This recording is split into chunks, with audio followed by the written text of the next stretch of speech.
ABC News with Mary McDonald. Good afternoon. Rowdy pro-Palestinian protesters have disrupted this Labor State Conference in Melbourne. State political reporter Richard Willingham is there. Palestine will be free! Doors into the annual conference at Moonee Valley Racecourse were locked after protesters got past security and began yelling at delegates and speakers.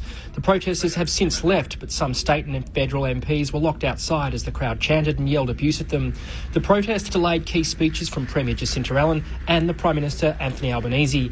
Earlier, some union delegates stood in peaceful protest during Education Minister Ben Carroll's speech over the privatisation of cleaners in state schools. New laws will be introduced in Victoria to crack down on people who abuse and assault retail, fast food and public transport workers.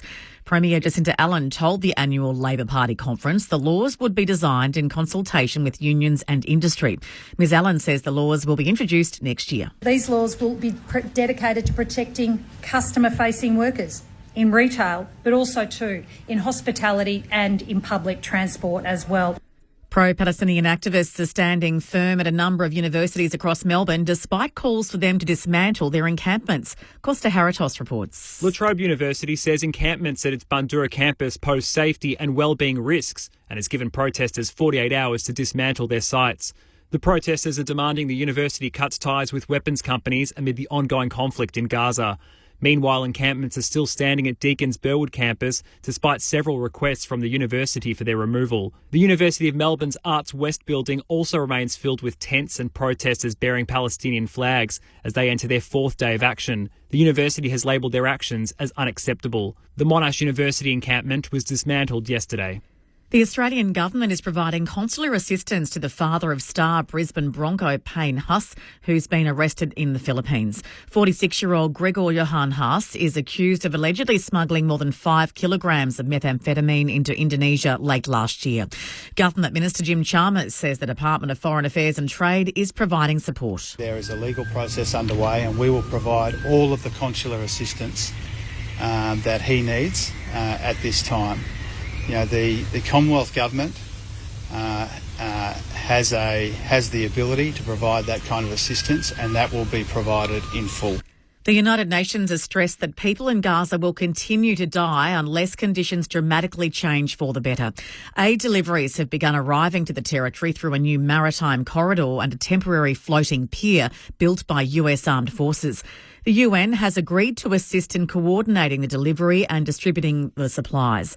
Deputy spokesperson Fahan Haq hopes the aid will help civilians, but has reiterated the port won't be able to replace land routes. The floating dock is intended to supplement existing land crossings of aid into Gaza, including Rafah, Kerem Shalom, and Erez. It is not meant to replace any crossings. This is an ongoing multinational effort to deliver additional aid to Palestinians in Gaza through a maritime corridor that is entirely humanitarian in nature.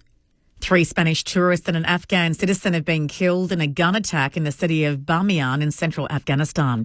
It's believed 2 shooters opened fire on a vehicle in the city's central market, and images from the scene show several bodies lying in the street. The Spanish Prime Minister says he's shocked by the news. Abdul Mateen Khani from the Taliban's Interior Ministry says 4 people have been arrested. There was shooting against civilians in Bamiyan city. 1 Afghan and 3 foreign nationals were killed. Also, 3 other Afghans and 4 foreigners were wounded. The security forces are searching for the killers. 4 suspects have been arrested. The British Museum says it's recovered another 268 stolen artefacts, some of which had been sold on eBay for just a few dollars. Most of the items were gems and jewellery from Greek and Roman times and were part of a trove of items revealed last year to have gone missing from the world-renowned museum. A senior curator suspected of involvement was sacked. To sport, and American golfer Xander Schauffele holds a 1-shot lead after play was suspended at the PGA Championship in Kentucky. Schauffele carded a 3 under 68 to sit at 12 under, 1 shot ahead of fellow American Colin Morikawa. Masters champion Scotty Scheffler holds a share of 4th after being arrested prior to the start of the second round. Lucas Herbert is the best placed Australian, tied for 16th at 6 under.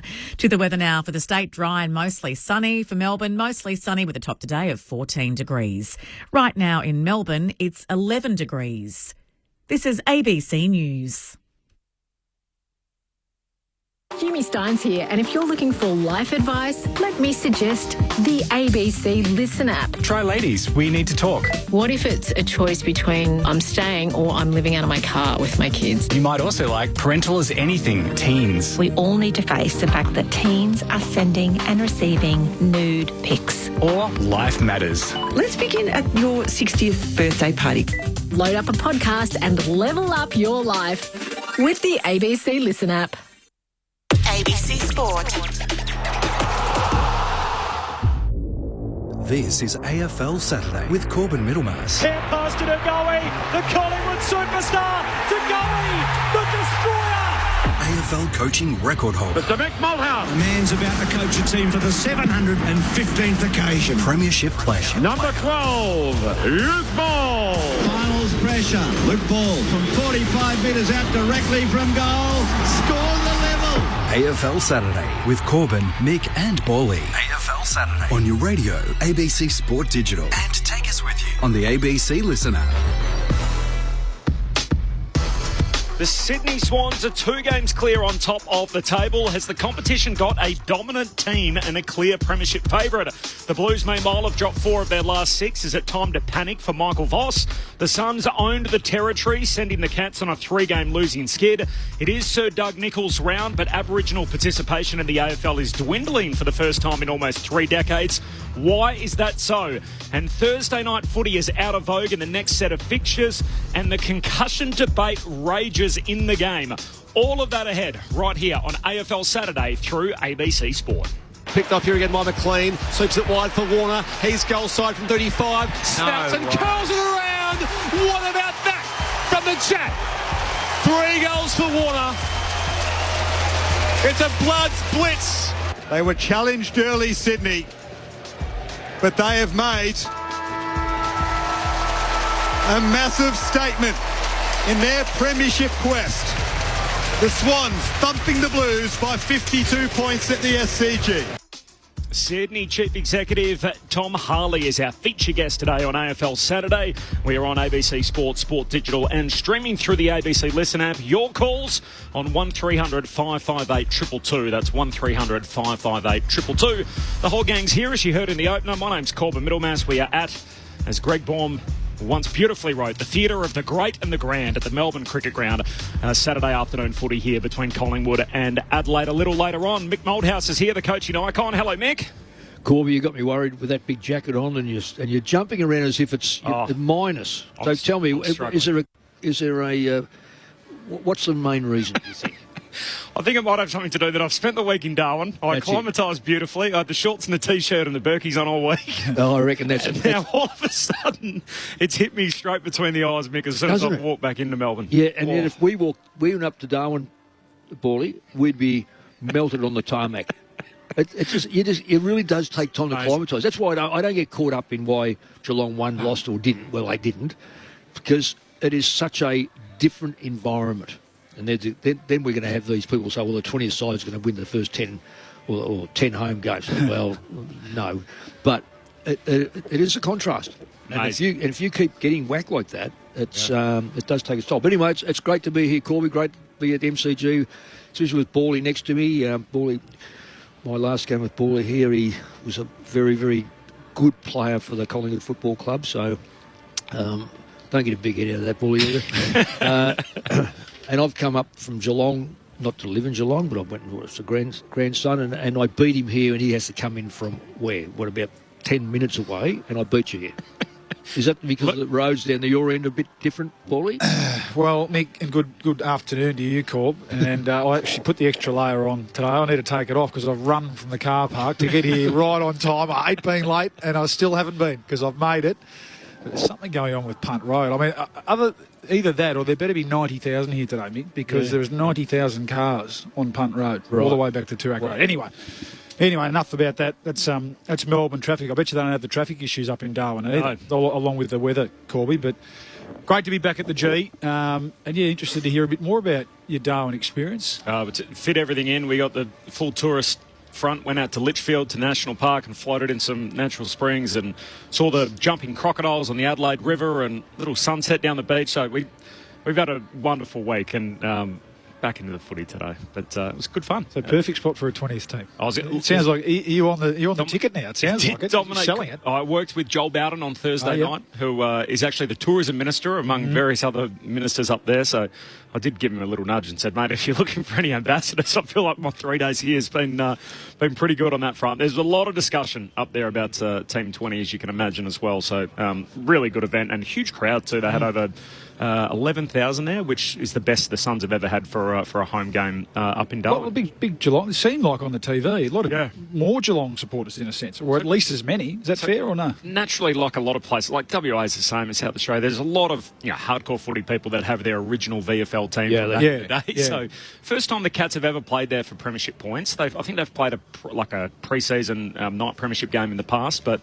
You're right. There was probably more support for Geelong, as there often is your traditional Victorian teams. And there is a few. Sorry, Mick. Yeah, a few born and bred in Darwin. Obviously, Brandon Parfitt was playing. Matty Stokes, the premiership player. So there would have been some Stokeses around. Maybe he was the reason that there's a big Geelong. Yeah, but they love their footy. You can tell it's fantastic. Well, it's a bit like when the old VFL days.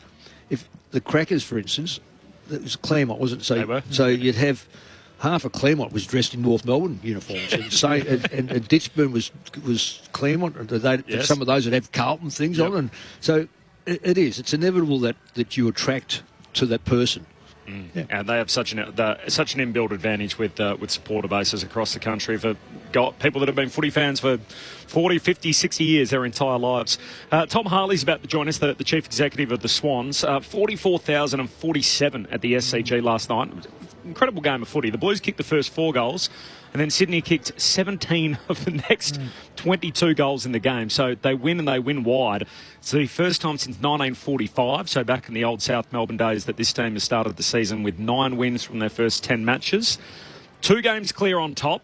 They will be there at the end of the weekend regardless of other results. Have we got a dominant team in the competition and a clear premiership favourite? Well, up until now, Mick, we've been umming and ahhing and trumpeting the fact that, how good is this amazingly even season. There's 8 teams that can genuinely win it, or have a genuine case to win it. We always provide the caveat that we are only at round 9, and we like to jump ahead, don't we, in this game? But gee, they were powerful after that early sort of 10-minute burst. And we've seen Carlton. Carlton have been really good starting teams. They've been out of the blocks really well, in recent weeks. But after that, and it was that goal, wasn't it? The mistake, the kick inside from it was young Boyd, wasn't it? And the spoil. It just wasn't the right option.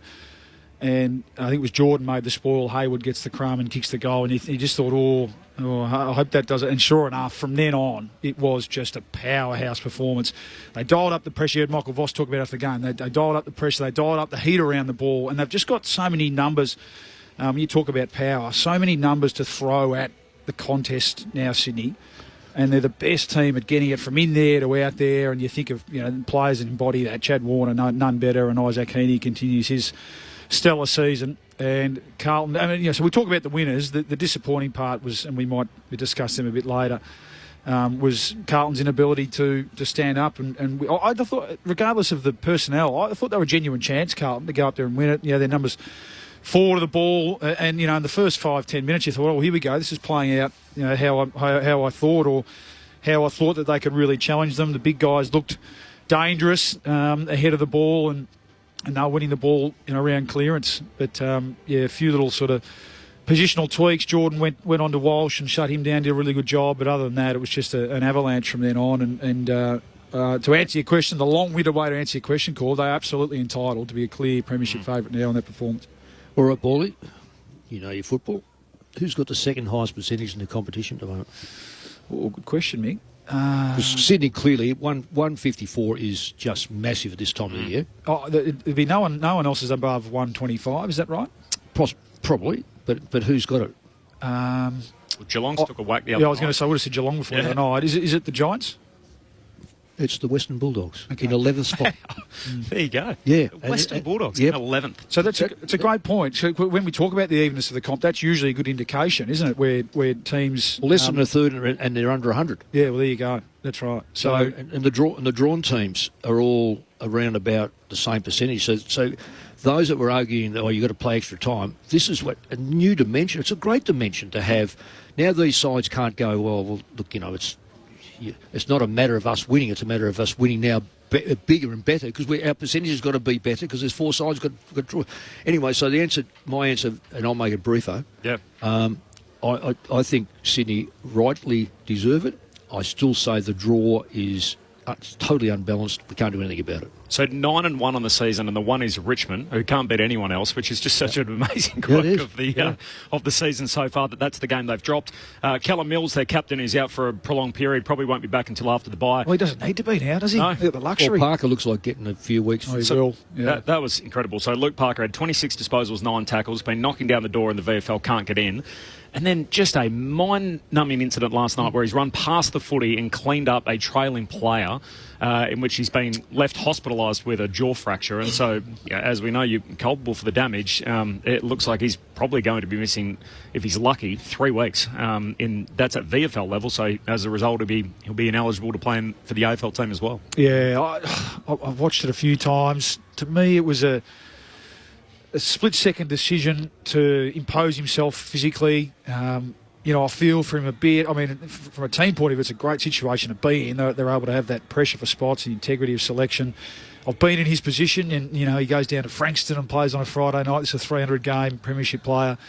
To me, it wasn't a premeditated hit or anything like that. It was just a split-second decision to be physical, but he got it wrong, and he will pay the penalty, and that's just not going to help his case. Having said that, I do think that you mentioned Mills and Park. They are in because the dip will come, Mick. It's impossible to stay up for 24 weeks. We know, and this season's even longer than usual.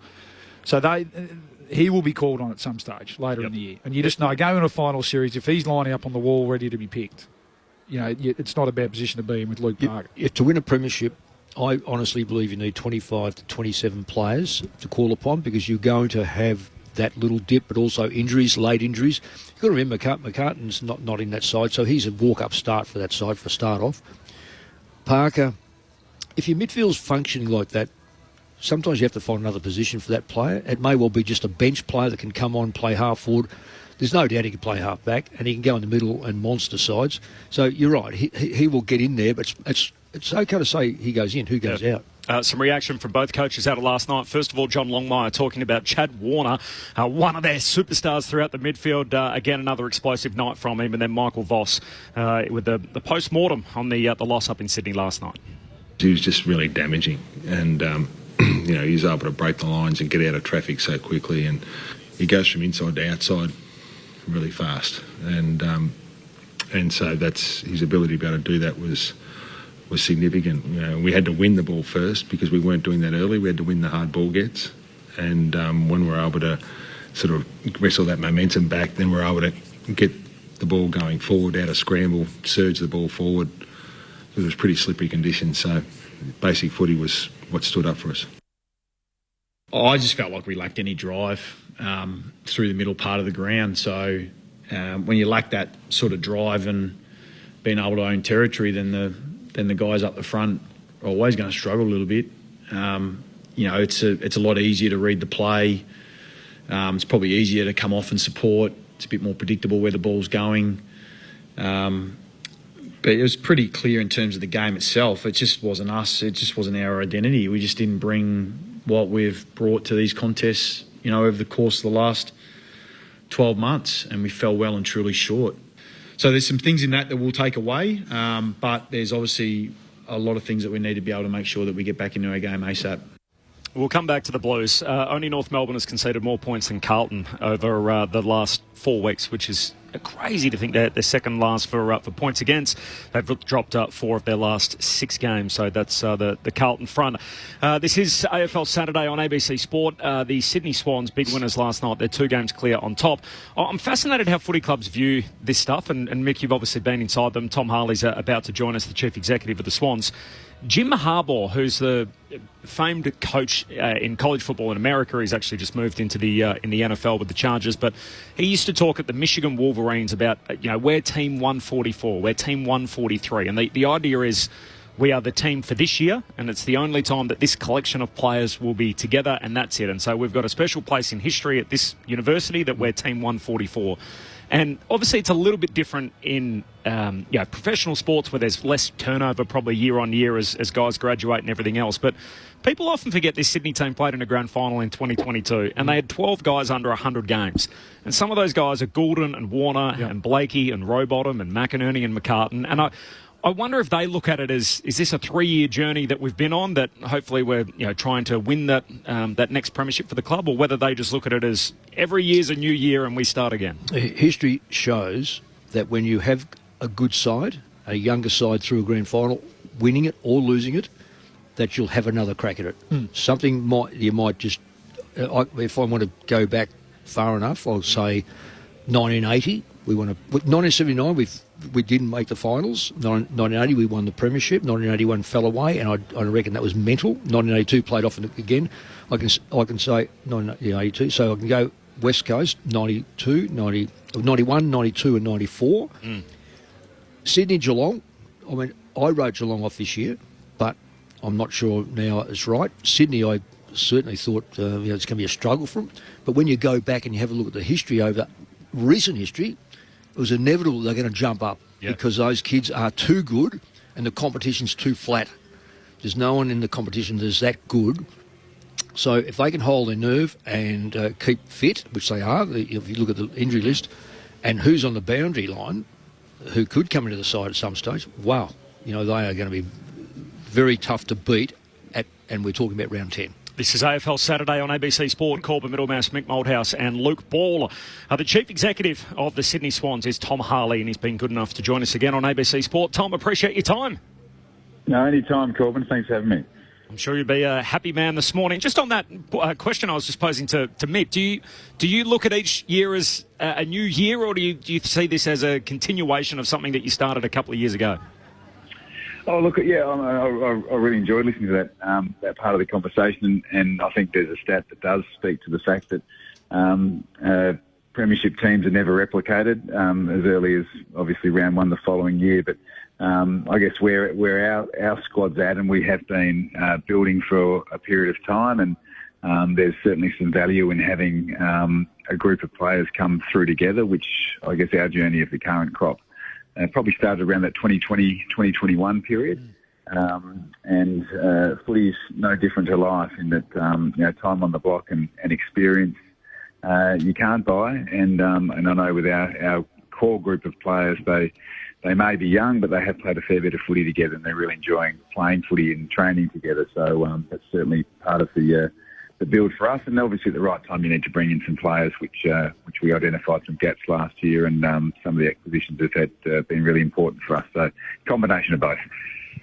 Tommy, Mick Moldhouse, just congratulations on where you are too as a football club. It's it's a credit to the organisation and the fact that you've been around the mark for so long, and you very rarely dip beyond a certain number on the ladder. And this is not about Sydney, this is about the league itself. How do you see the competition with the idea that a new team will enter? There's a lot of talk around there at the 20th side that, it's probably miles off, but can you just give us a bit of a snapshot of how you see the recruitment? And I'm not talking, I'm not going to hit that topic about academies. I'm talking about more the fact that I've got to say, a few years back we were drafting 100 players. Now we're down to 60 odd. Is there a fall off in that area? Is it a promotion north of the river? Where do you see it? Yeah, it's a great question, Mick. And at the very least, it's very interesting, isn't it? That we used to draft 100 kids into the competition not that long ago. And you're right, live picks now to, sometimes the late 50s, early 60s, and even the rookie list is populated more so now with either players who were on the primary list and you drop back to the rookie list, as opposed to the speculative pick that was way back in the day.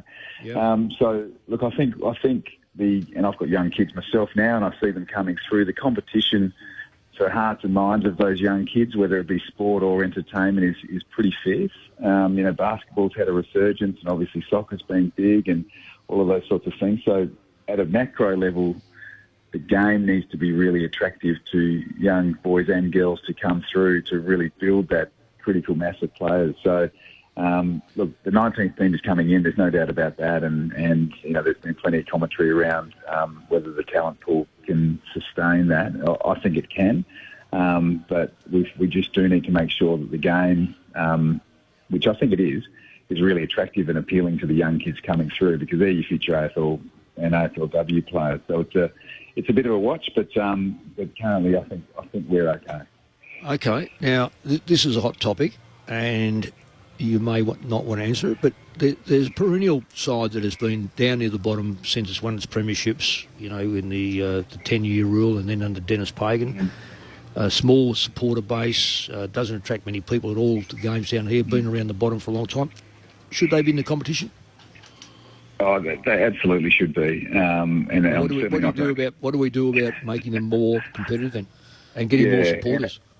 And appreciate it's not in the space of commenting on other clubs. What I will say about all clubs is I look at the recruitment of players and staff, and every club has their own unique selling proposition. I remember a long time ago, Mick, in the early 2000s down at Geelong, we couldn't get a player to come and play for us from outside of from Melbourne, and then all of a sudden, whether it was by design or by, I suspect by design with Stephen Wells, given how great he's been for a long time, it's recruiting players from the region or recruiting players from regional Australia that didn't necessarily have a pull to Melbourne. And so that was probably an insight into Geelong identifying their unique selling proposition. So every club's got one, and the talent pool's deeper than others. That's granted, but it's very competitive, and each club needs to make sure that we look at how we can be as attractive as possible. Now, Tom, your genesis, not yours, but your club is South Melbourne. So why can't that side, and we're talking North Melbourne, be relocated to a more favourable position to attract the things that Sydney have been able to attract, which is sponsors, membership, and a highly competitive side? Yeah, and I'm sure you appreciate this, Mick, not for me to comment on for North. That's why I've asked you, Tom. any other club, for that matter. And I've learned, clearly I've been at Sydney Swans now for 10 years, and know about the South Melbourne history and the trials and tribulations, and it's been a significant part of our growth and a great and long and 150-year proud history. So I can comment on that, but I'll steer clear of the other clubs, Mick. Hey, Tom, it's Luke Ball. Just on that too, your 10-year tenure there, it's amazing, I'd imagine, how much the club's grown. We hear about, 44,000 there last night, and they pack it out every week. The new facility now is amazing. I haven't been, but from all reports, and the number one ticket in town in a sense. But it has taken that 30 plus years, hasn't it? I think that's what a lot of people now, when they start talking about the academy and all this sort of stuff, it has, as you mentioned, it has taken a long time. And my dad went up there in 1982 when they first went off, and he was actually there last night. And I had a quick chat to him this morning. He just can't believe, obviously, the change that's happened over that time. And even in your 10 years, you must see that and be so proud of it, Tom. Yeah, absolutely, Luke. And of course, there's a group, and you know this, which your old man's a part of, that get together around Christmas time every year. And when we took them through, 18 months ago, through, I guess, the final stages of our new facility at the Royal Hall of Industries, they were just blown away at the juxtaposition from 1981-82 to 2024. And we're really proud of that. The people well before me, talking Peter Wynett, Mike Willisey, Basil Sellers, Richard Collis, Sandra Island, Paul Roos, into John Longmire. It's just been unbelievable titans of our footy club, and it's been incremental gains each year. And we've had a really strong start to the season off the field with regards to the crowds. 3 of our 5 home crowds have been over 40,000, which is full. We've got Geelong in 3 weeks' time, which is in effect sold out as well. So that's great. And then there's the great privilege of being involved with the Swans is the flag bearing responsibilities for the code in Sydney, and you mentioned the academy. And we've had over 5,000 boys and girls go through the academy since its inception. Only 24 have been drafted, and only probably half a dozen have played regular senior footy. So it's not as much a river as gold. Yeah, that's right. But it's really important to see the ripple effect of the social currency of being involved in the Swans Academy, and then the development of coaches and the population of the junior leagues and all those sorts of things. So it's we're growing. We're not there, but we take our role of growing the game very seriously, and just great to see a full house last night on prime time, and then the boys play as well as they did.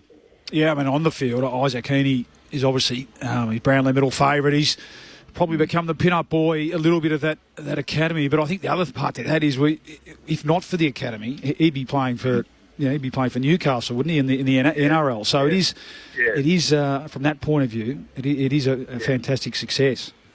Yeah, and that's the part. As I moved here 15 years ago, got involved with the game then, and then involved with the Swans 10 years ago. And unless you're in the market and have an understanding, and here's a good example. I'm about to head off and coach my under-10s in about an hour's time. A little known fact outside of Sydney is when it rains, or even if there are clouds, they call the footy off. So it's round 6 in junior footy, and this is our second game for the year. And so when you're trying to develop, participation, and certainly trying to develop talent outcomes, it's a different market. And you mentioned Isaac Heaney. He'd be up in Magic Round right now playing for the Knights, without a doubt. He's a first-choice athlete. And he chose AFL not until he was about 11 years old. And to see the resonance that he has with our fans, because our fans can see themselves in him, is such a powerful thing.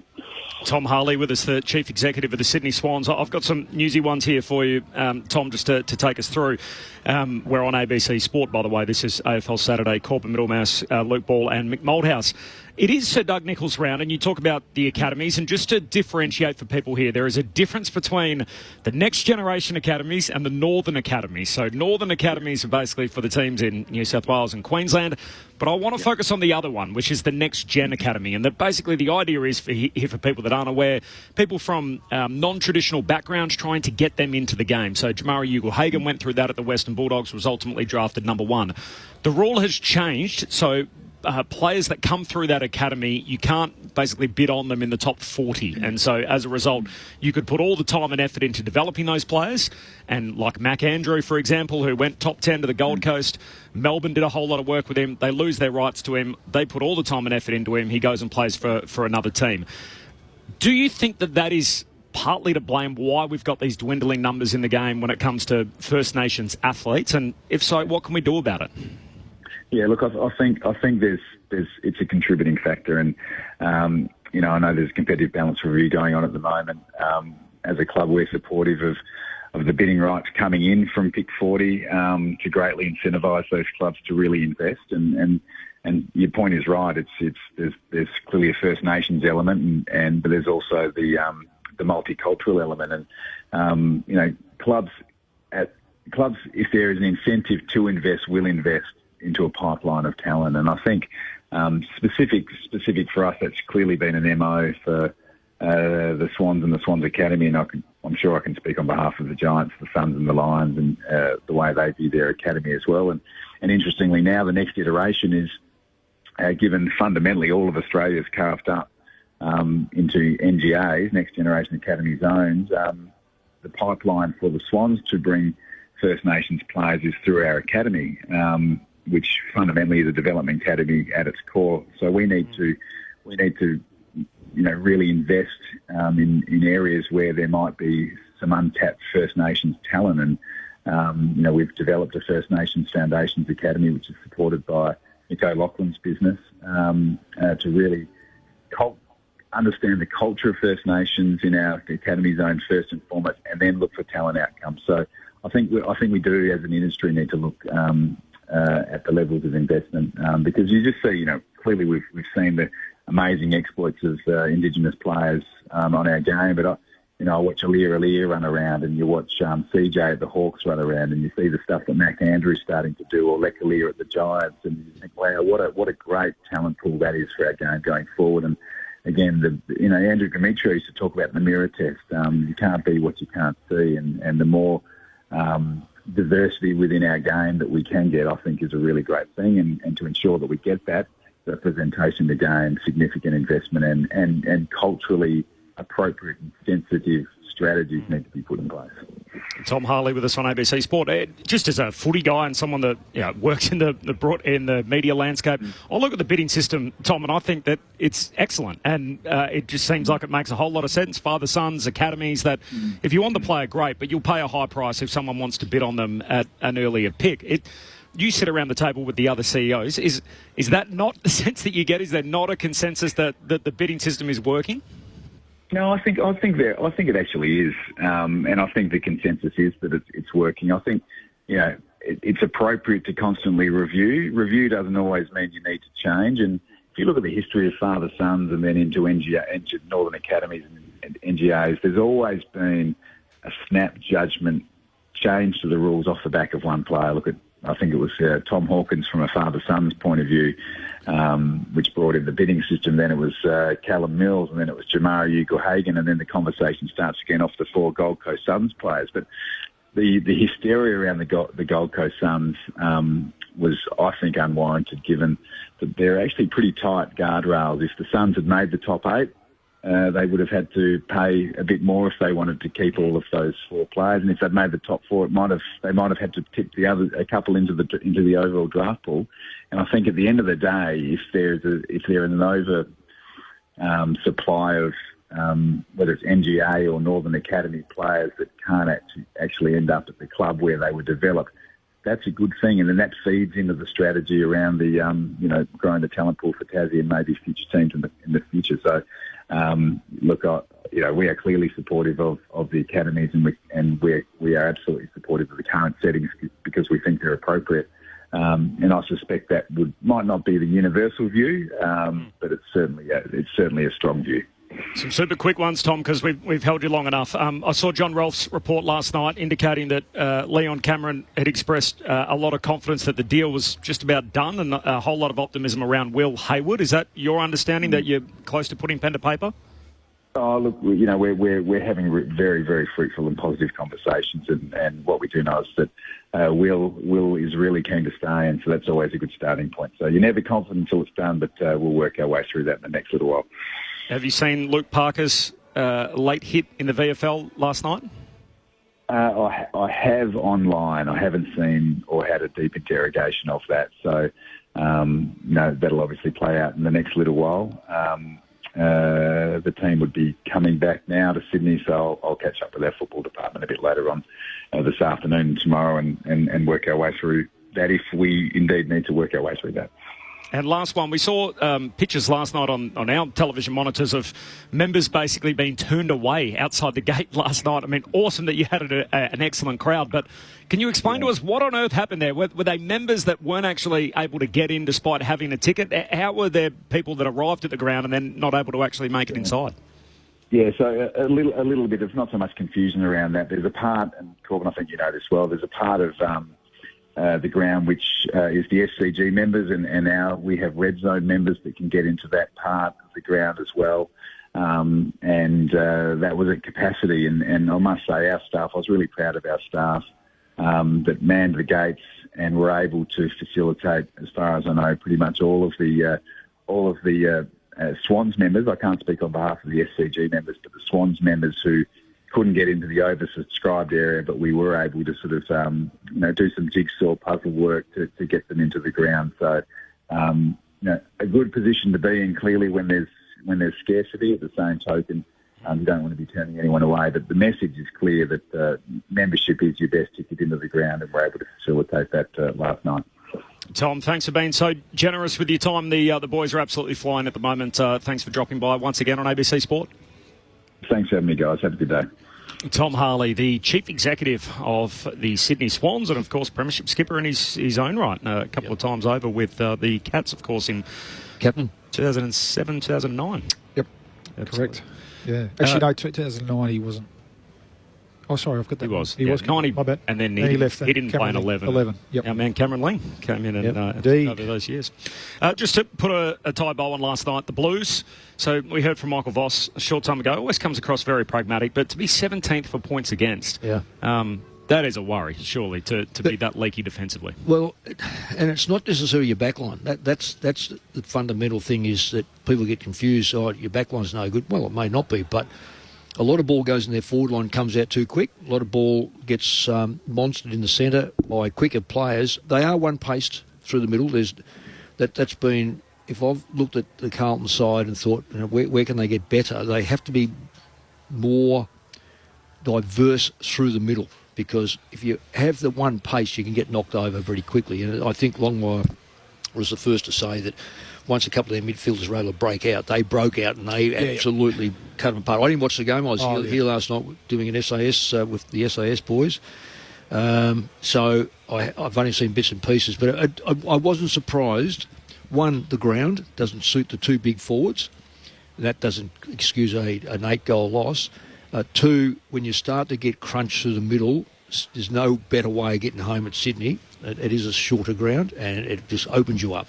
But if I can just add on, this is not a good thing over the last 4 or 5 weeks. No. There's a bit of a pattern there, and that's something that Michael and the Carlton hierarchy will have to start to, I reckon, delve into outside of the injuries. Change of pace through the middle. Which they did, on the defensive side, they did that last year. We know that halfway through the year they really did mend things on the run and went on that run. So I'm not putting a line through them yet. They've got too much talent. We know that. The availability of personnel and continuity, that's a separate issue, isn't it? But you're right, Mick, that ability. So how do you get scored against through stoppage and turnover? The main two, obviously. And last night it was a combination of both. Yeah. You mentioned the centre bounce. Yeah, go back and look at I think it was 3 goals directly out of centre bounce, and they just wished it was training stuff. It was training drill. And that's what you can do at the SCG. How good's Grant? They just couldn't stop it. Yeah, terrific. He's been a perfect pickup. Really good. Yeah, you heard Tom Harley say they identified gaps and they went out and targeted, and he's been a super pickup for them. He's been really, really good. I'm so pleased for him because he has said nothing negatively over that 2-year period where he was in the newspapers. Will he go? He's on too much money. We've got to move him out. He's going back to South Australia. No, he didn't want to go back to South Australia. He has said nothing. He's just got on with the job, and now he's being rewarded with the way he wants to play. That's the point, man. And he's been backed up beautifully by his coach. But he's got midfielders that know his strengths, and they get around him. It's a really good combination. He had to go somewhere where he was the number one ruckman, who played ruck 85% of the time. That's how he won. And he picks two All-Australians, two Western Fairest. And look, I'm just looking down at Darcy Cameron warming up. I think it's been a win-win in a sense. I think that's been a positive for the Pies as well. He is, but he's been a really good player, and we know that there was salary cap issues around it as well. But I think both sides have come out of it okay. This is AFL Saturday on ABC Sport. We are at the MCG as Sir Doug Nicholls' round continues. It is the Crows and the Pies, our first game on the Saturday slate for broadcast in round 10. This is AFL Saturday, as I said. Corbin Middlemass, Mick Malthouse, Luke Ball. We've got a whole lot to come. We'll take your calls on 1300 558 222. Mixed messages and Cool Hand Luke both on the way. A couple of very crisp segments. So all of that's still ahead. We're back in 30 seconds. This is AFL Saturday on ABC Sport. Time to steady and pull the trigger. Get your footy fix with the ABC AFL Daily Podcast. Join me, Catherine Murphy, and AFL legend Paul Roos as we bring you all the latest news and analysis. Whether you're a diehard footy fan or you watch from the sidelines, this is the podcast for you. Find the ABC AFL Daily Podcast on the Listen app or wherever you get your podcasts. You're listening to AFL Saturday with Corbin Middlemass, Mick Malthouse and Luke Ball on your radio, ABC Sport Digital. And take us with you on the ABC Listen app. Just look for the AFL button. Anderson the 1-2 with Moyle.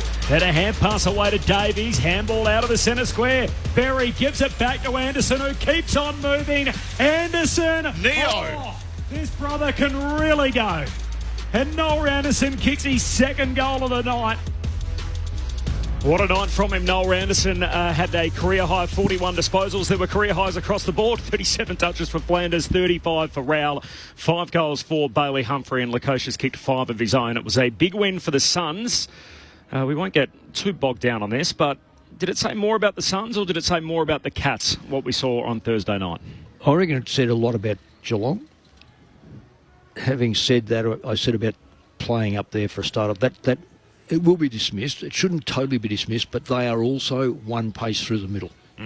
And one pace sides, you can get away with it if you keep winning the football. But in this competition to this year, there is a side out there that is very, very quick, and hence makes you look very, very ordinary if you are not winning that football. And if we transferred that game, say to Melbourne, and the two sides come together, take away the humidity, take away the sweatness or something, the side that won the football, the heart of football, the longest in that game, outside of Rowell, who just throws himself in and about, they had pace. I didn't think Geelong did. Dangerfield will come back. Dangerfield's no longer that. He's no longer that explosive anymore. He's strong and that sort of stuff. But I don't know whether they can improve that side. Well, with the players coming back in, they will with Hawkins and Cameron and the Conning. But the middle, on Stanley's not the answer in the ruck against the best ruckman, against, say, Grundy. And Witts didn't play, so you can imagine that with Witts playing with Gold Coast. So there's some worries with Geelong. Yeah, no, that's been the question, hasn't it? I think Geelong's pace is around the fringes, isn't it? They're high half forwards, and I can picture the game that we did here against Carlton. That was where they really displayed that ability to get up high up the ground. But that's against Carlton. But now that's starting to show, isn't it? That's franking. It's been franked in the sense of how Carlton's defended over the last month. So I mean, Chris Scott, he said it. He said, no, we're not playing well enough. That game in particular was maybe there was some extenuating circumstances around that. But the middles, they just slaughtered them around the ball. Yeah. And Gold Coast will do that to a lot of teams. Rowell is just unbelievable. Yeah, he's a beauty. Yeah, what is he? He stands up in those tackles. You mentioned you'd love that. The question is always going to be with the Gold Coast, isn't it? Is how, and they don't get the opportunity to show it enough. How are they going to go when they get there on the MCG? In a final or a big game against Collingwood with 60. That's the question. They don't get the opportunity to show us enough. So you can only do what you can do, and we know they've got a brilliant record up there now. Really? They play their conditions beautifully and it suits them, but that's still the one question mark that I've got. So they're 6-4. They're 6-0 at home, including the Darwin and Gold Coast games combined. They're 0-4 on the road. So they come down here and play Carlton under the roof next week. So that's a good game. That's a massive game, isn't it? Yeah, it is. Game next week. Wow. What mind you if Carlton can get a side out there? Yeah, and Geelong, they need to get back on track, don't they? All of a sudden, Geelong if you have a look at Geelong's draw, they've been given a very, very good draw for a side that won the premiership a year ago, didn't make the 8 last year, so they're on the back of that, but when you're doing the draw, fair dinkum, that's the one you'd want. Just the last one that came in, there are the massive strength. I mean, Tom Stewart, the best defender in the competition, all of a sudden teams are going to work on him. And you've got to keep 6 at home, Bully. Keep 6 at home, but specific to him, you've actually got to keep someone on him. Well, you do, but if you've got 6 at home, you've still got to man up someone, particularly if you go through that player. So whether he's manning up Stewart or whether he's been the used player, that's just, to me, it's a no-brainer that when you've got a player that the club loves to free up, then you are obliged to keep 6 forwards at home, and you can then manipulate your wingers to be the extra midfielder or the player that sits behind in a I'll call it quarterback position for those that hate it, but in behind, just giving you a little bit of sweeping coverage. Well, teams are having the confidence to hold 6 forwards against Geelong because their midfield, without Dangerfield, isn't posing the problems that other teams are. So you back your midfield to go one-on-one, which Gold Coast did. You can hold 6 forwards. They don't need a forward up to support. That's exactly right. At the moment, that's the model to beat Geelong. So, surprisingly, the Suns actually started that game as underdogs. They've now won their last 6 fixtures at the venue by an average of almost 50 points. It actually makes me think, which team in the competition would you not tip them against there? Like, they have such an inbuilt advantage knowing the conditions. They're used to it. They train in similar conditions during summer in southeast Queensland. I feel like they would beat just about any team in the competition there if they can get some of the better sides up there regularly. Corby, you were up there. Was it really dewy on the ground?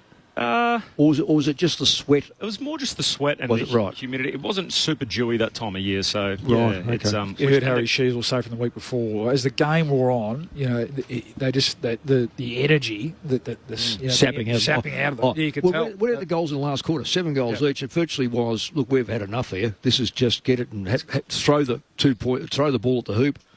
1300 558 222 is the talkback number. That's 1300 558 222.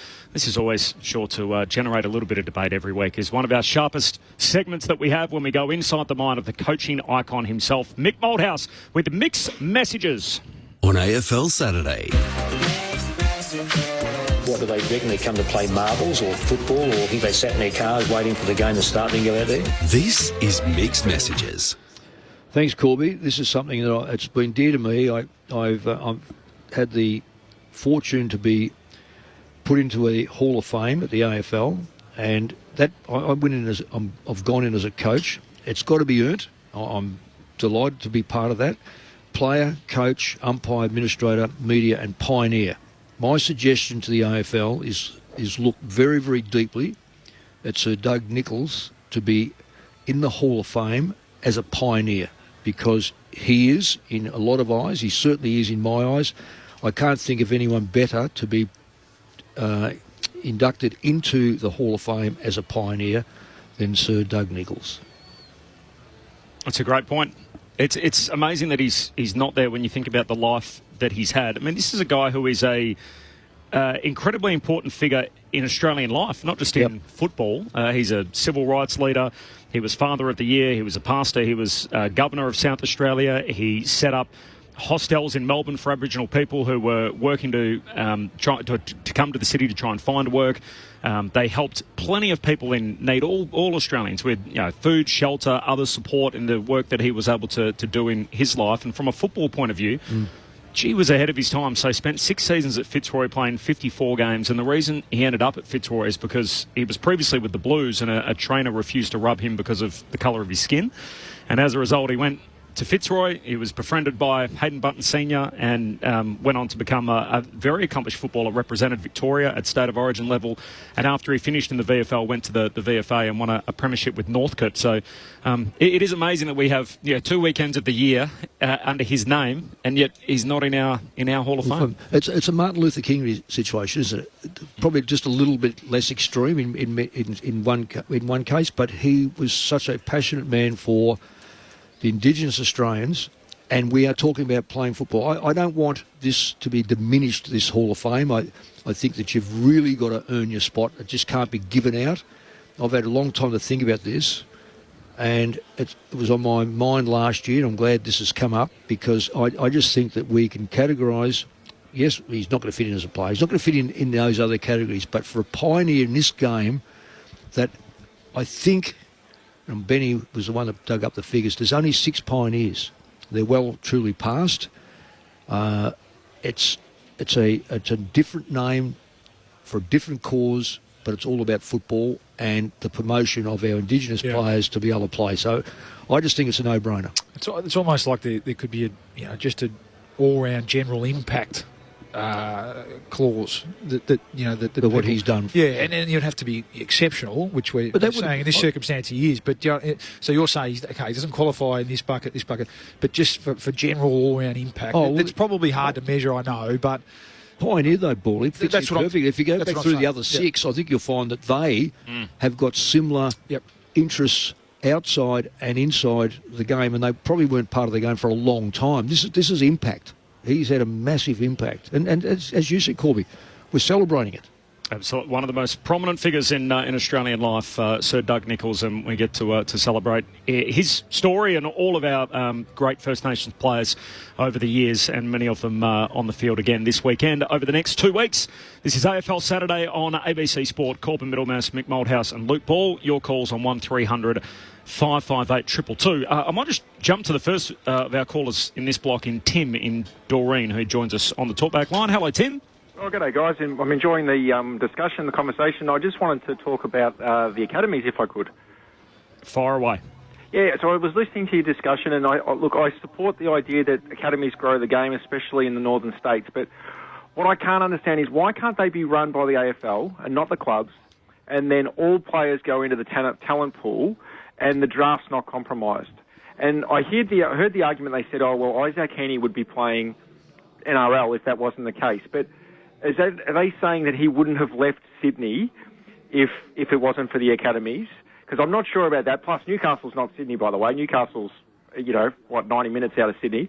But also, someone like Nick Blakey, and this is where the academies are wrong, he was always going to play AFL. And I'm hearing, I've heard Shane Crawford's kids are in academies on the Gold Coast. Jonathan Brown's kids go to academies.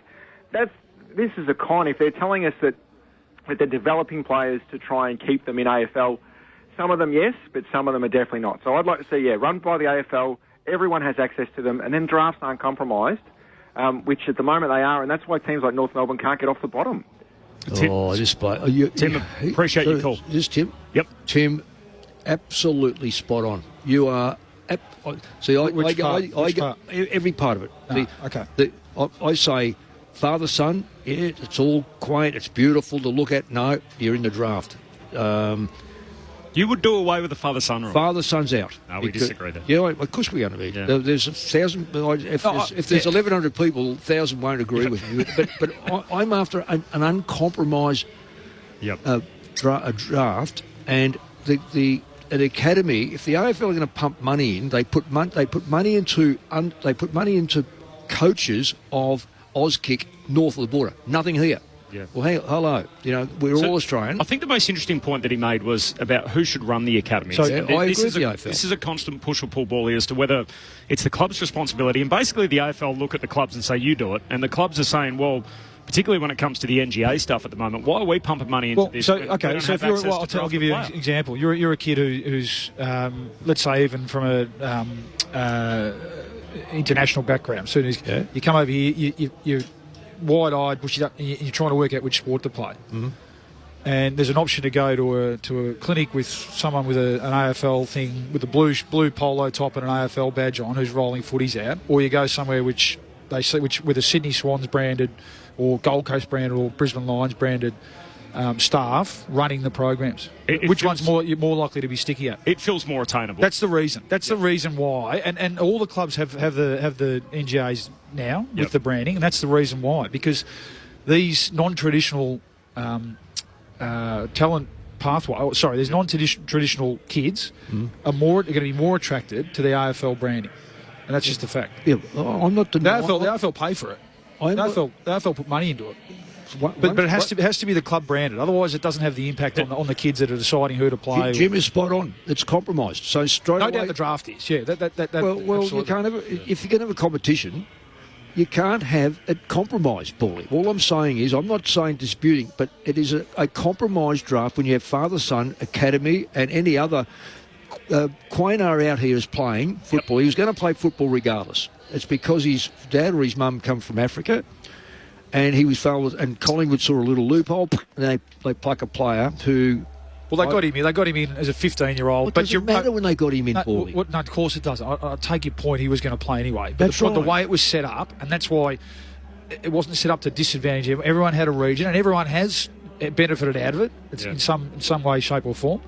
And the northern clubs now, and they've tweaked the draft, so you have to pay fair value. It was crazy. Like the Jamara Uguhale, that was a bit silly. You have to pay fair value for it now. And the flow on, there's some players, like I know Richmond, 1 year drafted 3 kids out of the Brisbane Lions Academy. So to your earlier point, they put 5-6 years of work into them, and Richmond are the beneficiary. Yeah, I like the bidding system. I like if you're willing to pay a high price, you get access to them and they come through your system. So we're far on from the Gary Ablett days, for example, where he's a late pick or whatever, and Geelong don't have to pay. It used to be round 2, I reckon it was. Yeah, play market value, but I don't have an issue with that. If anything, I think they could tweak the bidding system again. Whereas now we're getting to a stage where you're stockpiling picks in the 50s and 60s to get enough points. I would like to see teams have to actually get a first round pick or whatever it is to match for them and things like that. But he's right though. Jim is right. It's compromised. It is, and so is the draw. But I think you can't do anything about it. Yeah. But I think the academies are for the greater good, and I think they do serve a broader purpose. And interestingly, since they've done away with the NGA, the First Nations participation level at the top level has decreased as a result. The other big story during the week has been that Thursday nights are off the radar. So I think we spoke about this in the studio a couple of weeks ago. From round 16 to 23, there's no more Thursday nights. There's only 4 more Thursday night games remaining on the schedule through till round 24 when that's where we've got the fixture up to at this stage. Have they worked?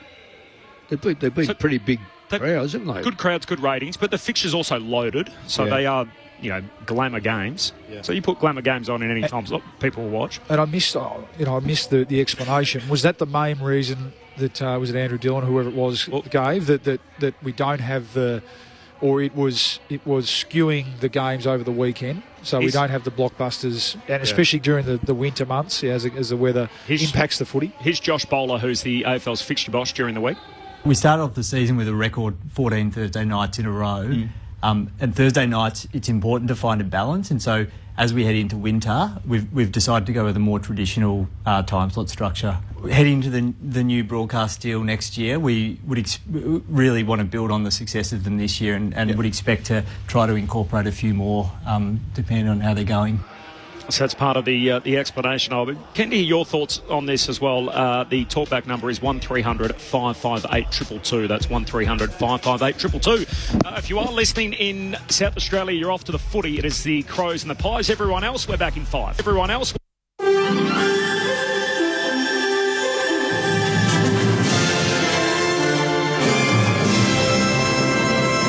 Hello, ABC News with Tanmaya Navada. The father of Broncos NRL star Payne Haas is waiting behind bars in the Philippines after he was arrested over an alleged drug smuggling plot. 46-year-old Gregor Johan Haas is accused of moving more than 5 kilograms of methamphetamine into Indonesia late last year. Authorities are trying to extradite him to Indonesia, where he could face the death penalty. Brisbane Broncos coach Kevin Walters says Payne Haas has the club's full support. Payne's a very strong individual and his family is as well. And a lot of people probably don't understand or realise the person that Payne is. He's a tremendous guy, tremendous family person. We will get around him in every way we can to support him and his family. I'm sure he'll find a way and we'll help him find a way. Meanwhile, Treasurer Jim Chalmers says the Australian government condemns the use of the death penalty. He says the government is doing what it can to assist Mr Haas. There is a legal process underway and we will provide all of the consular assistance that he needs at this time. But I think a lot of Australians would have appreciated the way that Kevin Walters backed in Payne Haas, and I am supremely confident that I speak on behalf of the whole broader Broncos family when I say that we are with you, big fella. Our hearts go out to you. This must be an incredibly difficult time. The Israeli military says it's killed more than 200 Hamas militants as intense fighting continues in Jabalia in northern Gaza. Clashes are reportedly taking place in tunnels, while Israeli tanks, fighter planes and drones are battling militants above ground. Israel had previously insisted the area was mostly cleared of Hamas fighters. IDF spokesperson Peter Lerner says fighting is taking place across Gaza. The operations in Gaza, whether it's in the north, in the areas of Jabalia, or in the south, in the areas of eastern Rafah, or in the operational corridor in the center, there is lots of engagements that are taking place. We're coming under fire by RPGs, by sniper fire. There is close quarter combat taking place. Pro-Palestinian activists are standing firm at a number of universities across Melbourne, despite calls for them to dismantle their encampments. Costa Haritos reports. La Trobe University says encampments at its Bundoora campus pose safety and wellbeing risks and has given protesters 48 hours to dismantle their sites. The protesters are demanding the university cuts ties with weapons companies amid the ongoing conflict in Gaza. Meanwhile, encampments are still standing at Deacon's Burwood campus despite several requests from the university for their removal. The University of Melbourne's Arts West building also remains filled with tents and protesters bearing Palestinian flags as they enter their 4th day of action. The university has labelled their actions as unacceptable. The Monash University encampment was dismantled yesterday. New laws will be introduced in Victoria to crack down on people who abuse and assault retail, fast food and public transport workers. Premier Jacinta Allen told the annual Victorian Labor Party conference the laws would be designed in consultation with unions and industry.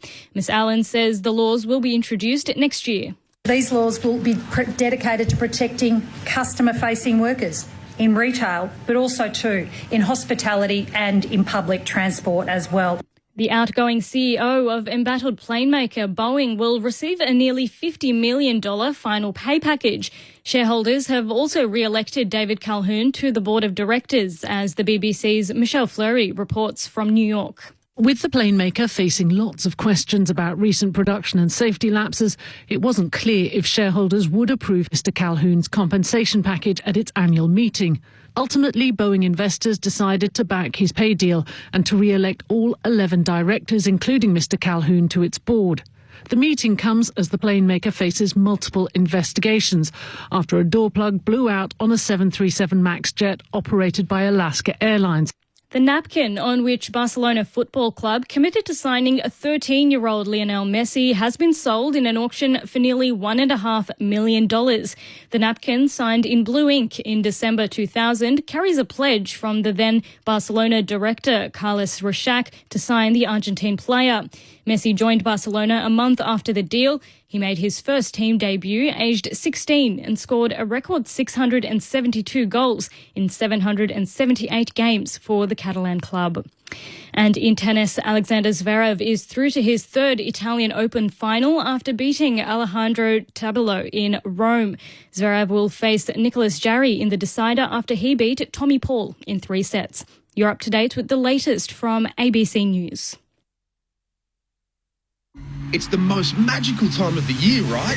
Footy season.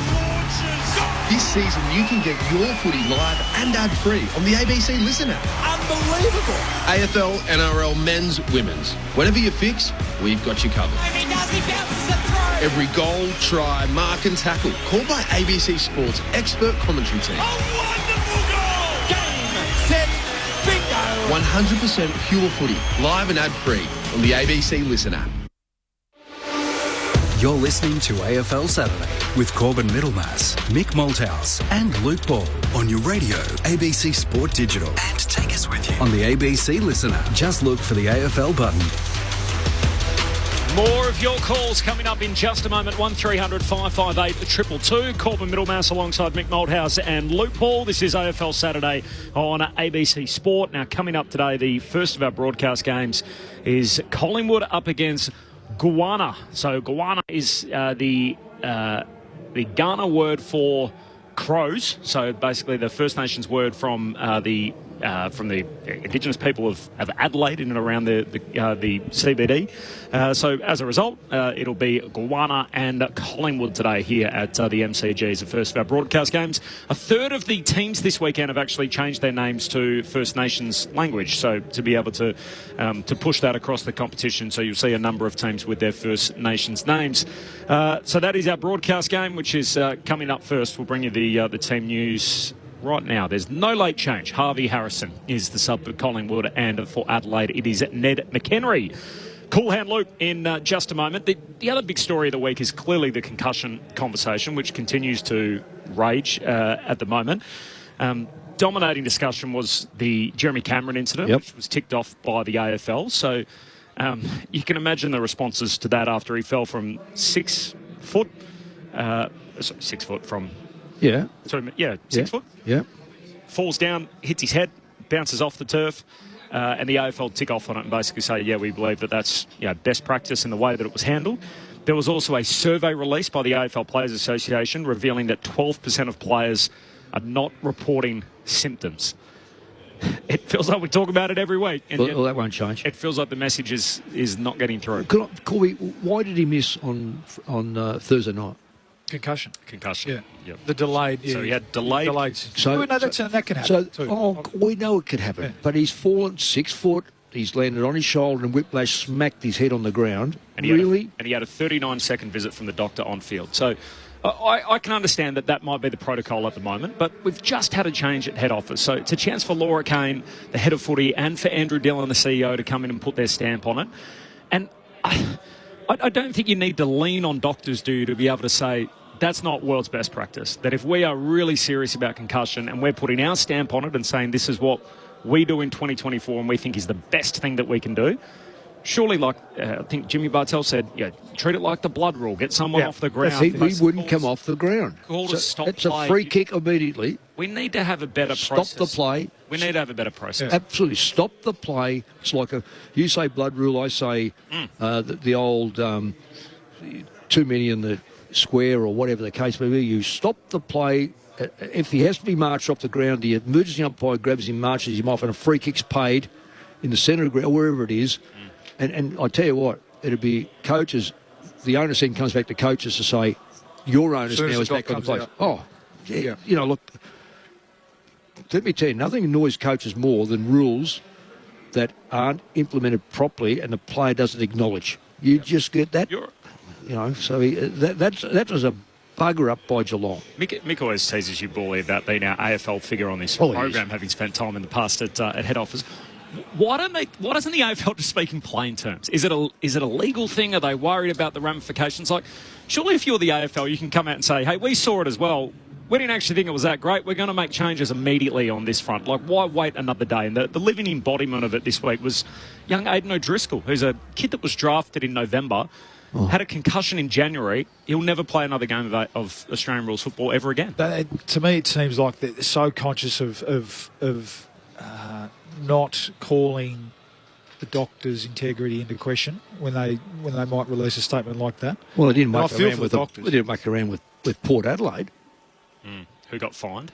Yeah, I'm surprised that they came out and said, because I think that's right. That's what it gets to now. The blood rule's a good analogy. Just as soon as see the doctor come out, the doctor thinks he's had a look at and he's had a look at the vision, stop the game. Doesn't matter if there's a minute to go, like there was. Yeah. Game's close. Bad Sorry, luck. off you You're go. off. Yeah. I think the other example Gary Lyon used, where you think the players, and it's hard to put the onus on the players because obviously they want to stay out there, and we understand the competitive juices flowing, but the difference is in the way we treat a hamstring compared to the way we treat the brain. Where you think if someone nicks their hammy, the first thing they do is run off, they test it out up and down the boundary, they get the physio to look at it, and yet if your head bounces off the ground, we think let's try and convince everyone we're okay and have a 39-second check from the doctor and on we go. I think to take the camera on out, because it did look quite graphic, didn't it? I suppose the question will be, and there was another one earlier in the game, wasn't there, where there was just a bit of a clash of heads, and so are we doing that for every clash of heads, every head knock? How we? No, it's viewed though, Ball. It's got to be viewed. The game goes on. The AFL are advocating maybe look. There's got to be someone neutral there. They look at that and go, no, look, we want to now that we've got to have a look at this player. Now, if a minute's gone past or if 3 minutes have gone past, that's okay. Yeah. That's still going to happen. Like with Cameron, it was categoric. You saw it happen. You don't need to be blind, Freddie. You don't have to look at a video replay. You go, no, listen, just for safety's sake, he's got to come off the ground. You can't have a cake and eat it at the same time, and unfortunately, that's what's happening. Cool hand, Luke, coming up in just a moment. Couple of your calls though on 1300 558 222. Mark is in Essendon. Hello, Mark. Good afternoon, panel. Mick Malthouse, can I ask you a question, please? I'm a big fan of yours. Well, seeing you're a fan, you can ask one.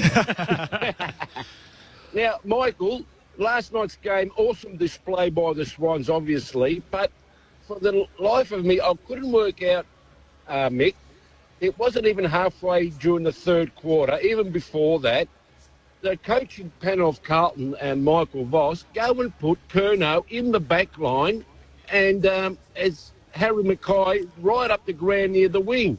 Now, a bit too early. You wouldn't think they're trying to save the game. And the other point, Michael, if I can just be cheeky enough, the last premiership sides of, say, the last 10 or any premiership side, what these sides have, Michael, as you know, you've got your 5-6 star players and then you've got your role players. I don't think Carlton's role players are up to it, Michael. Well, that's a very good observation. I'll answer that one first. I suspect that you might be right, and the thing is, what I would always like to have up my sleeve is that your midfield is, when you say role players, it's generally one of those that's going to seep through the middle as a tagger. That may be a high half forward that goes and sits on a Stewart and make him accountable. It might be a backline player, just give permission to run to open up the opposition. So we've already identified, we think Carlton are pretty slow through the middle. So they may need a quicker tagging player to take one of the more... a player who's going to dominate the middle of the ground. There's no question about that.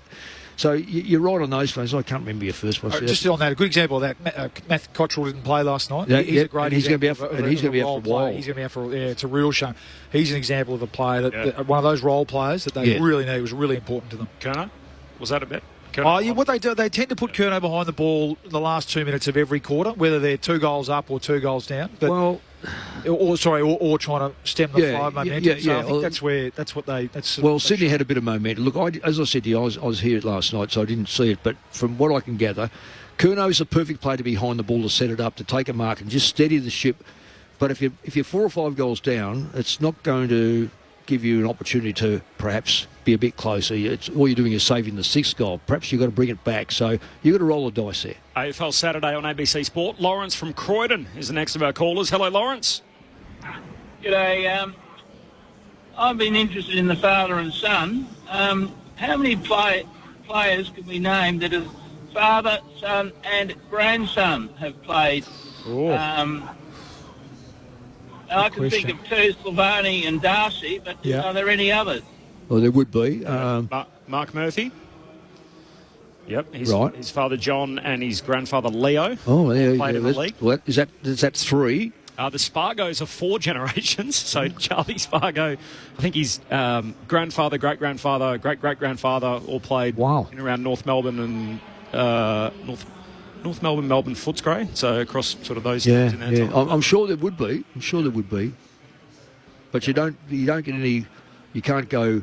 Yeah. Like my grandson couldn't play for Bridgman because I played over 100 games. That's.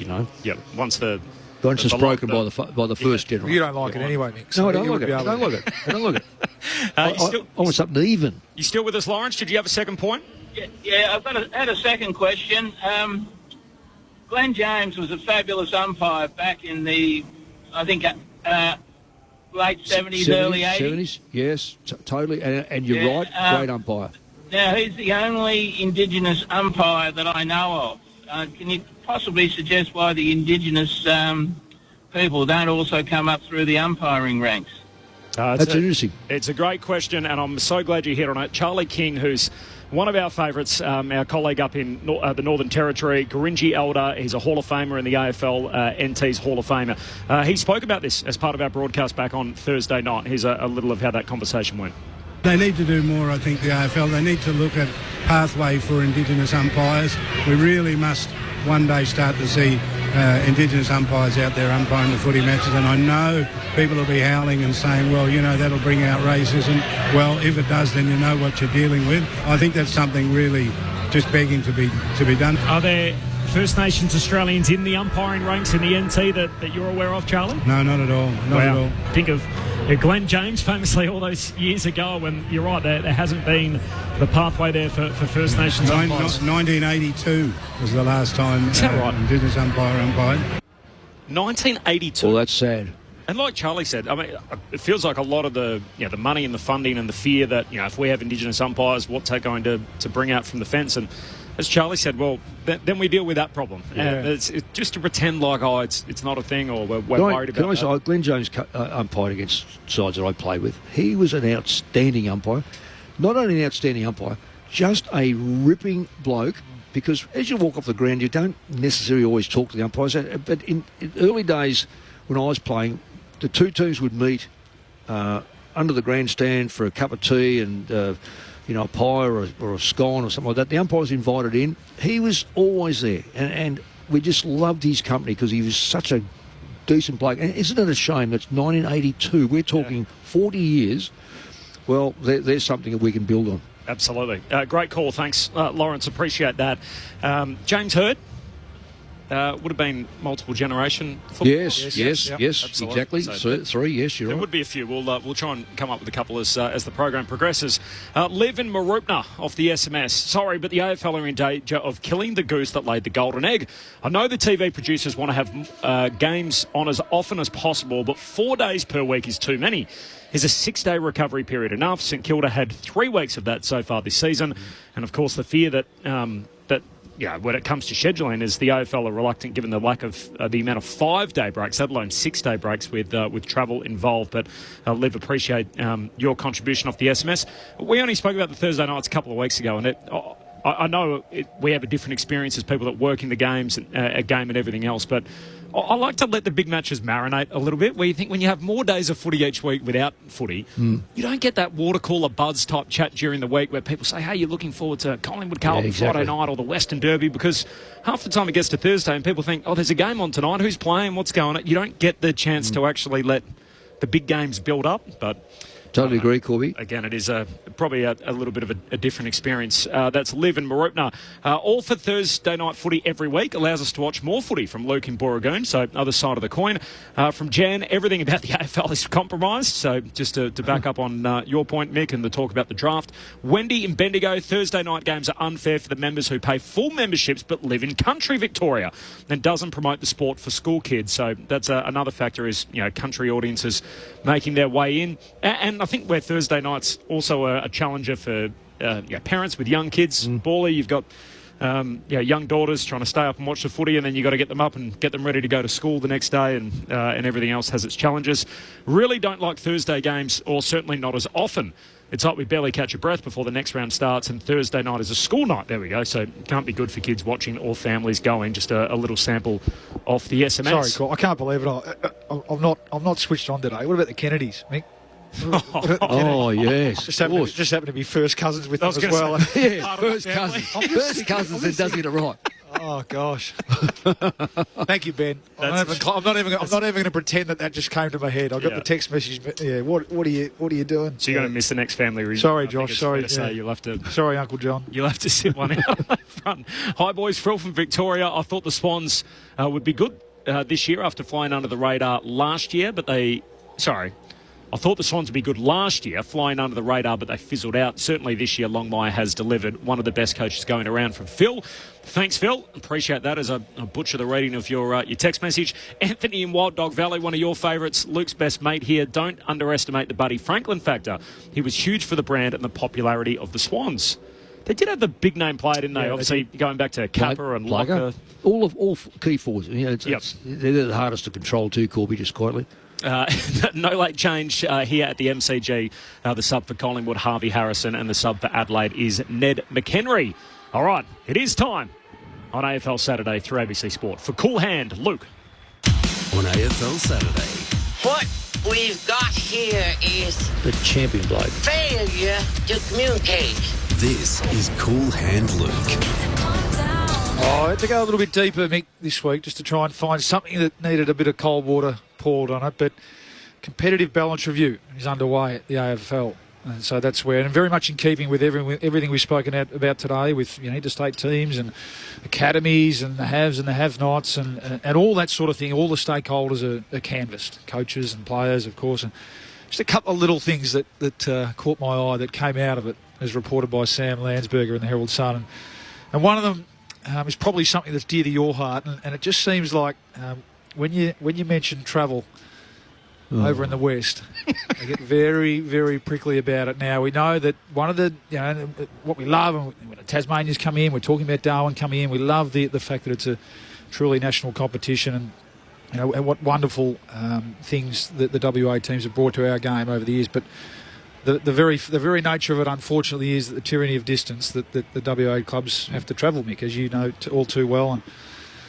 And it hasn't been given a name, but sources have said that Melbourne people think that said travel is very much not an issue, due to the fact that business class flights are granted to the clubs for every second week that they travel. Now, that's caused a big... Well, that's new. A big rocket. Certainly that was my first question. You used to business class. You used to fly first class, didn't you? Yeah, I know. We were in the smokers area down the back, Bally. They have the smokers area down the back. That's where they put us. Don't get caught up in those first few years. We never travelled business. Wouldn't know what the front of the aircraft looked like. We had to walk on the tarmac to get the tail into the plane. So don't get caught up in that. You know what? You cope with it though, didn't you? You won 2 premierships. Cope with it because we didn't allow it to get to us. Okay. And we try to paint a picture scientifically that travel from east to west. Once I picked up about this travel business and everyone was worried about it, we sort of played with the science community by saying that east to west travel was no good for you, but for west to east was quite easy. And what we're trying to do is paint a picture for every side that come to West Australia. Forget about it. You can't win anyway, which was absolute, you know what. Yeah, I like it. It's all in the mind. The last one, just a little one too, and I'm going to read. There are some pushes being made by clubs and players to find a way to celebrate more winners in the game. This is Sam Lansbury report. Whether it's the creation of more trophies or something else, I think in the future there's a mentality of failure. There's only 17 clubs that fail every year, one premiership winner. It's a strong push. That we need to find a way, like English soccer, like the US sports, of course, we spoke about premiership rings last week, to find a way to celebrate more winners throughout the season, Mick. What are your thoughts on that? Celebrate more winners? What's he mean? So basically, like in English football, 6 conferences for a spot in the Europa League and someone plays for this. Do we need multiple trophies that you get something if you finish in the top 4? And basically, so do we talk about coaches and say, here's Mick Moldhouse, he's had 17 winning seasons as opposed to how many premierships they've won? To me, it's a little bit of everyone gets a medal. Everyone gets a ribbon. It's a bit like junior school where the kids come home and they go, well, look at these medals. Did you win? No, I come 7th, but I competed. Yeah. So who's getting the bucket of cold water? It's Sam's story, basically. Well, no, it's the stakeholders that remain nameless. And look, I'm probably being a little bit, and maybe it talks to the fact that there's so much pressure on coaches and clubs, year in, year out in the week-to-week cycle. But I think you sign up to play in the big league, Mick. We know there's one winner every year. Exactly. There's positives, and it's a bit of the Giannis from the Bucks thing. That doesn't mean it's a complete failure. You can lose one year and still grow. I still reckon there's only one winner. There's only one name on the premiership. There is, and yet one of my greatest. If I had to say my greatest year of coaching was probably 2002. We didn't win. Yeah. So yeah. I loved it as a story because a lot of my native sandgropers were on the hook on the back of the story. They were chewing up all that bait. I love it. It was like the fish were jumping straight in the boat. You didn't even have to throw any bait out there, and they were involved in it. The one thing that does annoy me when it comes to travel and the WA teams and everything else is how closed-minded people are to solutions. So every time you want to throw up a solution, they don't want to hear it. They're talking about we should play 17, 18 games at home because they get to do that over there. It's not the same thing. That's never going to happen. It's always going to be a home and away competition. But you throw up the third team in WA, it gives you an extra 2 games at home. They hate it because they don't want to divide their wealth and supporter base, obviously, with another team. So it's a talent issue. Yeah. I think it's a disingenuous thing to say you can't want more home games and then you try and put more teams there. They don't want to hear about it. Should each Victorian team have to play a home game in Perth? No, the draw. The other thing is play right now. Play 17 games and we call it fair. And the next year we play 17 and they're reversed as your home and away. It won't happen because we know that the TV won't allow it, the AFL won't allow it because of money. Yep. So we've got to put up with it under. So the more you can close that gap of a credible football society, the better we go. You know what they say, fair is a place where they judge pigs. And that's it, yes. Unfortunately. But the other one is, and I know you guys have probably experimented with this at times, is... Look, I'll look at it and I think, look, if you've got to travel 10 times a year, so say you play 22 games, you get 12 of them at home with an away derby, you could halve your flights overnight. If you go to the AFL and the Eagles together and you say, look, we're going to play 2 home games in a row, then we're going to play 2 away games in a row. So we're going to fly out on a Saturday, we're going to play our Sunday game, then the next week we're going to play Saturday. So we'll spend the whole week in Melbourne, right? Which they don't want to do because they want to get back home in their own bed. But you could immediately say then instead of taking 20 flights a year to play your 10 away games, you're taking... half as many, taking 10. Yeah. So you basically then play your road games back-to-back and you're on the eastern seaboard and you cut the travel in half immediately. Try 6 in a row that we did in 1990. 6 in a row. Yep. You've still got your frequent flyer points too, haven't you, Mick? No, they were Ansett, mate. So where do you reckon all my Ansett frequent flyers are?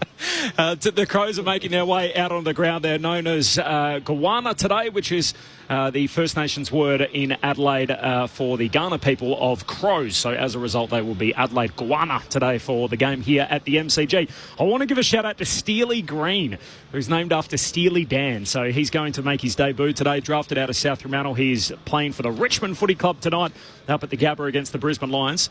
Steely Dan was actually struck by lightning in his early teens. Steely Green, yep. Who did I say? Steely Dan. Apologies. Steely Green.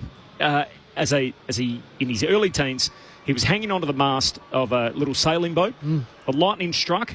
Luckily, he was wearing sort of rubber boots, which basically saved him from the lightning passing all the way through his body. He turned to footy. 3 years later, he was drafted. And he did an apprenticeship. What do you reckon he did an apprenticeship as? Electrician. As an electrician. Yeah. Amazing. Had it in his system. It was in his bones, I was going to say.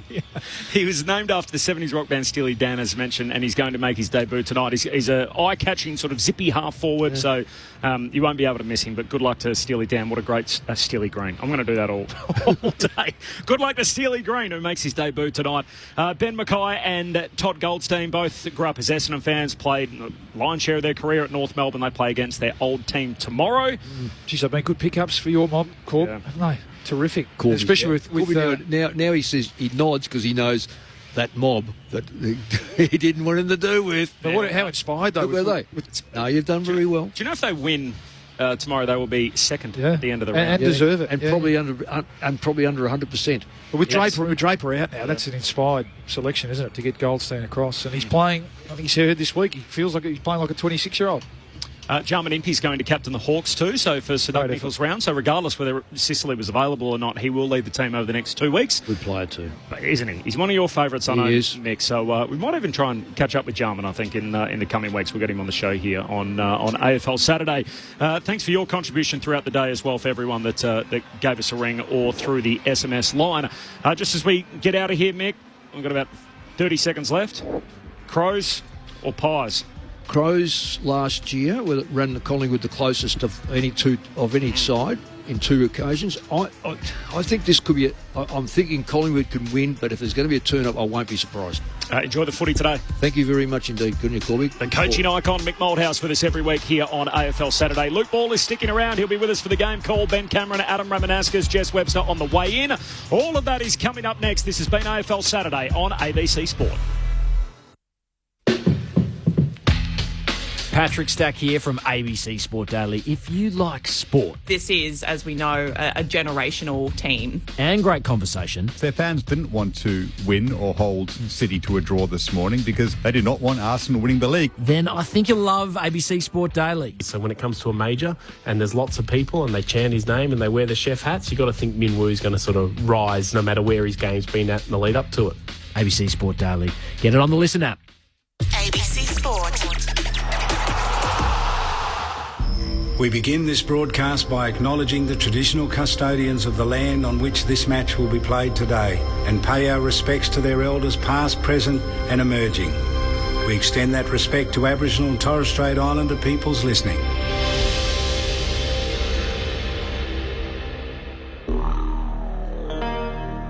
Welcome to ABC Sports coverage of the 2024 Sir Doug Nicholls round. Sir Doug Nicholls learned to play football in bare feet in the paddocks of Kamaraganja. I was captain of the school team. When he left Kamaraganja, he went to play in the Golden Valley League for Tongala, and then on to Melbourne, firstly to Carlton, then for Northcote in the VFA, playing in Northcote's 1929 Premiership team, and then Fitzroy in the VFL. I always want to be in top, playing football. I went for the ball. I want to be on top. I was good. I want to be good. Dominating my mind that I was their equal. Sir Doug Nicholls was a runner, boxer, footballer, a champion in everything. He once told his grandson, Gary Murray, to get a tune out of a piano, you can play the white notes and you can play the black notes. But to get harmony, you've got to play both. One of the first references to reconciliation. Never conscious of me colour, I felt that I was their equal. And this helped me too. Sir Doug went on to be Father of the Year, King of Moomba. He was knighted by Queen Elizabeth II. He had an audience with the Pope, became Governor of South Australia, and his great-grandson, Nathan Lovett Murray, played for Essendon Football Club. One of the good things, I made a lot of friends to sport, which has no barrier. Heads out to Mansell. He marks it half forward. Bolton's on in the pocket. Got it. Shane marks left forward pocket of the punt right end. Bolton from the pocket. Showtime. Shane bends it through. His beast that is out of control. Kicks it to the goal mouth, 2-on-2. Rankin's trying to create. Rankin kicks the goal. Got us feeling like we out of this world. Cozzy Pickett swoops onto it. Kicks it end over end and bounces through the goal. As only Cozzy can. Go hard, never lay back, lay back. Hand pass it to Parfitt. Set it up this time right to the goal square. It might go through. It'll go all the way. You got stage fright? No problem. You got neck brace? No problem. You got two left feet, can't catch that beat. Take a deep breath, cause I got this, yo. Having to gather on the bounce is Cameron. Zigs and zags. I got the minute in. Snaps on goal. I got the minute in. Spins around and bounces through. He's kicked two amazing goals, Willie Rioli. I got the minute in. Tyson Stengel from the right forward pocket. Oh, he's a sharpshooter, all right. Got moves, got stuff to make you shake. Stomp the ground so hard, I make an earthquake. Kicks the Pies to the top of the goal square. Two Swans more, they cover. Bobby Hill, away to it at the drop. Bangs it through. Kicks it back to Bolton, who started all of it. Drills it. I got the minute in. Bolton puts Richmond in front. I got the minute in. Charges into the open goal square. Rioli has two. Back to Stengel. Snaps and goals. Handballs it to Walters. Tries it again. He delivers. The 2024 Sir Doug Nicholls round. On your radio. Sport Digital. And on the ABC Listen app. Just look for the AFL button. I got the minute in. You have to go way back to July 1, 2017, the last time that Adelaide won at the home of football at the MCG. Their losing record against Collingwood is even older than that. They have lost their last 8 games against the reigning premiers. Previous to that, there was a draw, and 2016 in the back end of the season was the last time that the Adelaide Crows walked off a ground against Collingwood with the 4 points. Let's see what we get from them today. It is Collingwood up against Guana, which is the Ghana People's First Nations word for crows. So as a result, you will hear Guana throughout the broadcast today when Collingwood take on Adelaide here at the MCG. My name's Corbin Middlemass. It's a thrill to be here for Sir Doug Nicholls round as it rolls on Saturday afternoon footy at the MCG. There is no late change. Harvey Harrison is the sub for the Pies, and for Adelaide it is Ned McHenry. Ben Cameron's here to call the footy with me. Hello, Ben. Hello, Corb. Great to be here. It is a brisk but sunny MCG, and you and I, we're feeling the cold a little more having come back from Darwin. It's actually the 50th meeting between these two sides, believe it or not. Collingwood lead the head-to-head comfortably.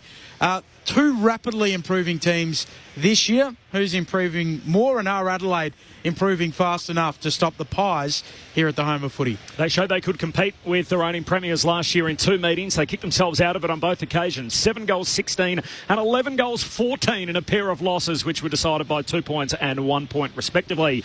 Our experts, our premiership pair, first of all, Luke Ball is with us. Hello, Bally. Hi, Corby. Yeah, just the shadows creeping over the MCG a bit, but still no win, so should be in for a good game of footy. Both teams should be able to display all their skills, and yeah, sometimes you just match up well against a team, and we get the feeling that this Adelaide side will go in and fancy themselves today based off their performances last week, as you said, where they really should have gone at least 1-1, if not could have beaten them both times. The reigning premiers. So yeah, they'll fancy themselves today. It was a terrific game last week, obviously coming off the draw against Brisbane.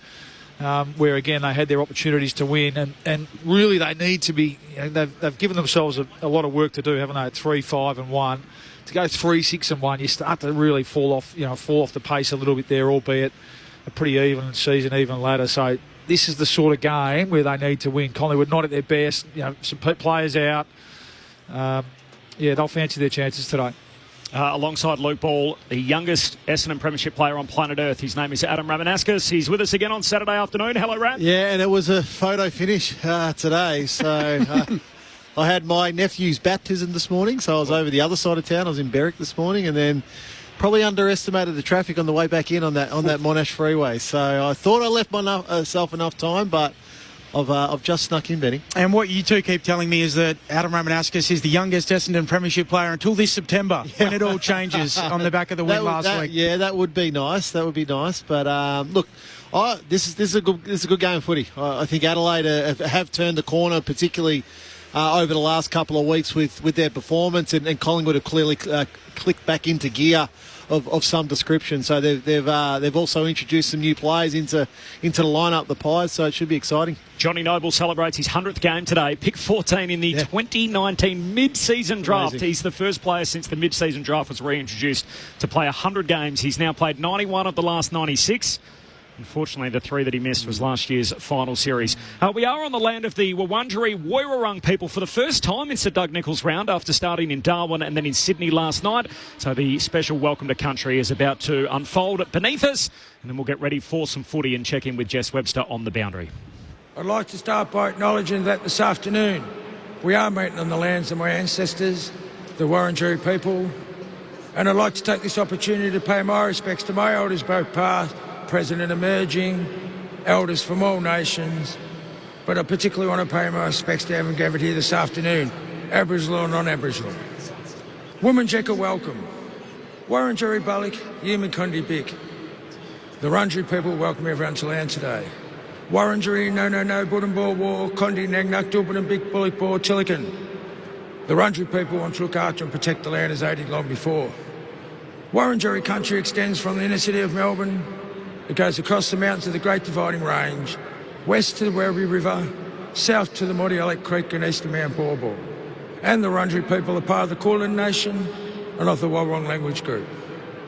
Hello, my name is Colin Hunter Jr. or Willert, meaning possum, a name given to me by my grandmother as a young boy. I'm a proud and passionate 7th generation Wurundjeri man and a direct descendant of Bibigen, who was Nullingeta or head of the tribe at time of first settlement. And it's through my grandmother, Gumbriar, meaning white dove, or Auntie Tiny, or Nana, she was known to all us mob, that I got Aboriginal culture and heritage in my life today. For that, I say thanks, Nan. My grandmother was one of the last of the Aboriginal people born in the early 1920s up at Corranderk Mission in Healesville, before she got pushed up to Barramon the River in New South Wales. In Aboriginal culture, a great deal of respect is given to the land, the plants and the north alike. And while you're on Wurundjeri country, you're most welcome to the traditional lands and the waterways of the Wurundjeri people. So Wominjeka, enjoy your day. I'd like to now invite Bobby Hill and Isaiah Rankin for the exchange of the cultural gifts. Thank you.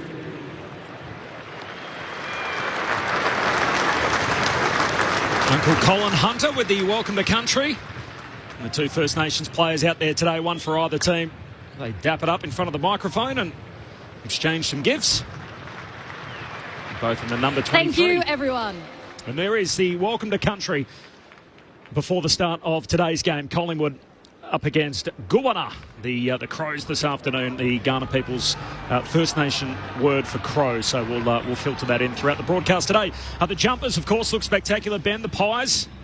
Yeah, so this is a jumper that was designed by Uncle Trevor Davis, a proud Wajak Balladong man, Wongi, Wilman and Noongar man, father of former Collingwood player Leon Davis. So Neon Leon, who was a favourite of mine growing up, Corbin. It was inspired by a piece of his art called Healing, and it depicts the healing process that Collingwood has embarked on in recent years. The use of rain in the artwork represents the club being cleansed. Oh, the jumpers look spectacular, predominantly white with the black stripes, the Collingwood strip, and as you said, particularly relevant to the journey that the club's been on in this space over recent times. The Adelaide strip, they're predominantly in blue with a red and yellow accent across the front of the jumper. Forward Isaac Rankin worked alongside his cousin artist Harley Hall to create the Crows jersey. The overarching theme of the Guernsey is the connection to and the artwork, which includes the names of all Adelaide's past and present Indigenous players. The Guernsey design depicts the 23-year-old Rankin coming home to South Australia last year, driven by his boyhood dream to play for the Crows and his desire to be closer to family. So that story is told in the beautiful artwork on the jumper of the Adelaide Crows. The 5th member of our team is Jess Webster. She's in the front row of the grandstand. It is a little chilly as winter is well and truly here. Jess, good afternoon to you. Good afternoon, Corby. Certainly is. The MCG is looking an absolute treat at the moment, bathed in sunshine. But you're right, winter is certainly on our doorstep at the moment, just a top of 13 degrees today. So I've got the beanie on, the puffer jacket ready to go downstairs. And you mentioned Collingwood, they do have the recent form against Adelaide, having won the past 8, but 4 of the last 5 have been wins by just 5 points or less. So looking forward to what's hopefully going to be another really close contest today. And also John Noble for the Pies playing his 100th game. Thanks, Jess. Fingers crossed. That's, I think, what we're all hoping for is a close no doubt. game of footy. Roman Bawley. Well, that's exactly what we want. So it's a picture of the MCG, and the weather is just spectacular this time of the year. Just perfect sunshine. It's absolutely stunning out there. But I think for Collingwood, Darcy Fogarty will be at the head of their list, and how they play, how their defenders play against him. Jeremy Howe's a big loss for the Pies, Bally, with his intercept marking and his versatility in matchups too. He allows then others to go and get the matchup that they really want. And I think on the other hand for Adelaide, they'll be no doubt looking for Nick Dacos. Yep. Nick Dacos has been in really good form. Is it Keys, do you think? No, I don't think it'll be Keys. He's been playing that role as much as he's been playing a lot of half forward. So, Nick Dacos now is playing predominantly as a midfielder. So, it will be somebody else. Maybe Saligo goes to him. Like Saligo, both his offense and defense has been really strong for Adelaide over a period of time now. But I think the matchup of Darcy Cameron and Riley O'Brien is pivotal in this contest. They have to put work into Nick Dacos at stoppages. His stoppage work over the last month has just been elite in terms of, we know there's a lot of great clearance players across the comp, but he is by far ahead of any other player in terms of his clearances leading to scores, which is the key part to it. So I'd be really interested to see maybe it's Rory Laird play a bit more of a selfless defensive role, or maybe it is Saligo. Just give up a little bit of his ball hunting. But certainly around the stoppages, Dacos has to be looked after. Great to see Jordan DeGoey back. You'd think that he would spend a fair bit more time forward. Yep. And just looking now, he heads down towards Collingwood's goal square. So looking forward to it. I think we will get a close one. I found this one really hard to pick. I think Collingwood are naturally at home, but I think the Crows can really give them a shake today. I think the Pies just. They're missing, obviously, some forward power, the Pies, but just the Pies, I think. Mentioned Nick Dacos spending time on the ball now. It's great to see Isaac Rankin start to spend more time in the centre bounce too, and he starts in there today, so look for him to start and push forward and really test the Collingwood midfield going the other way as well. Been dynamic around contest, Rankin, the last few weeks. So for the first time in 2024, Sir Doug Nicholls' round comes to the land of the Wurundjeri Woiwurrung people at the mighty MCG. It is Collingwood and Guana, the Ghana word for Crows, as Adelaide will be known as for the next 2 weeks. The Red Heron held aloft. We're ready to go. Saturday afternoon footy at the MCG on ABC Sport. You're with Ben Cameron. O'Brien and Cameron in the sunshine. Saturday Arvo footy at this great gallery of the game. Cameron takes it out of the ruck. First clearance the way of the Pies. High ball to half forward. Bouncing ball. Hill slaps it down onto it. Chase Jones wrapped up in a tackle for the Crows. Gets a handball away. Onto it Smith. He'll dribble a kick forward. Keys comes up. Can't gather it. O'Brien bends over to pick it up. They're knocking it down the wing here. The Crows side bottom goes in. Dispossessed. Now Legg comes away with it. Stripped of it in the tackle. Caught holding the ball. And Nick Dacos with an early impact on this game. He'll have it on the great southern stand wing. Walked away with all 10 votes last week in his showdown with Harley Reid in the Eagles as he goes short to Pendlebury, and Pendlebury chips it to Lipinski. 16 Premiership Magpies out there, so that injury list growing. Still a critical mass of last year's Premiership team as he kicks down to half forward, and Max Michaelani takes the intercept mark for Adelaide off the back flank. It's not a great kick. Sends it out across the half back line to Keane. Has to collect on the hop. He's closed down by Cameron. Sends Adelaide into the centre square, and it works out. Finds Rankin. Here's Rankin chipping it short. Coming up Dawson, the skipper. Forward of the logo on the wing. Feeds the handball forward to Rankin. Looks inside 50. Can't find a target. Josh Dacos back there for the Pies. Wrapped up in a tackle. Gets a handball away. Noble's there to mop it up. Pies bouncing off halfback. And the run of Quaynor. Quaynor kicks in front of the benches. Great half volley pick-up. Hoskin Elliott turns around for the Pies. Gets away from Hinge. Kicks down to half forward. Cox there along with Butts. Butts puts a fist in for the Crows. Ball hits the deck. Here's Crisp. Scoops it up for Collingwood. Hand pass back into dispute. Collected by McRae of the Magpies. Still at centre half forward. Hand pass to Pendlebury. Handball to DeGoey. Gives it back to the veteran. Pendlebury for the first of the day. Pops it through for Collingwood. And how about that for a bit of work? The reigning premiers on the board first. 1 straight 6. Guana. The Crows yet to score. We're 2 minutes travelled in this opening quarter. Saturday footy on ABC Sport. Adam Ramanaskas and Luke Paul. Oh, that's a great goal, isn't it, by the champ? He was involved across half back here, Rama. So clearly starting in the centre of the ground too. So great start for the old legs there, covering the ground beautifully. And it was just that ball forward. Hoskin Elliott. Beautiful pick up below his toes, wasn't it, on the wing here. Good contest by Cox forward of the ball, and then That's what Collingwood do when they do it when they're at their best, committing numbers to the floor of the ball, to the ground ball. The Goey's been involved a couple of times, and it was the 1-2 to Pendlebury and a lovely finish for the first goal of the game. We go back to Josh Dacos, just fighting that tackle. Didn't allow the ball to hold in. They're so good these days at fighting and standing up in tackles, aren't they? O'Brien wins the tap down and led onto it there for Adelaide. Gives it off towards Saligo. Off to Keane, the former Pie. Kicks back into the middle of the ground. Bouncing ball. Quaynor's there, wrapped up quickly. And a ball up to come. Umpire Justin Power, who's out there with Chris Donlan, Nathan Toner and Andrew Heffernan in charge of this one today. Opening goal of the game, the way of the Pies through Pendlebury. Dacos with the clearance. Left foot snap around the members' wing. Bouncing ball. Michael Lanny's there, wrestling with Hoskin Elliott. Schultz will go and pick it up. Back feeds a handball to Josh Dacos on the wing. In front of the benches, sends it down to Cox, trying to get rid of Butts. Ball hits the ground. Out towards Brodie Smith for Adelaide. Hand pass to Michael Lanny in the back pocket. Spears his kick along the boundary line to Mitch Hinge. Celebrates a milestone himself today. This is his 50th game for Adelaide. Of course, having started his career with the Brisbane Lions, he becomes just the 106th player in the Crows' history to reach the milestone. As Hinge kicks in front of the benches, O'Brien hands to it, no mark, inadvertently socked away by Josh Dacos to Rochelle. He's got the long sleeves on, sends Adelaide into the centre square. Offhand spills down to side bottom. Hand pass away to Lipinski. Downhill go the Pies, gives it to McRae, kicks for Cox, can't reel it in. Off the deck, he regathers, hand pass back into dispute. All left it behind. Hamill forces the ball to ground. Hamill extracts it for Adelaide. Gets it off towards Keane, who will get a handball away towards Butts, and then he kicks out wide, and the mark taken out there by Keys for the Adelaide side today. 1 straight 6 plays. No score through the opening 4 minutes. The Pies lead, kicks up towards the wing, standing in front. Cameron takes the intercept mark for the Pies. The Goods O'Loughlin Foundation logo out on that southern wing underneath the Shane Warne stand. That's where the orange boots of Elliot Himmelberg are standing on the mark as Collingwood go back and across. Through the hands of Maynard, he kicks into the middle of the ground for Noble in his 100th game. He goes long to centre half forward. Hinge in the box seat, forced to spoil after the pressure late. Hits the deck. Brodie Smith gathers, runs into trouble. Chris blocks him up, takes him to ground, and a ball up.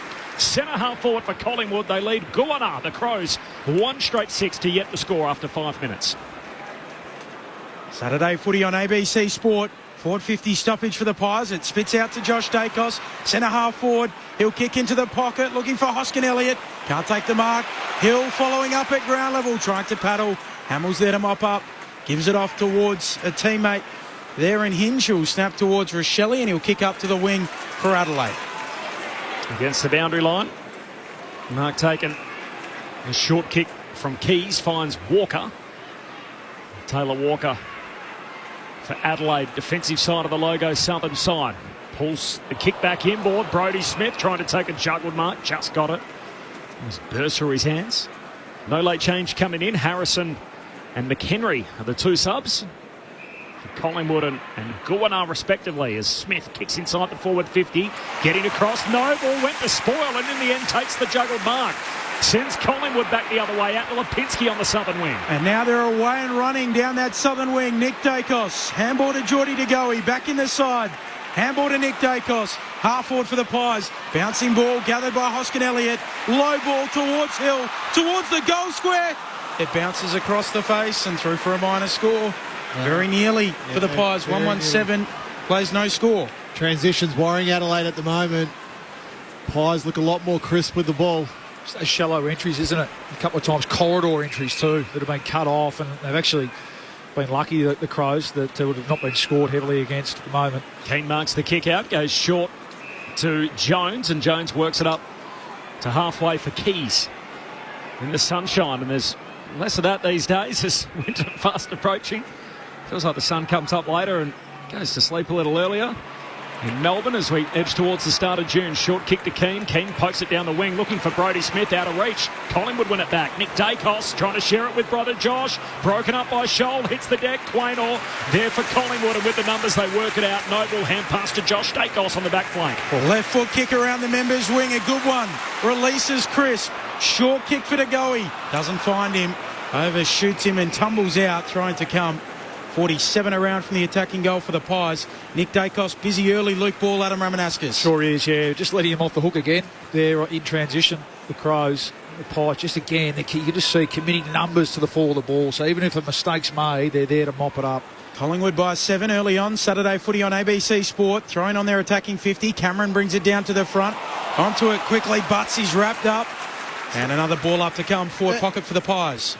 Now repeat stoppage. But I look at, like, Saligo's standing next to Dacos now, but at that previous stoppage, nobody was standing next to Nick Dacos, which I just find remarkable.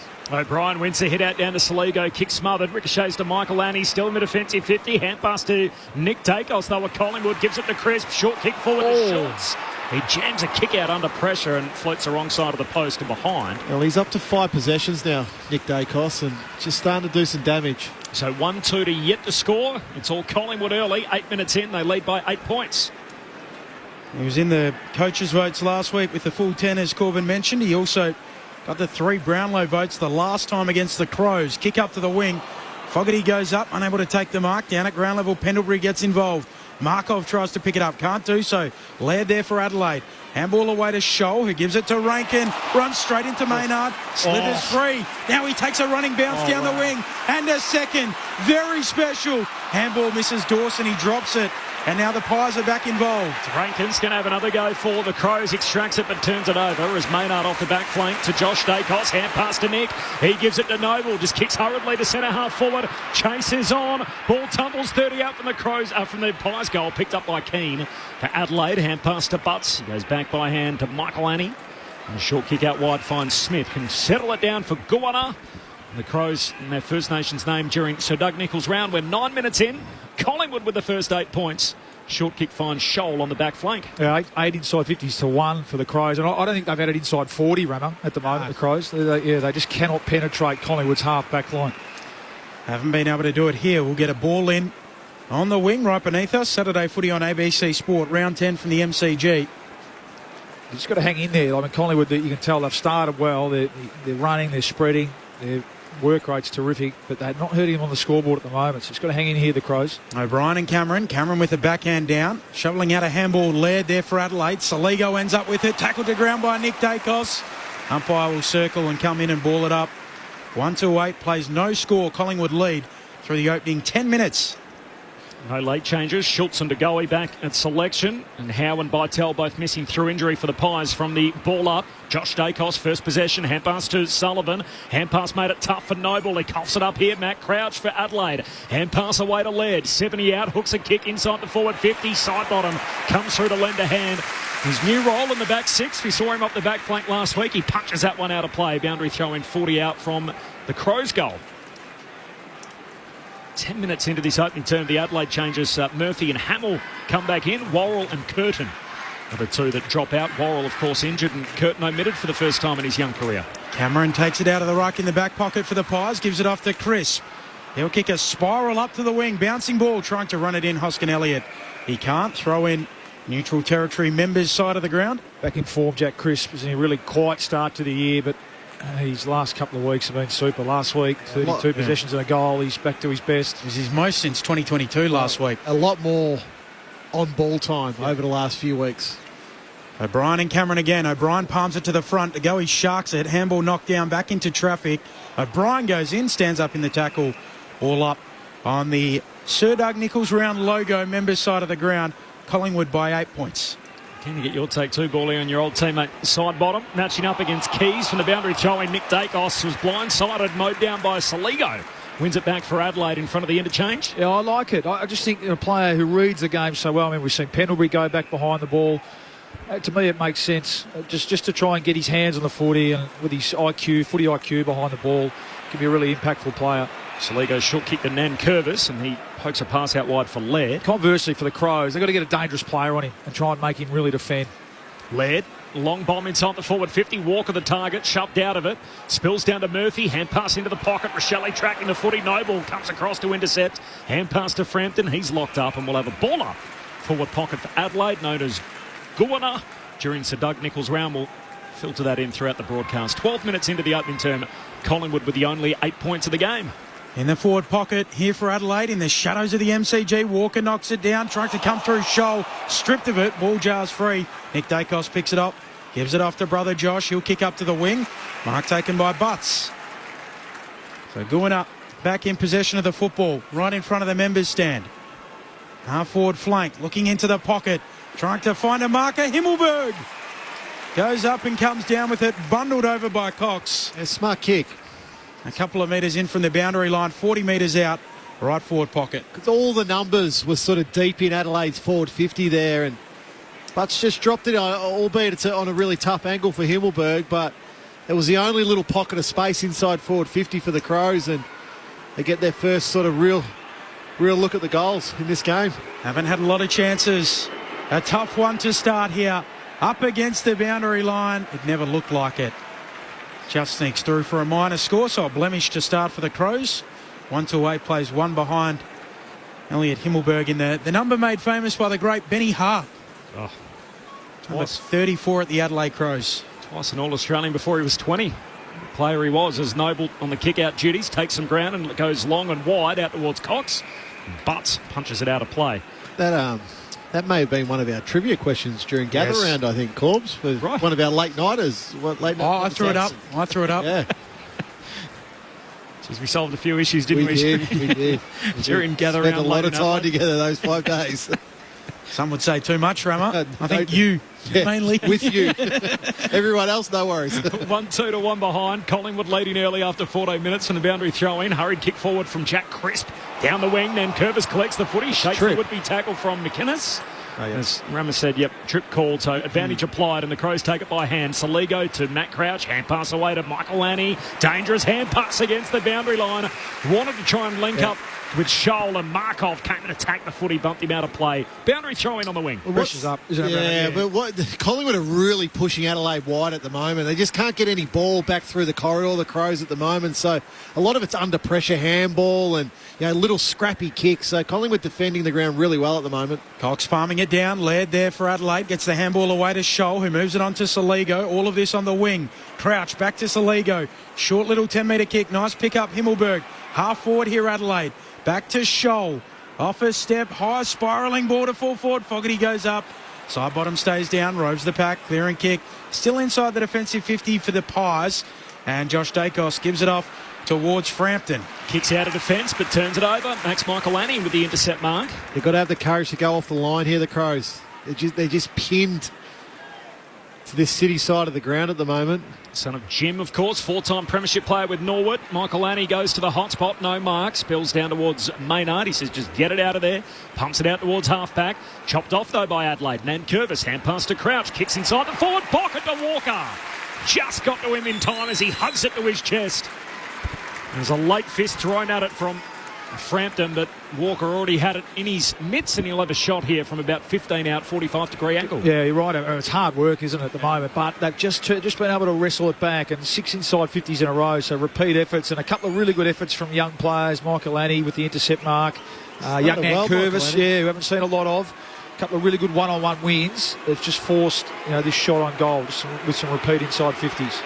Repeat entries, and now this look results in a goal. The Crows are in business.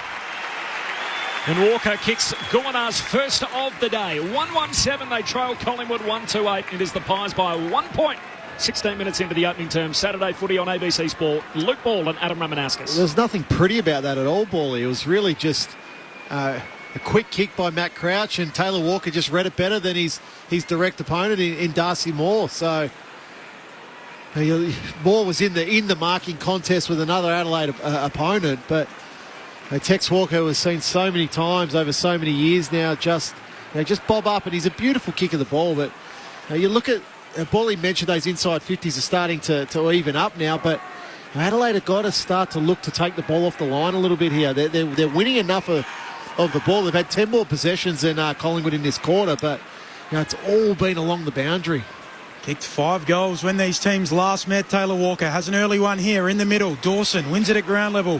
Handball to Crouch. Handball releases Rankin. Chips it inside attacking 50 for Adelaide. Quaynor outpoints Murphy. Takes a defensive mark for the Pies. 40 out from their defensive goal. Goes laterally to Noble. Game 100 today. He'll stab it short Josh Dacos on the halfback flank. Collingwood by a point here on Saturday Arvo Footy on ABC Sport.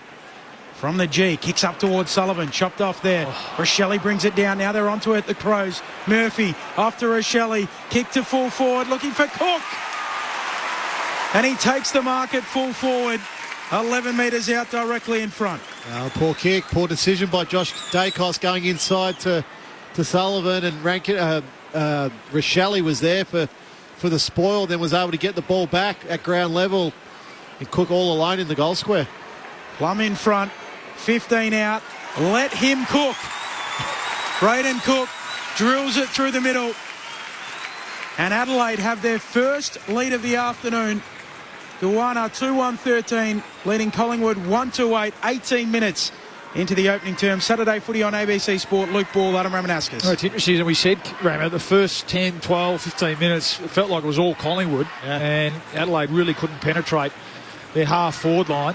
But Collingwood didn't make them pay. They had some opportunities, didn't they, to transition the ball a few times and just left a few out there. And you mentioned Josh Dacos there. I mean, he's had 9 possessions, both he and Nick getting plenty of the footy, just not using it as well at times. And that time, that 40% for Josh. That time there, they were able to, he was just trying to jam a kick, inside, and Rochelle was onto it, as you said. John Noble slipping over, which we might see a bit of as the shadows descend over the ground. And if you do that, it's amazing how many times it results in an opposition goal. So good effort for the Crows. Shadow's almost in the centre circle, and it's only just after 2 o'clock local time in the afternoon. Back in the middle of the ground, Rankin spun around a couple of times, couldn't evade the tackler, and he's caught and holding the ball. Free kick going Collingwood's way, and De Goey to take it, goes short to Noble. They had to just wheel and go to Goey. Now they go wide again. Centre bounce, Rammon. It was 3-on-3 ahead of the ball. Noble comes out wide with the kick, finds Maynard. That's a dart. That's down a laser. Half forward, finds Josh Dacos. Beautiful left-footed drop punt. Most left-footers are. Crowded forward 50. 70 metres out. He puts it in the direction of Mason Cox. Carries his head. No mark. Spills down to Crisp. Shakes the tackle from Michael Annie. Hand pass back into dispute. Nankervis extracts it for Adelaide. Hand pass away to Crouch. Kicks looking for Hamill. Just missed him. Sloppy disposal, and as a result, the ball skids out of bounds. A throw in deep forward for Collingwood. Saturday Footy on ABC Sport as we tick into time on in this opening term. Adelaide by 5. Last 2 goals of the game after Collingwood kicked the first. Umpire brings it back in. O'Brien and also Cox speed towards it. O'Brien taps it down with his left hand. Now it comes towards Cox in the forward pocket for the Pies. Getting involved quickly is Keane. Dragged down to ground and a ball up to come. 30 out from the attacking goal for Collingwood. Attacking the punt road end in this opening term. Up it goes. O'Brien slaps it boundary side. Onto it quickly. There is Richards hooking it back to full forward for the Pies. Josh Dacos stays down, gets the handball away, trying to find Pendlebury. Now Sullivan involved. He's wrapped up by Keane. Ball spits out. Quick flying shot on goal coming from Crisp. And it's missing right, bouncing out, throw in. Deep right forward pocket for the Pies. Luke Ball, Adam Ramanauskas, your experts. Saturday Arvo Footy here on ABC Sport. First look at little Joe Richards, Ramo in person. He's lively. He's got good goal sense. You see him on the move there through the stoppage. He's had 12 already. Josh Dacos, boundary throwing deep forward for the Magpies. One straight down to Pendlebury. Snaps for his second. The old veterans kicked the first 2 for Collingwood. Just winding back the clock as he moves beautifully through the stoppage.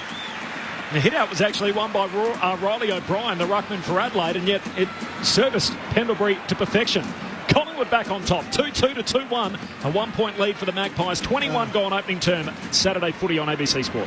Well, it's amazing, Ramo, at times. I mean, Pendlebury was the one who went to put on the block for Jordan De Goey, who was working his way through the stoppage, and it's amazing how many times when you have that mindset to help out your teammate, the ball falls in your hands. And Michael Annie got lost there. Yeah, he did, in space. And it was O'Brien. And look, it was probably had a bit too much on it. And that deep defensive 50, you just want to bring the ball tight into your chest.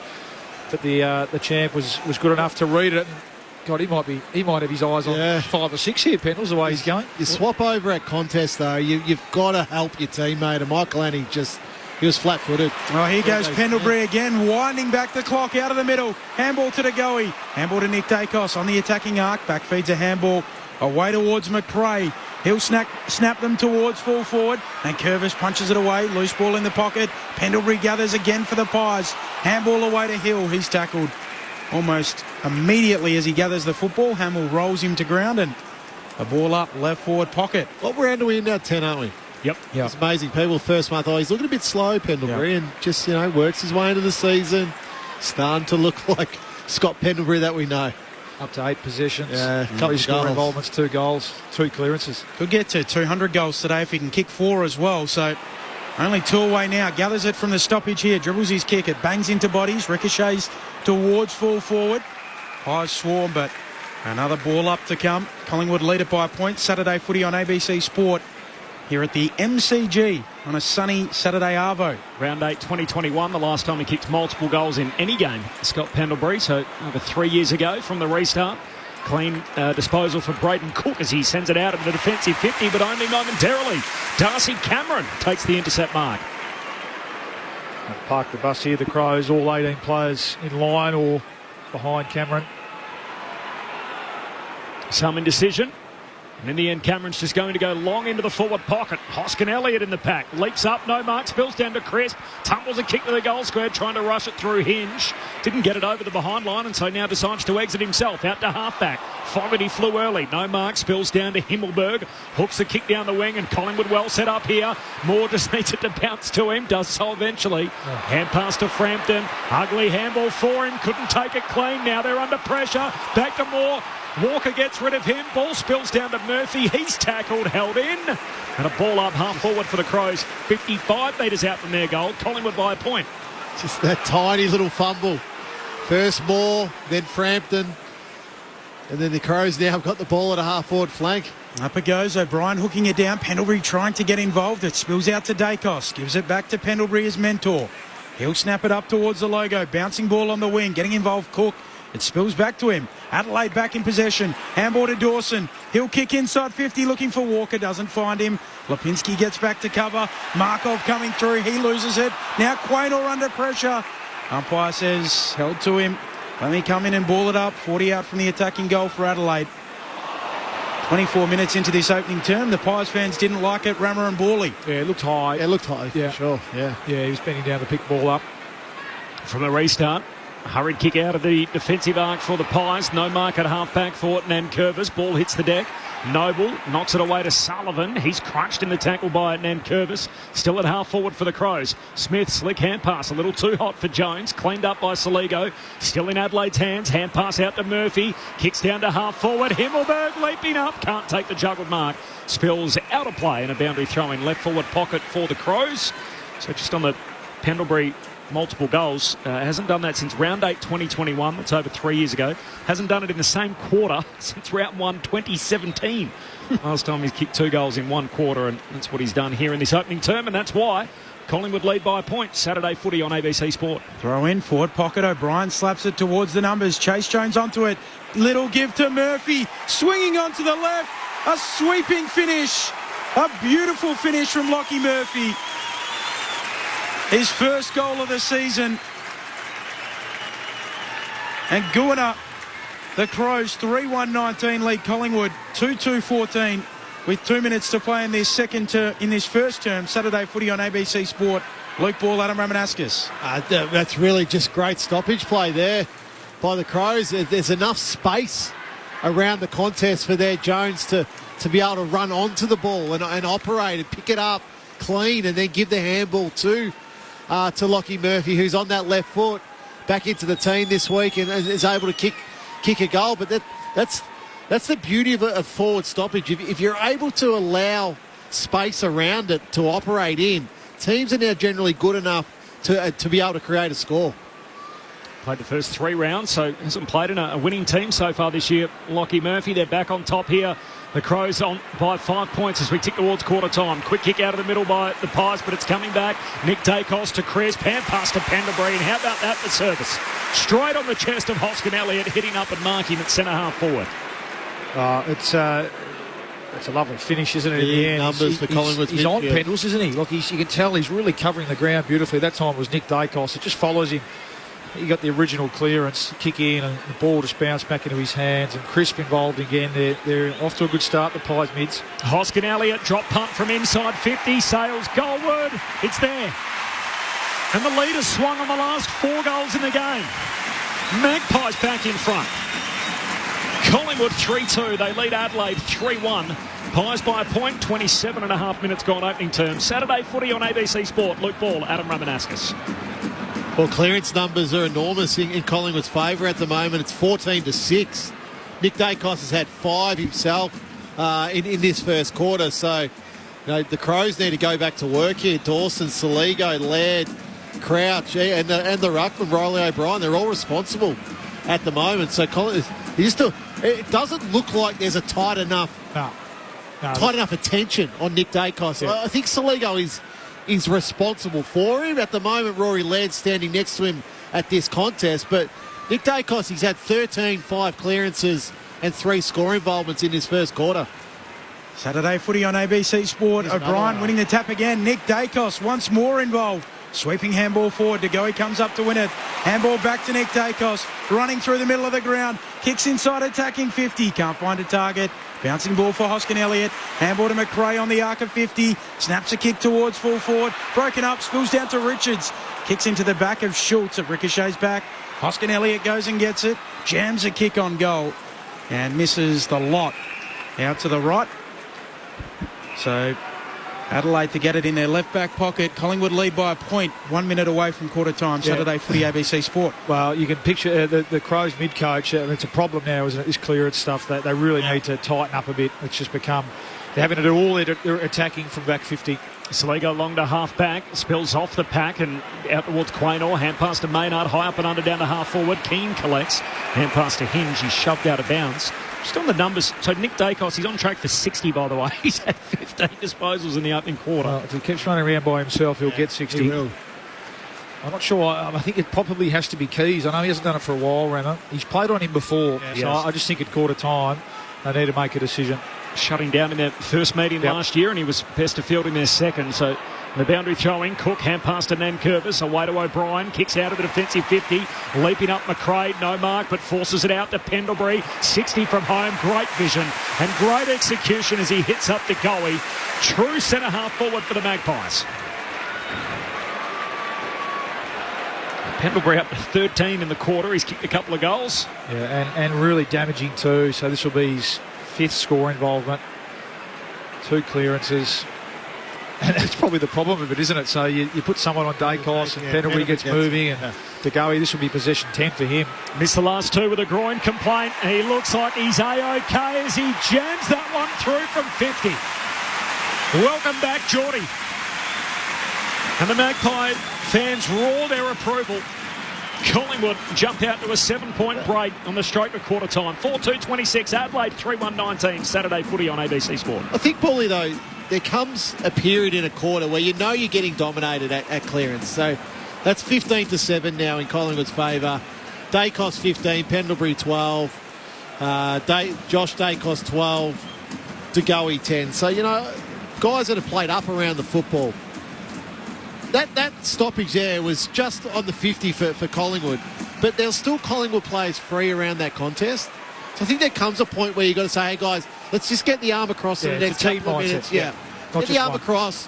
Let's lock it down here for a couple. If we have stoppage after stoppage, so be it. But we can't allow the ball just to come out the back there and Pendlebury able to hit an easy target. Last 2 goals of the game, the way of the Magpies. Cameron hacking it off the deck from the restart.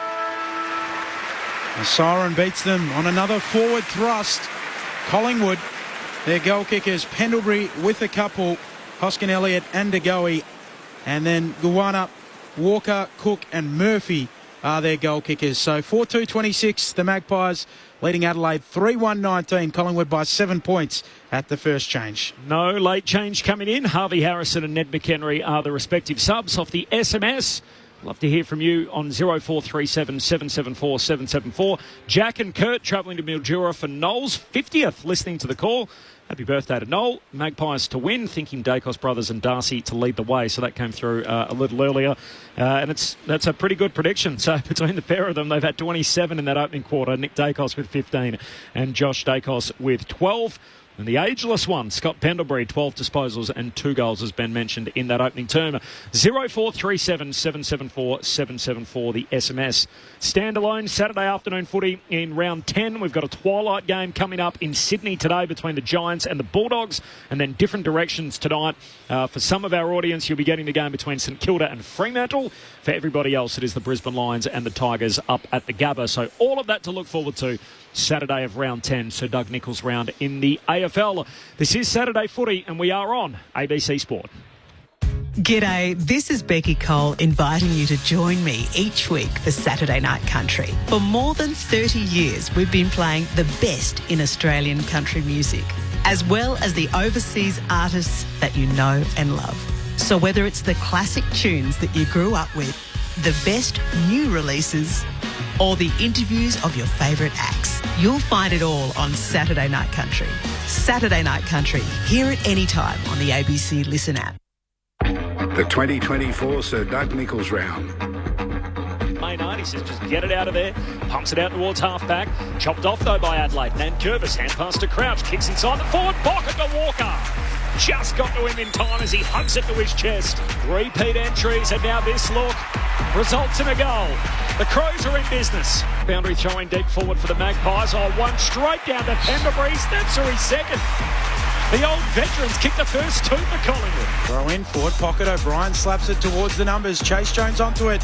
Little give to Murphy. Swinging onto the left. A sweeping finish. A beautiful finish from Lockie Murphy. His first goal of the season. Cook hand pass to Nankervis, away to O'Brien, kicks out of the defensive 50, leaping up McRae, no mark, but forces it out to Pendlebury, 60 from home, great vision and great execution as he hits up to Goey.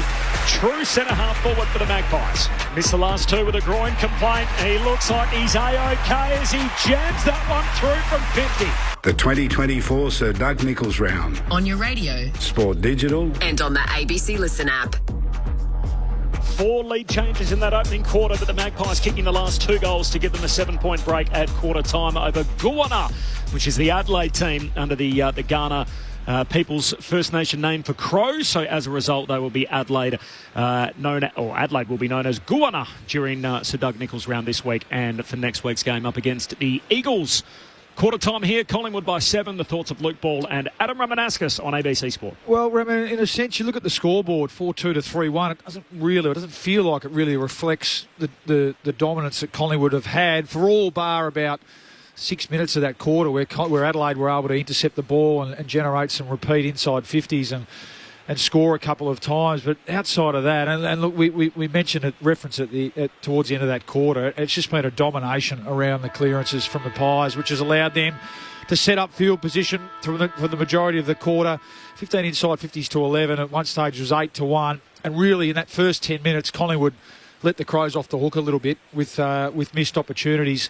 And that's probably still the one watch a bit from Collingwood's point of view. I mean, we know they don't have the Myercheck down there at the moment, don't have McStay, they don't have the big forward to come out and provide that option. They're having to sort of conjure different ways up to score to capitalise on that ball movement and that clearance dominance. I mean, it was Pendlebury getting on the end of 2 for that quarter to go. He kicked 1 and Hoskinell at the other. So I thought they looked pretty slick, the Pies, for the majority of that quarter. And really it was only that 6 or 8 minute period through the middle there where the Crows were able to get the game back on their terms and get a bit of field position back. But the clearance is the thing. And you look at the numbers. I mean, Nick Dacos has had 15, 6 clearances himself. Pendlebury 12 with 2 clearances. Josh Dacos has had 12 and DeGoey 10. And Crisp 8. So, I mean, that's the whole midfield. That's too much ball for that quality of midfield. That's way too much ball. So I'd be very surprised, Rammer, if I didn't see something shift through the middle of the ground this quarter, at the start of this quarter for the Crows, because if they allow it to go on like that, Collingwood will start to capitalise on their forward dominance. Well, I was watching the Crows huddle at quarter time there, and Nathan Van Berlo, who's the Crows midfield coach, spent a lot of time with the midfielders. Now, whether it was around giving them a spray or showing them what Collingwood are doing, I personally think it needed to be both, because I just found the Crows mids to be lazy around allowing the ball to come out in the front door at centre bounce, allowing around ground, just plays to be free at the back of contest or the side of contest where Collingwood can work it backwards or sideways and then into open space. So, yeah, I would hope that the Crows have got a different setup in this second quarter.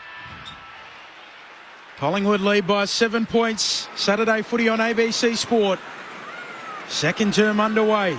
Umpire Turner lays it down, knocking it down O'Brien.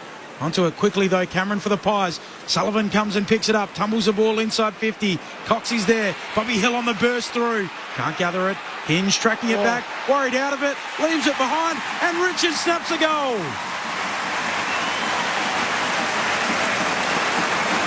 Collingwood, black and white hot to start this second term. 5-2-32. Plays Adelaide 3-1-19. Less than 25 seconds into this second term. Saturday footy, ABC Sport. Luke Ball, Adam Ramanauskas. Centre clearance again. More of the same from the Pies. And just looking at the umpire there, Lockie Sullivan. Yeah, I know it's only early in his career, Lockie, but you've got to get out of the way when the umpire's backing back. He's going to come off this umpire. It's a pretty decent hit. He's got a bit of whiplash. Anyway, Sullivan got the clearance in the end and got the ball forward, and Hill, and that's Collingwood at their best, isn't it? Just push the ball forward, and in the end he got a lucky bounce to near the kid, but he was there in the spot, good enough to capitalise. So well done. He looks lively. I like what I'm seeing from young Richards. We'll get down to Jess in just a moment. Jess Webster on the boundary. Back in the middle. Cameron palms it down for Collingwood. Rankin first possession. Tackled. Got a kick away. Cameron now tracking the footy again for the Magpies. Going in clean. Noble just picks it up. Got it out towards Pendlebury. Cruises down the back edge of the centre square. Kicks outside of the boot to Mark Holt. Finds him on the wing. Beautifully placed with that deft touch. Gives it to Lipinski. Short kick along the boundary line of the goal kicker Richards. Runs back into the shadows of the light tower. Hand pass back to Pendlebury. Handball back to Richards. Across the half-forward line, and now Noble marks. Front edge of the centre square. Collingwood by 13 points. They've kicked the last 3 goals. Noble sends it towards Bobby Hill. And the Norm Smith medalist hits up out of the goal square. Finds a bit of paddock in front of him, and he marks 20 out directly in front. Nobody there. Bally for Adelaide. No mids and pushback. Just a giant hole. 20 metres out from Collingwood's goal, and it's a good kick by Noble. Terrific kick by Noble, but the speed of Bobby Hill to get to that ball. So Noble put it to that space, and Bobby Hill just got there. Will Hamill's very quick. Bobby Hill just a bit quicker. Wadjuk Balladong Noongar ancestry. Bobby Hill, the only First Nations player in the Collingwood team today. He celebrates accordingly. Pops through the goal, shakes a leg, and Collingwood have it out by 19. 3 minutes into the second term, 6-2 to 3-1. They've doubled Adelaide's score. It is Collingwood by 19 points early in the second. Saturday footy on ABC Sport. Jess Webster is on the boundary. Yes, it's not good news for the umpiring department down here with an injury concern to Nathan Toner, who's just gone down the race with the medical staff after copying that hit to the head. So he'll get checked out, and the emergency for the day is Stephen Williams, who might have to come into the action. That's the beauty of the 4 umpires too. Yeah, I think Lockie Sullivan, I'm not sure what the go is these days, but he might be losing at least half of his match payment today. Got to get out of the way. Anyway, hopefully he's okay, that umpire, but she's worrying signs already, Rama. So he spoke about the midfield coach at quarter time. It's just more of the same here for the Pies, straight out of the middle. Did Stephen Williams come on, or are we just going with the 3 umpires for the time being? I think we're just going with the 3. What they've done in the past is they'll then rotate quarters, won't they, often? From that point on, as the Crows go inside 50, and Walker stands tall to mark, 45 metres out, slight angle to the right. Hard to tell how many field umpires there is sometimes, because there's 4 boundary umpires, and they sort of make their way inside the ground at times, but 1, 2, 3, yeah, so they're going with 3. Well, we should ask our umpire man, Benny Cameron. Walker on the set shot. Distance, not an issue. The accuracy is, on this occasion, out to the right. Leaves one out there. Taylor Walker, right when Adelaide need one. 6-2-38, plays 3-2-20. Pies by 3 goals, 4 minutes into the second. Saturday footy on ABC Sport. We'll get Jess to inquire downstairs as to what happens now. So just 3 field umpires in play at the moment. As Nathan Toner off the ground after Lockie Schultz found himself in the space of the umpire moments ago. Pies working up the halfway. Bobby Hill whacks it forward for Collingwood. Still hunting the footy. Pursuing Keane despite Adelaide having a 3-1. In the end, Adelaide through Keane. Kicks down to Crouch. Can't mark. Spills to Laird. Gives it to Dawson. Sends it down the wing for Himmelberg. Hand pass back to Dawson. Keeps on moving. Looks long for Walker. He's in the box seat. Getting across more. Spoils it away. Rochelle with some fancy footwork. Sockers to his own advantage. He didn't see Quaynor coming. And he gets him with the chase down tackle. Ball spills out. Lipinski, short kick up towards the wing, and Richards comes up with it for the Pies. He shares it with McRae. McRae will kick forward of the wing here for the Pies around the Great Southern stand. Unable to mark Hoskin Elliott down at ground level.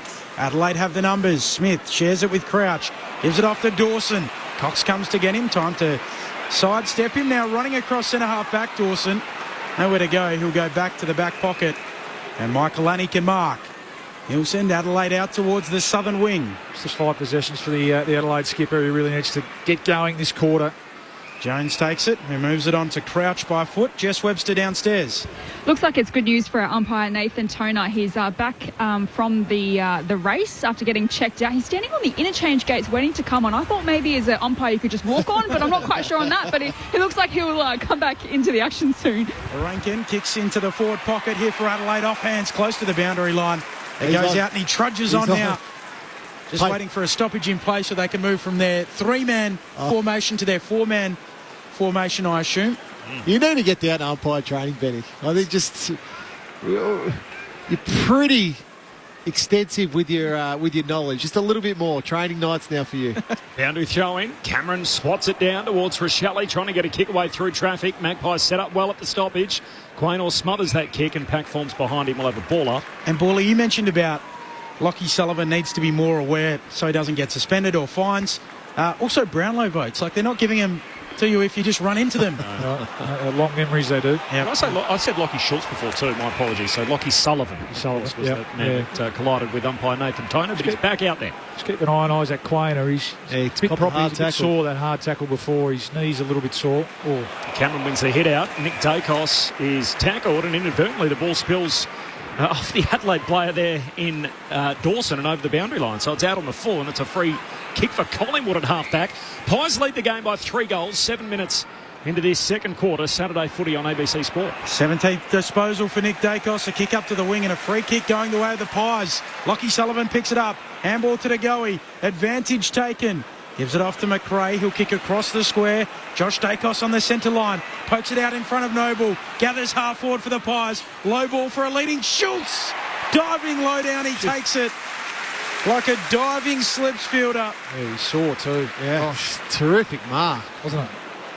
It's just full commit. Like the ball was, maybe just be worried. He's hit his head maybe 50 centimetres off the ground, and Schultz has just dived for that ball. And yeah, he's hopefully it's just winded. Yeah. He's come off second best. Maybe he landed on the ball. Yeah. Have you ever done that, Rama? Yeah. It takes the wind out here. Not pleasant, yeah. No, he looks okay. He's a tough hombre, isn't he? Yeah. Yeah, I think he certainly looked like his head hit the ground. Yeah. Obviously had a case of that last week with Jeremy Cameron falling from a much greater height, which drew a lot of criticism and questions and commentary during the week. Lockie Schultz is going to have his kick here. So back from suspension. Starts his run up, hard up against the advertising hoardings. Boot the ball from just inside the elbow of 50 in the boundary line. And that is a special kick. Collingwood are in takeover mode. I think they might just have a look at this one. Dave Roden's pretty good with his decisions, so this will be close. So we're going to check it upstairs. It's well over the line by the time. Oh, is it? No. What was the soft call? Soft call's behind. Yeah, I'm going to behind. No. I reckon there's a gap and he doesn't touch it until that point, Rama, where there's a small gap. I'm behind. This is not the scoreboard. That's not the first touch there.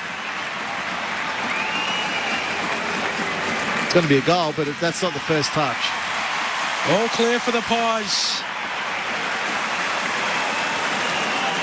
7-2, 44 plays, 3-2, 20 over Adelaide. Collingwood by 24 points, 9.5 minutes into the second. Saturday footy on ABC Sport. It's in the books now, but it's a transition. So they get the free kick on centre wing, Bally. And Sullivan takes the advantage, but it's the running of John Noble. Noble, he's been superb. Just overlap run, and no Crow player is really with him. Yep. And it's a beautiful little spearing pass to Lockie Schultz. You watch him; he's clearly got the licence. As you know, we know a lot of attacking halfbacks too, but got the licence just to take off as soon as they win the ball. Collingwood across any part of the ground, he just takes off. He's got Lockie Murphy. He's got the match up at the moment. He's kicked the goal himself, but he really tests out these Adelaide high half forwards. Crows have a bit of work to do. They've conceded the last 5. They get the break here. O'Brien down to Saligo. Deep entry inside forward 50. More sprawling mark. Couldn't quite complete it. Got it out to Maynard. Hand pass ended up back heel. Came off the back heel of Cook. Ricochets out towards Saligo again. Hand pass to Dawson. Kicks back inside forward 50. Kicks it out on the full. And Collingwood will get the footy back in the shadows at right half back. Crows to the punt road end in this second quarter. Jake Saligo, he's up to 10 possessions, but hasn't really had an influence on the game to this point, has he? That Collingwood midfield's been far more dominant. Maynard with the kick up towards the wing. Spills to Crisp in front of the pack. Schultz trying to soccer it on. Cook takes it. Schultz turns tackler. Ball up half-forward flank here for Adelaide. So you list, like Crouch and Saligo and Laird have had 11, 10 and 10. But Dacos, Pendlebury, Josh Dacos, 17, 14, 14, and just doing so much more damage through the middle of the ground. Footy on the deck, half forward for the Crows to go. He goes in, spins out of trouble, loses it. Crouch picks it up, handball to Hinge, he's tackled to ground. Crouch gets it back out of there, handball to Dawson. Nankervis on the wing. He'll hook a ball inside attacking 50. Unable to mark Saligo. Maynard comes through for the Pies. Whacks a kick to the wing. Oh, nice work from Hoskin. Elliott got rid of Michael Annie, takes the mark. And here go the Pies in transition. So devastating from this position. Tumbles a kick down to half forward. Richards collects. Hand pass to Schultz. Tumbles a kick goal. Oh, took an unkind bounce late. Still might work out. McInnes runs onto it. Hooks through the goal. Half a dozen in a row for the Magpies.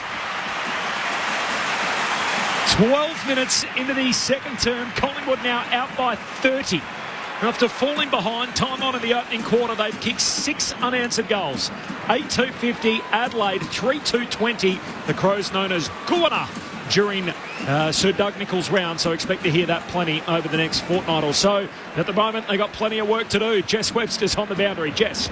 Isaac Quainer is just getting some repairs down here on the Pies bench. He copped a knee knock and also opened up a bit of a cut on his knee, and they're having a little bit of trouble stopping the bleeding, but hopefully they'll get him patched up pretty soon and he'll get back out there. Well, that's the old studs down the shin, I think, Bally. It's not pleasant. Which he's had an issue with before. Yeah, he did. So he usually wears his right sock up to protect that area. So I wonder, didn't he? Yeah, so Sam Wicks, who that's had the right. studs Yeah. up, actually I wonder if you can boots as a result of it. Yeah, I wonder if you can find out which leg it is, Jess. That'll be an interesting side note to all of that as Himmelberg gets the clearance for the Crows after taking it out of the ruck. And side bottom, defensive mark. Centre half back, misses the handball, looking for Frampton. Frampton goes and picks it up under pressure. Handball to side bottom. Back flank for the Pies, tumbling a kick to the wing. Nick Dacos speeding after it. Happy to see it out.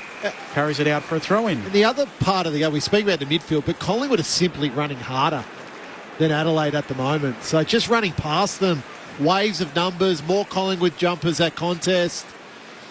So, you know, it's a 5-goal margin here pretty quickly that the Pies have, so the Crows want the next one. Last 6 in the game, Saturday footy on ABC Sport. Himmelberg wins it down. Laird's hand pass ended up with Pendlebury. Hand pass back into the pack. Pendlebury goes and gets it again. Sweeping hand pass forward, picked off by Hinge. Hand pass to Saligo. Just some gut running as he tucks the footy under his arm. Shares it with Laird. Hand pass to Dawson. Short kick to Fogarty, who takes the mark between wing and half forward. Fogarty kicks inside the forward arc, carries the head of Moore, picked up by Walker, slick hands to Murphy, hand pass inside to Keys, he shoots goalward, he misses. Out to the right, it was one the Crows needed. So Guana, 3-3-21, Collingwood 8-2-50, Pies by 29, 14 gone in the second. Jess Webster on the boundary. It's the right leg that is the concern for Isaac Quainer. I'm not quite sure if that was the same leg that was injured in that Sam Wicks collision, but he's got it taped up. He's standing on the interchange gates ready to come back on. That one's not doing the left footers union any favours, Ramo. Well, most left footers use their right as balance. Yeah. And That's what it was only there for with Ben Keys. That was his right leg as well. Yeah. So a deep 8-inch gash to his shin on that occasion after Sam Wicks got him. So they changed the actual studs that you're allowed to wear after that. He had the metal caps on. So that was August of 2020. He's been battling with it for a period of time, and now another wound to his leg today. A boundary throw in here, half forward for Adelaide. Punch down by Cox. Keys steals it. Floats a kick for the Crows into the attacking pocket. Bouncing ball, and Moore gathers on the bounce, sees it out. Throw in deep in the left forward pocket here for Adelaide. 0437 774 774 the SMS. So 0437 774 774. Saturday footy on ABC Sport. Corbin Middlemaz, Ben Cameron, Jess Webster on the boundary, and our premiership pair, Adam Ramanauskas and Luke Ball. Collingwood by 29 midway through the second. Cox slaps it down again to the front of the pack, diving over at Maynard. Trying to pick it up crisp, does so eventually. Gets a handball away towards Lipinski. Now Noble in the back pocket. He'll snap a kick beyond the defensive arc. Smith there, punches it down. Loose ball here on the half-forward flank for the Crows. Getting involved, Butts. He's wrestled down. It spills out to Keys again. Snaps another kick inside 50. Cox attacks it, brings it down. Crouch roves. Handball for Adelaide towards Rochelle. He can't gather it. Frampton goes in, tackled by Rochelle. And taken to ground. A ball up to come. 30 out from the attacking goal for Adelaide. They trail by 29, quarter-hour mark of this second term. Pies with the last 6 goals in the game. 4 lead changes in the opening quarter. Swung on 4 consecutive goals at 1 point. And Collingwood have not looked back in this second term as Crisp from the stoppage kicks up the centre-half back. McInnes competes, no mark, and a pack forms at his feet. Ball up 60 out from the Crows' goal. Just dialed it up a bit here, the Crows. A good 5 minutes. Need to try and find a way to score. Cox palms it down to Nick Dacos, who's got it again. 15 in the opening quarter. Hurried kick forward, turnover. Butts takes the intercept mark, just backward of the Sir Doug Nicholls round logo on the broadcast wing. Here at the MCG, it's Collingwood by 29. Butts will kick the red footy towards half forward. Cox opposed to Himmelberg. Cox hands on it. Laird roves it. Back feeds a handball. Rankin from the wing. Driving ball to full forward. And Moore's there to mark. At fullback for the Pies Rammer. Brayden Maynard just arms right around. He's hugging Taylor Walker. Kick to the half-back flank. Richards away towards Lipinski. They cough it up, the Pies. Onto it, Jones. Now Murphy dribbles it inside 50. Cook handball back outside 50. Murphy from 55 towards full forward. Unable to mark Fogarty. It spills down in the goal square. Side bottom gets involved. Slips a tackle. Gets a handball away. More a handball to Josh Dacos. Clearing kick from the back pocket. Goes to Bobby Hill, who leaps up. 2 Crows hit the deck. Hill outnumbered the leaper, and yet he's going to give away a free kick. Didn't touch the footy in the sky, and now it's going to go to the Crows. But, gee, I thought for a moment he was going to make both of them look silly there. Bobby Hill, Himmelberg and Smith. And in the end, the Crows earn the free kick. So Himmelberg, about 70 metres out at half forward, just lays it up to the hot spot. 2 Pies compete, Cox and Moore. They spell it between the pair of them. And then Rochelle lays a huge tackle at ground level, and we'll have a ball up, 15 out from the Adelaide goal. Well, it's a good little period. I mean, it's 11 inside 50s to 4, Renner. Problem is, Collingwood have kicked 4 goals from those 4 entries. Crows have only kicked 2 points for the quarter, so they've just got to find a way here to hit the scoreboard. Stoppage at full forward for the Crows, but Cox wins the tap. Straight to Nick Dacos.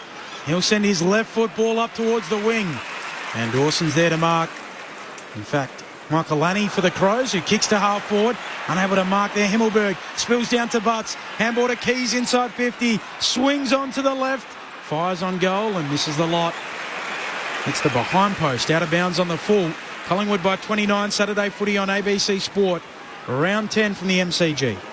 Wasn't his best finish there, but 93rd consecutive game for Ben Keys, which is the 6th longest streak in the AFL. And Bally, in another life, you were chatting with him, trying to woo him to the Essendon VFL team.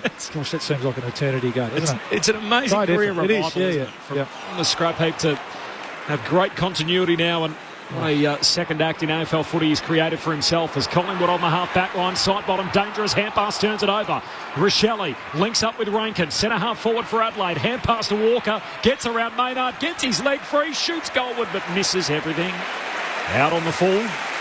As you said, momentum has turned. Adelaide with a period of dominance here and yet not putting points on the board. They trail by 29 as we tick into time on in the second quarter. Saturday footy on ABC Sport. Josh Dacos, back pocket for the Pies. Runs to the defensive arc, stabs it short to Noble. In the shadows of the Olympic stand. Right half back here for Collingwood. Game 100. That 2019 mid-season draft was the first with the reintroduction of it. Pick 14, as you said earlier, Corbin. What a story he's been. Side bottom onto Moore at centre half back. Kicks out into the sunshine. Tracking it, Frampton. Knocks it to his own advantage. He'll kick around the wing and spot up Lipinski. First since 92. Mid-season draft as Lipinski turns heads down to half forward. Hoskin Elliott leaping up, no mark, but follows up at ground level. Turns, kicks Collingwood inside the forward 50. Himmelberg left it behind. Cox collects. His hand pass back into dispute. Himmelberg had it, lost it under pressure. Spills Collingwood's way. Nick Dacos shoots goalward and the goalkeeper is back. It's Braden Cook. Is that winger running from goalpost to goalpost back to save the day. Last line of defence for Gorner. And the Crows with the footy in the back pocket, short to Murphy, and Murphy will go back to Smith in the defensive goal square. So we've got our first 100-gamer from that draft. Yes. And it also produced a premiership player, of course, in Marlon Pickett on debut. Yes. In 2019 GF. Is that John Newcombe as well? I think so, number 2 overall. Yeah. Smith in the back pocket, runs around, receives the handball from Murphy. Long kick up to the wing. Cameron camps underneath it. Free kick. Walker shepherded out of it. Crows with it on the wing. Long kick inside 50. Fogarty goes to ground. Frampton brings it to ground. Frampton first to recover. Picks it up in the back pocket for Collingwood. Handball to side bottom. Handball infield to Maynard. Wants to kick on his left. Will go towards the wing looking for Cameron. Stands in front of the pack. Out the back it goes. McInnes trying to get there. Murphy beats him to it. Adelaide back in possession on the wing. Smith away to Keane, who goes short to Butts. And Butts takes the mark right on the centre line. Members' side of the ground. There's no flow in their ball movement. Is it, Ram? It's all hard work for the Crows. I mean, they've controlled the last 15 minutes of the game, but there's no overlap. There's no dare in their ball movement. It's all kick mark, now allowing Collingwood to set up behind the ball. Saturday footy on ABC Sport. As Butts goes to Keane, who moves it to Hamill inside the centre square, kicks along the edge of it. Mark taken by Crouch, stabs it short to Dawson. Still inside the middle of the MCG. The Crows captain looks inside 50, waits a kick for Himmelberg. Who pops up to mark it. Plum in front, 35 out.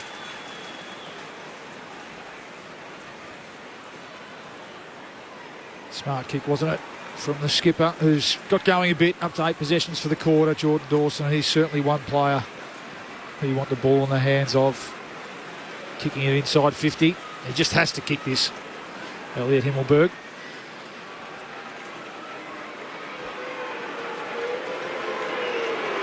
Starts his approach inside the centre square. Now inside 50, boot to ball. Is a beautiful drop punt. And it's a goal that the Crows desperately needed. Back to 23 points. Here's the margin, 8-2-50 Collingwood. Adelaide 4-3-27, 22 minutes into this second term. Saturday footy on ABC Sport. Luke Ball, Adam Ramanauskas. It's the first time, really, Bally, where they've got a little bit of ball coming back through the centre of the ground there, the Crows. So she's just looking at the replay. I don't know what Darcy Moore is doing. Or Darcy Cameron, one of the two. It's Cameron. Both sort of in dreamland. He's in the middle of nowhere. Yeah. It's okay to get back and fill in space, but you've got to have an awareness of the opposition jumpers around you. An opponent's there in front of you, 10 metres. You've got to go to that opponent. Like, you've got to turn your head. Yep, they're all covered behind me. The most dangerous player there was Himmelberg, and Dawson went straight to him.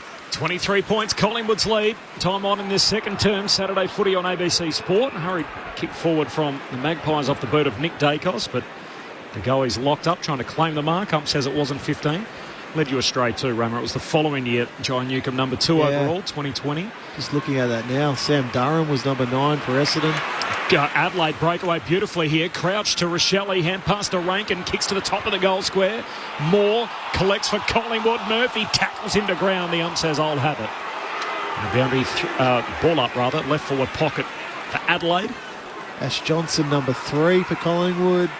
Ned Moyle, number 5 for Gold Coast. That was back in 2020, so 4 years on. A lot of good service from those players in AFL teams across the comp. On the restart, Rochelle, hand pass to Dawson, gives it back to Rochelle. Clever, paddles it to Rankin, just missed him. The ball rolls out of bounds, left forward pocket for Guana. With the Adelaide Crows throughout Sir Doug Nicholls' round, so 4-3-27. The Crows, they lead at Collingwood 8-2-50. They trail Collingwood 8-2-50. The Pies by 23 points, time on in the second. You're a player agent, Rammer. How did you miss all those players? Oh, you can't get them all, Benny. You know that. O'Brien wins the tap down. Going after it, Crisp shovels a handball out towards the middle of the ground. Coming through Himmelberg. Hoskin Elliott. He can't pick it up. Dawson goes in and does. Now gets a handball back towards centre half forward. Piling in Oleg Markov on top of Keys. And a ball up right on the attacking edge of the square here for the Crows. 23 points.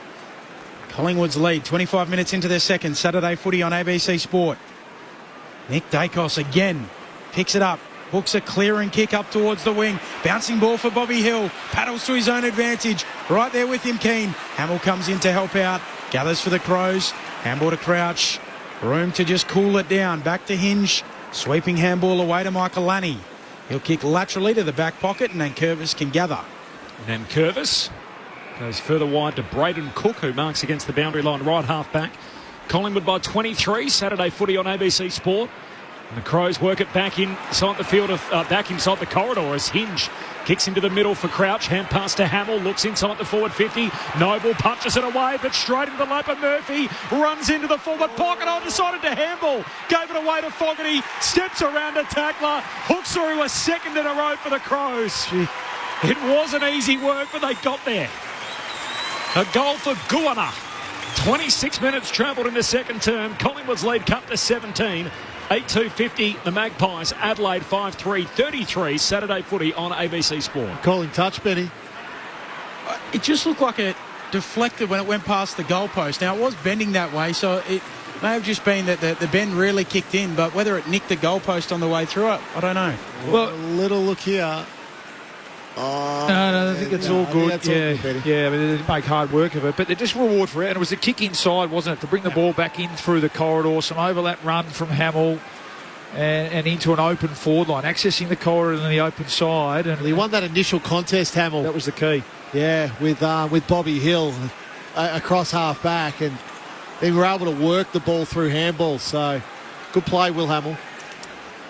Restart in the middle. Collingwood come away with it. Pendlebury feeds it back to the ruckman. Cameron kicks inside 50. Nankervis couldn't complete the mark, but will win a free kick. 40 out from his defensive goal. Last two goals the way of Adelaide. 30-point deficit reduced to 17. Great to have you with us for Saturday footy on ABC Sport. Rankin sends it out wide, and the mark taken by Butts. Yeah, it's gone to sleep a bit, the Pies. The last 15 minutes of this game. The Crows have absolutely dominated. All of that. Kicking around the wing. Dawson flies at it. Saligo roves. Tucks under the arm of O'Brien, then feeds a handball out to Chase. Kick to half forward. Murphy accepts it. Now he looks inside 50. And he finds a target. Tiptoeing around the boundary. He'll kick long to full forward. Rochelle in the long sleeves. Stands in front of the pack and takes the mark. Another example. In the end, it's an uncontested mark. I think Noble's opponent there, they've just switched off a bit defensively. The Pies haven't respected. I mean, there's some dangerous players ahead of the ball here for the Crows. We know that. Given time and space, they'll cut you up. Murphy's had a good little patch. He's been involved. The Crows are working their way back into this match. Josh Rochelle knocks it through. Rocky Rochelle's throwing some punches, and the Crows are landing a few too. Back to just 11 points. 8-2-50 plays 6-3-39. Saturday footy on ABC Sport. Our premiership pair, Luke Ball and Adam Ramanauskas. Yeah, well, that's 18 inside 50s to 6 in this quarter for Adelaide. 3 goals, 2 to 4 goals. So that's a lot of inside 50 for probably not as much reward as they should. The Crows, and you look now, Crouch is starting to get on top in the middle of the ground. Jordan Dawson's starting to get his hands on the ball. Rankin's starting to get his hands on the ball. So just starting to turn this last 5 minutes for the Crows, just turning nicely. Last 3 of the game for Adelaide. Collingwood's lead cut to 11. Back in the middle, Nick Dacos. First touch again. Hand pass away towards Noble. For the Pies, gives it to DeGoey. Kicks out to high half forward. Sullivan, the target, pitches in front of him. Just collects it inside the boundary line. Between wing and half forward. Kicks inside 50. Cox got a touch on it. Spills through Adelaide's way, though, as Keane, hand pass to Saligo, kicks into the middle of the ground for the Crows. Looking for Dawson, couldn't trap it, spills to Nick Dacos. Hand pass to brother Josh, kicks deep into the forward pocket. Hill flies to the footy, no mark, spills down to Rankin. Hand pass picked off, Hill just inside the boundary line, fumbles it out of play. And a boundary throw in right forward pocket for Collingwood.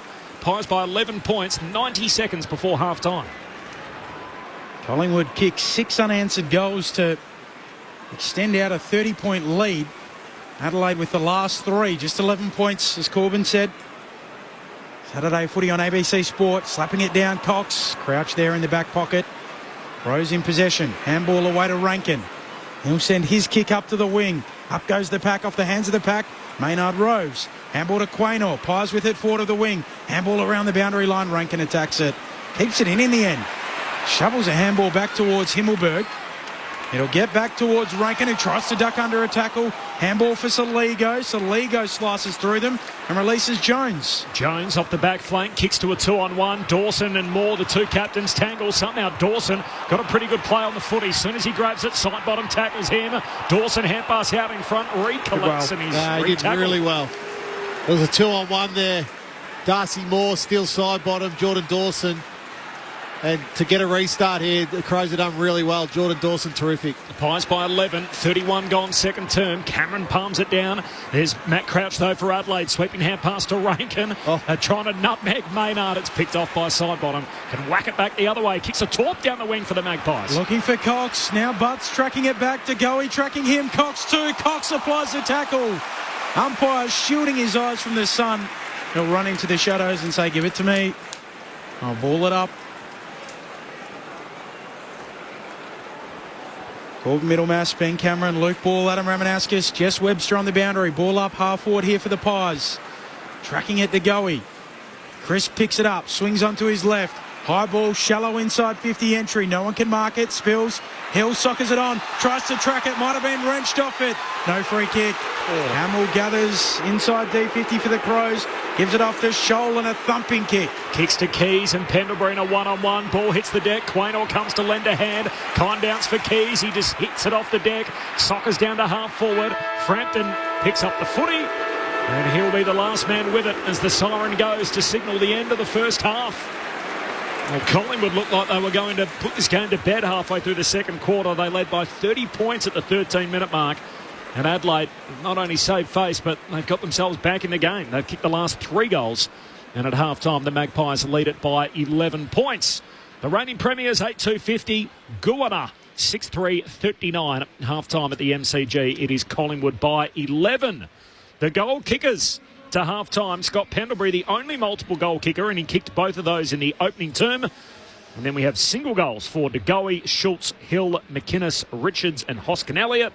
While for Adelaide, 6 goals, 6 different goal kickers. Murphy, Rochelle, Walker, Cook, Fogarty and Himmelberg. Off the SMS, Rob says, just wondering, is there any statistical evidence which supports the use of 4 central umpires? Or is it just a matter of reducing workload? From Rob. And similarly on the umpires earlier today, Mary said, please let us have a fair game. Last year in the game, poor umpiring gave it to Collingwood. Of course, there was that controversial missed decision which there was, the Crows out with Jordan Dawson. Only 4 free kicks each. That's one thing that's not. And the game has been reasonably free-flowing, but it's they haven't had any impact or involvement in this game to half-time at all. It's never. I'm not an umpire warrior. Do 4 umpires work? I don't notice it. Neither do I. To be honest with you, so there was a few moments I think early last year when they were experimenting it with the umpires and kind of caught looking at each other. But I'm a bit similar to you guys. Collingwood by 11 points at half-time. The thoughts of Luke Ball and Adam Ramanauskas. Well, look, probably a bit of a tale of 2 quarters really there. You know, Collingwood, I thought in the first quarter and even probably the first half of the second quarter were really good. Their run, their carry, their clearance work was absolutely terrific. And then the back part of that second quarter, the Crows sort of kicked into gear. I thought what was most impressive with that for the Crows is they started to be adventurous with their ball movement. Their handball receives in that quarter 44-27. So they wanted to move the ball. They wanted to start to test Collingwood. In that sort of first quarter and a half, they weren't testing Collingwood at all. Collingwood had them pinned to the boundary. And then they couldn't get the ball back inside the corridor to really get that handball receive game going. So once they started to do that through the mid part of that second quarter, it put Collingwood on the back foot and made their defenders actually have to defend somebody. Yeah. Whereas, we mentioned John Noble a number of times just running. He had a license to run and go and move and had plenty of the ball in that first half. He had the 18 possessions off a halfback flank in that first half. Nick Dacos was terrific in that first half. 24 possessions and 10 clearances. I think most would be happy with that for a game. So, he's done that in half of football. Pendlebury was really good, but I just felt late in that quarter, you could see Adelaide taking the risk through the middle of the ground, taking risks through kick and through both handball, and that sort of got them back into it. So those last 3 goals come in a 5-minute period there, from the 23rd minute to the 28th minute. So, allowed them back into the game. And I think it would give Collingwood something to think about in that quarter. Started to get a couple of one-on-ones with Darcy Fogarty. Started to get a couple of one-on-ones with Taylor Walker, and that's what they want. Collingwood's forwards are really not doing too much. Like Mason Cox, what's he had for the game there, Paulie? I haven't seen him much just at all. 3 possessions. Hill 2, McInnes 1, Schultz 4. So they're not getting anything at all out of their front half. We know that they're down on personnel, but and they were starved of opportunity that quarter, weren't they? But they're not getting a hell of a lot from their forwards at the moment, Collingwood. So, I think the pressure dropped off too, Ram. That was the main thing. I think, and you mentioned Noble, and sometimes, your great strength can come back to bite you a bit. Clearly, he's got that's right. He had the license to run off, and all of a sudden, when it comes back the other way, you take a few liberties on how you defend, and you picture the last 2 goals there. I mean, Josh Rochelle basically taking a mark. An uncontested mark, 20 metres out directly in front of goal. Noble there just giving him too much rope because he was caught in an offensive mindset. I thought Collingwood's last 15 minutes there, and that was the issue. I thought their pressure dropped right away. They were pretty poor, really, and Adelaide were able to control field position, dominate inside 50s for the quarter, and in the end they probably could have been a lot closer. So that'll be a reset, I think, from Collingwood in terms of their defensive mindset. I mean, look, it's been a really low, we spoke about the free kick count, really sort of low pressure, low tackle game, I think. 38-40, sorry, I'm looking at the wrong stat. But that quarter really did open up, and Collingwood's pressure, which we know is their one wood, fell away. And that's totally mindset? Yeah, of course it is, absolutely. Yeah, that's right. So they kick the first 4 goals. Okay, this looks like it might be a nice day out at the G. Well, no. This is a team that's fighting and scrapping to stay in touch with the 8. That's not the case. It's a bit of go to the jugular when you get the chance. Absolutely, and I reckon that's the thing. And again, it's a bit of a personnel thing. We know that they've got some numbers down for the ball, the Pies, but that's the one thing where they haven't been able to do. Even last year when they got on a run, they weren't able to, as you say, Rema, go for the jugular and put a big gap on. Turn a 4 or 5 goal lead into an 8, 9, 10 goal and absolutely stuff any opportunity out, whereas they left the door open. Adelaide's mids got going a bit. The skipper got going. He had 12. He was terrific that quarter. Crouch got it around contests. And Rankin and a bit of brilliance from Rankin and Murphy and Rochelle. So all of a sudden we got a ball game. It's good. The thoughts of Luke Ball and Adam Ramanauskas. It's half-time at the MCG as Sir Doug Nicholls' round continues, a standalone Saturday afternoon fixture here on ABC Sport, and it is the Magpies by 11 points. More of your thoughts on the SMS, 0437 774 774 is the SMS number. So we'll take a few more of those on the other side of the latest from the ABC newsroom. Second half action not far away as well, with the Pies on top by 11. We'll be back in 5 minutes. In the meantime, let's see what's happening in that newsroom.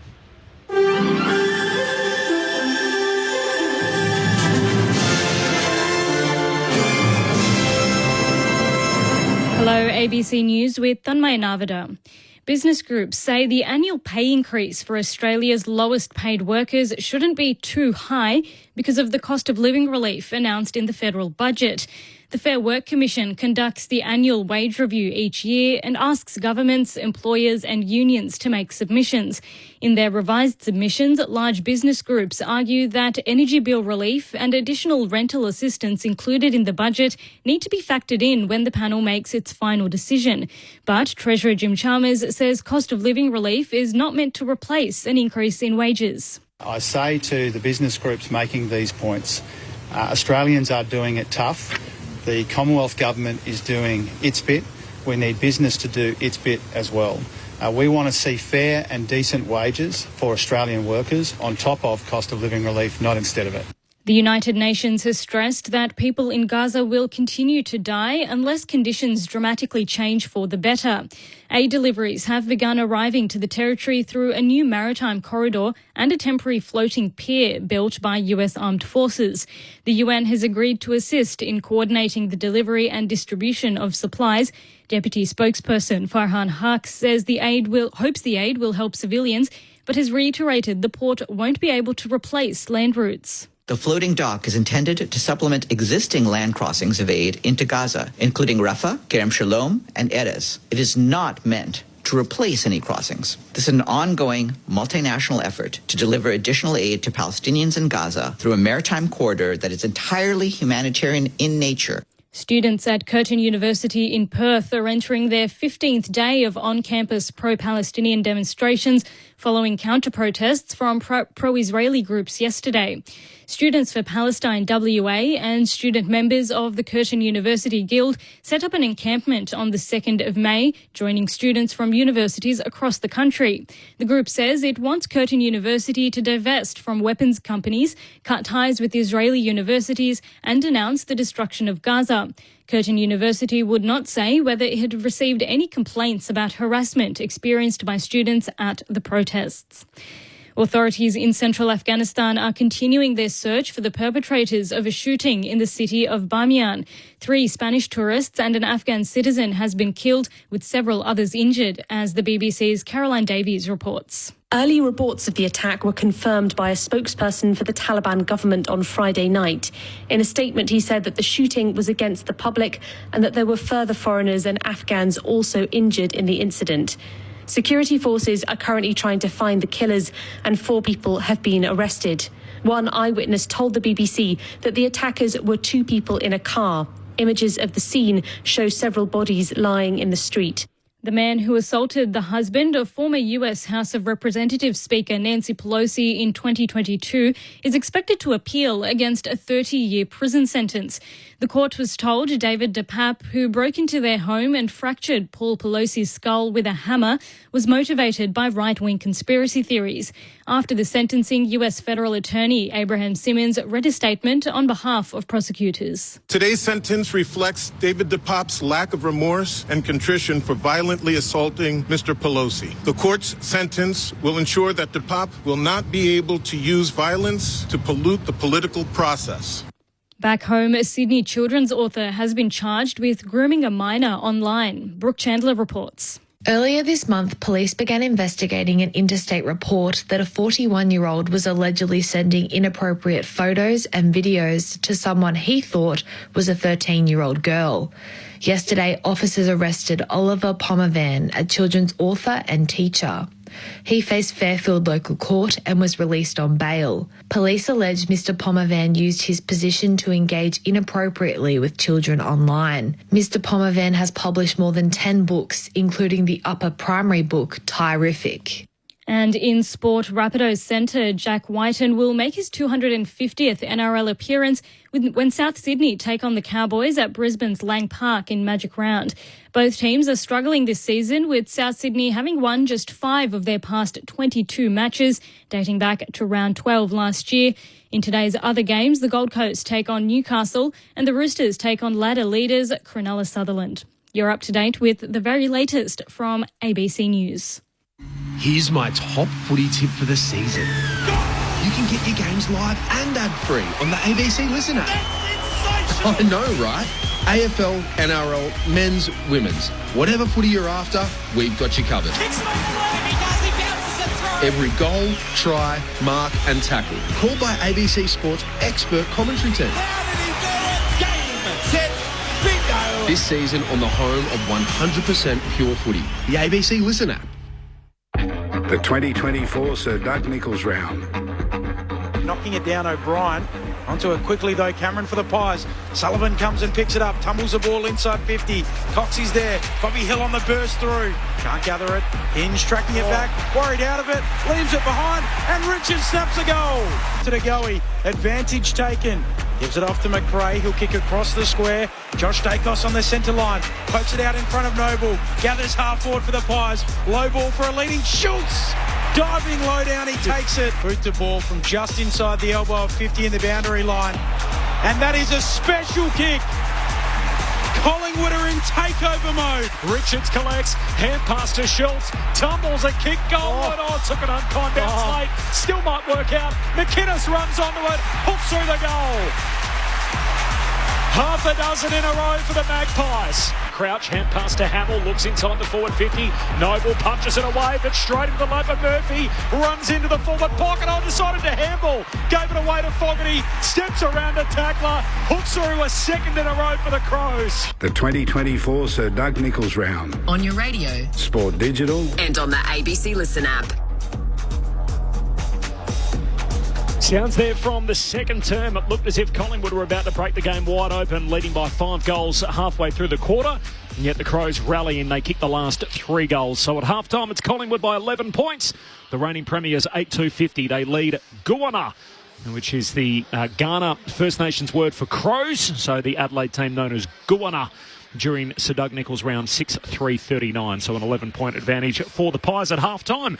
Corbin Middlemass alongside Ben Cameron. Now premiership pair Luke Ball and Adam Ramanauskas, and Jess Webster is on the boundary. Off the SMS from Brendan in Hobart. Hi, will Dan McStay be back this year? Well, he's back training and he certainly believes he's going to be. It will be towards the back third of the year if possible. But it looks like they'll get him at some stage. Still TBC on the injury list. Yeah, saw some good footage of him training this week. He'd be working through his progressions, as they say. Rama, did you do a knee? I know I did one.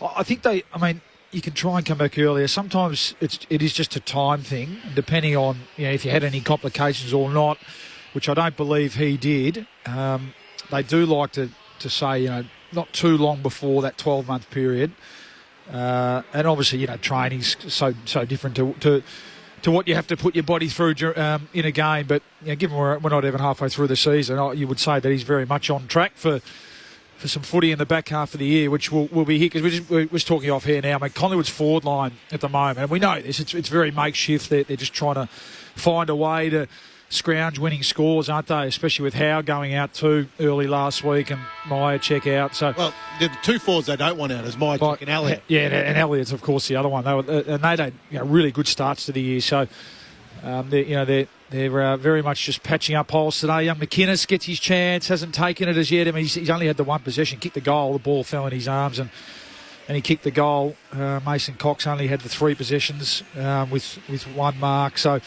Yep, it's been hard work forward of the ball, and that presents an opportunity for the Crows here in this second half. Stan off the SMS. Corbin, can you answer this at halftime, please? Seven hasn't had a game on free-to-air on Sunday since the season started. This Sunday they have a game. Do you know why? Talking about free-to-air. So basically the more Thursday nights and random other slots they have, so being things like... They take it from... Sunday over. They take it from that pool. So things like Easter Monday, Blockbuster, the Good Friday game, what else? Anzac Day Eve. Basically, these games get withdrawn from the Sunday schedule. And so as the season gets more condensed and we go back to the traditional Friday, Saturday, Sunday slot, you will see more Sunday games on Channel 7 on free-to-air. And this is beautiful from Paul in Mount Dunedin. Visiting my dad in aged care, sadly he has dementia. However, as soon as I put on the ABC footy call, his ears pricked up. He was a great player in his day, and footy is embedded in his long-term memory. Thanks for making it a great arvo. Go Pies, Dad says. So that's nice. Awesome to be able to hear from you, Paul, and shout out to your old man as well. Great to be able to have you with us on ABC Sport this afternoon. Just in some other sport, there's a particular golf tournament which is going on at the moment in Valhalla. There's no possible way any human could have missed what happened last night. last night. And it has nothing to do with the fact that Xander Schauffele's leading the tournament, so shot 3 under in his round yesterday to be the leader by 1 stroke at 12 under, ahead of Colin Morikawa at 11 under.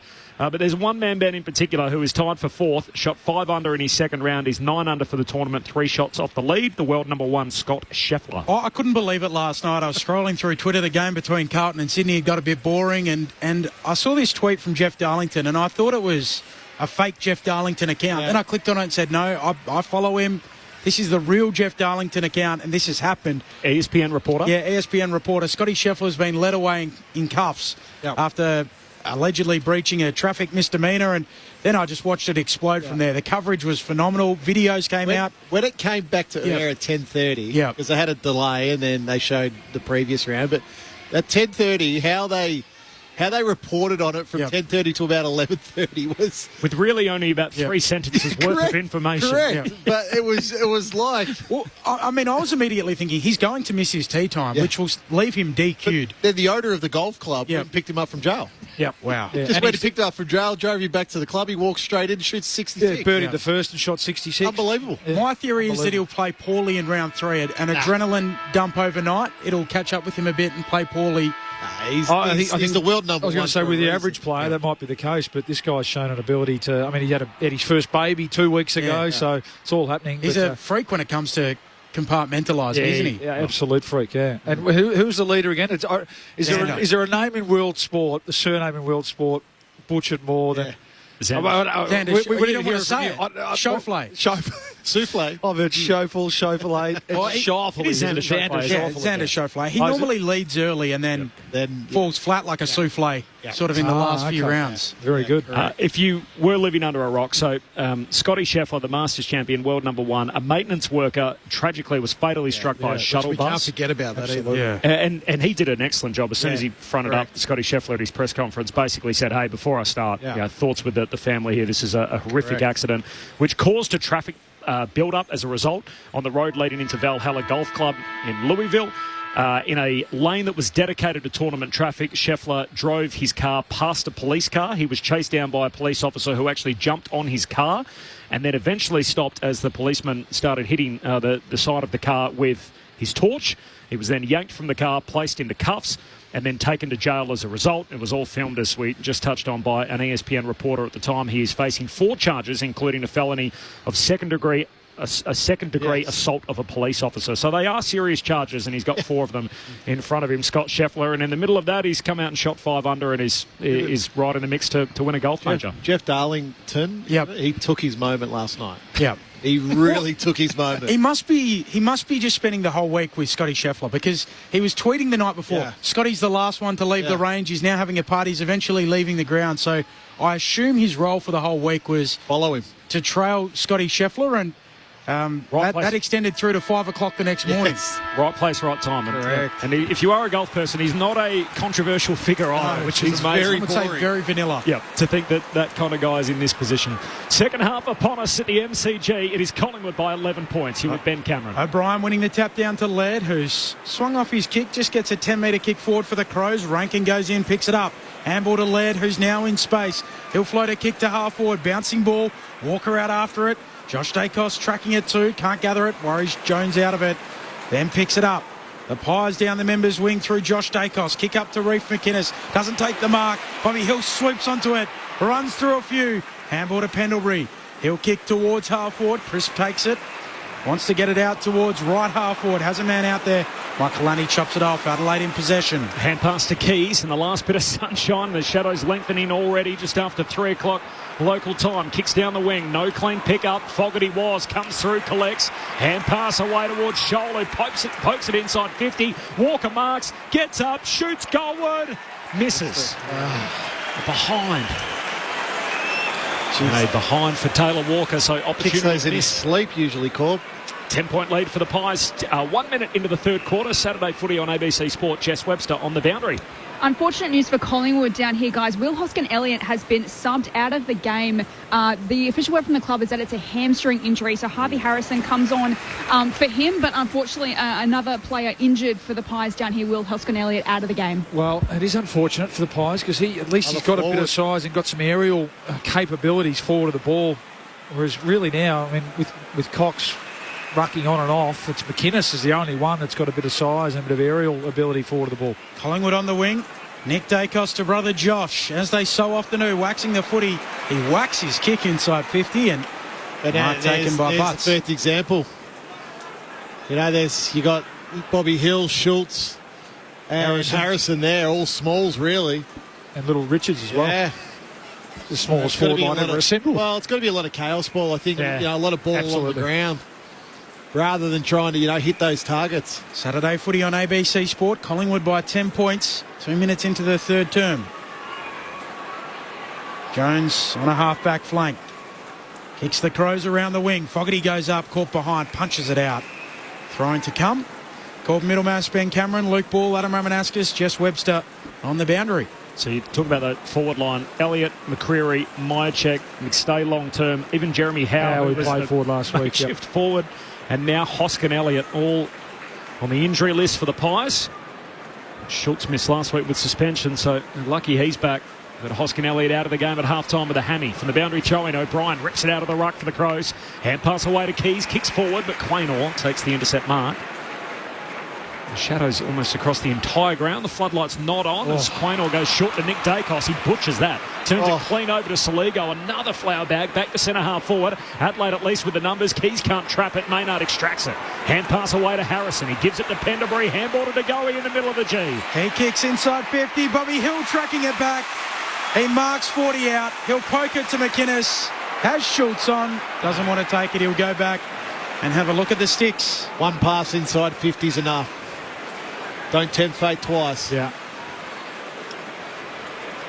Just a turnover, wasn't it? It was. Well, maybe it's two turnovers. The first one was Collingwood, then Adelaide turned it back over. Yeah, really shallow inside their forward 50. And then Collingwood went to go. A beautiful kick to Bobby Hill. Reef McInnes, a goal in every game he's played this year. Already has one today. His set shot from 35 makes it 2 for him. And a stabilising goal to start the second half for the Pies. David Roden with the big cheesy between the sticks. 9-2, 56 plays, 6-4, 40. Collingwood by 16 points, 4 minutes into the second. Luke Ball, Adam Ramanauskas. Yeah, it was a double turnover, wasn't it? Nick Dacos, who's actually had plenty of the footy, only kicked it at 36% today, Nick, so he'll want to tidy that up. But Jake Saligo, it was just a lazy kick, wasn't it? He had time. He would have had players on ahead of the ball. And he turns it straight back over, and then the Pies just go straight up the highway, straight through the middle of the ground. And you're right, great kick from Jordan Degoe just to land it in Bobby Hill's hands. And that's probably going to have to, as you said, they're not going to be able to just bomb it long to a tall. They're going to have to find different ways to score and bring the ball to ground, let the smalls get to work. As Ben said, handy goal for Collingwood just to straighten up. They lead by 16. Rankin, though, out of the middle for the Crows. Kicks to the top of the goal square. Frampton whacks it away. Still a live footy as it hits the deck inside Adelaide's forward 50. Moore and Walker tangle up, and the ball is held in there, and the umpire says, I'll have it. Thrown up in the hot spot here for the Crows, about 20 metres out from their goal. At the city end of the ground. Third quarter action. Cameron palms it down. Rochelle, though, for Guana. Hand pass out to Tex. Gives it to Himmelberg. Hand pass to Jones. He's tackled, lost it. Himmelberg jumps on top of it. Pack forms around him. And a ball up, centre half forward for Adelaide.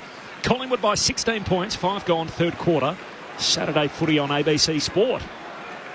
Up it goes. O'Brien slapping it down. Rankin trying to come through. Can't emerge with the footy. Spills out to Himmelberg. On the attacking arc for the Crows. To Dawson. To Hamill. Left foot kick. Just inside 50. Scholl picks it up. Shovels a handball to Walker. Half forward flank. Swings on to the left. High ball to full forward. Fogarty rising at it. Doesn't drag in the mark. Tumbles out. 4:50 stoppage coming up. In the left forward pocket. Here for Adelaide. He's had the 4 possessions, Darcy Fogarty. Only had the 1 mark today. It's been an almost game. His hands have been there to a number of contests. Just can't get a mark. Goalless in 3 of his 4 away games this year, Rammer. Yeah. He doesn't travel overly well. Darcy Fogarty, Cameron, bringing it to the front. Coming through, Richards, slick hands to Pendlebury, slick hands to Lipinski. Now Nick Dacos down the wing, gives it to the run of Crisp. The AFL's Iron Man as he sends it down to half forward. McInnes, who's kicked Collingwood's last two, got hands to it, no mark. He follows up though, gives it to Nick Dacos, kicks to centre half forward, and not a tidy kick, missed Harrison. Harrison goes back, lays a big tackle on Michael Lanny, and the ball's held in centre half forward for the Magpies. To reinforce Paul and his father's experience off the SMS, I'm sitting with my mum, who's 95, also with dementia, listening to the Adelaide Collingwood game. She, Noreen, is listening for a Crows win. So lovely. Shout out to you, Noreen, and thanks for your contribution off the SMS. Wonderful to hear the Pies get it moving inside, attacking 50. Bobby Hill can't pick it up. Crows come away with it. Saligo kicking up for Fogarty. Right there with him, Moore punches it out of his hands and out of play. And a throw in half-forward flank here for Adelaide. Collingwood by 16. What do you think, Benny? It's the mattress or the pillows at the hotel for Fogarty? Oh, yeah. Maybe the buffet. That would be my issue at the hotel. Boundary throwing. O'Brien, first hands on the footy. Slips through the legs of Cameron, his opposing ruckman. In the end, laid a tackle on Hinge and then released him. And so Hinge releases the footy. Got it out to Laird. Hand pass to the big man. O'Brien puts the ball but turns it over. Interstate trips, I'd take my own pillow. You take it to gather round? No, didn't need it really. Isn't that true? As Maynard, defensive side of the wing, goes back to Quaynor, and Quaynor all the way back to Frampton at centre half back. 16-point lead for Collingwood, 8 gone third quarter. Saturday footy on ABC Sport. One of their 16 premiership Pies out there. Frampton kicks down the wing. No mark. Spills towards Schultz. Hand pass to Lipinski. Handball to Quaynor. Hand pass releases Richards up to halfway. Sends Collingwood down to half forward. McInnes drops a chest mark. Under a bit of pressure from Keane. Dawson, the Adelaide skipper. Floats through, collects, dangerous kick inboard. Wanted O'Brien, Hill breaks it up, hits the deck. Cameron for Collingwood, hand pass back to Hill. Handball over his shoulder, Crouch is there for Adelaide. Spun around, got it back to Dawson, he cleans up his mistake. Hand pass to Saligo. Short kick laterally and finds Fogarty. He'll give it to the run of Jones, running off half-back. Driving kick around the members' wing, in the Rankin direction, Walker marks. Now they break. Walker wheels onto the left. Long kick, has a man out. Murphy tracking towards goal. Just needs to gather. Can't first time. Gets it off to Shoal. Dribbles it through. Crows closing in this game.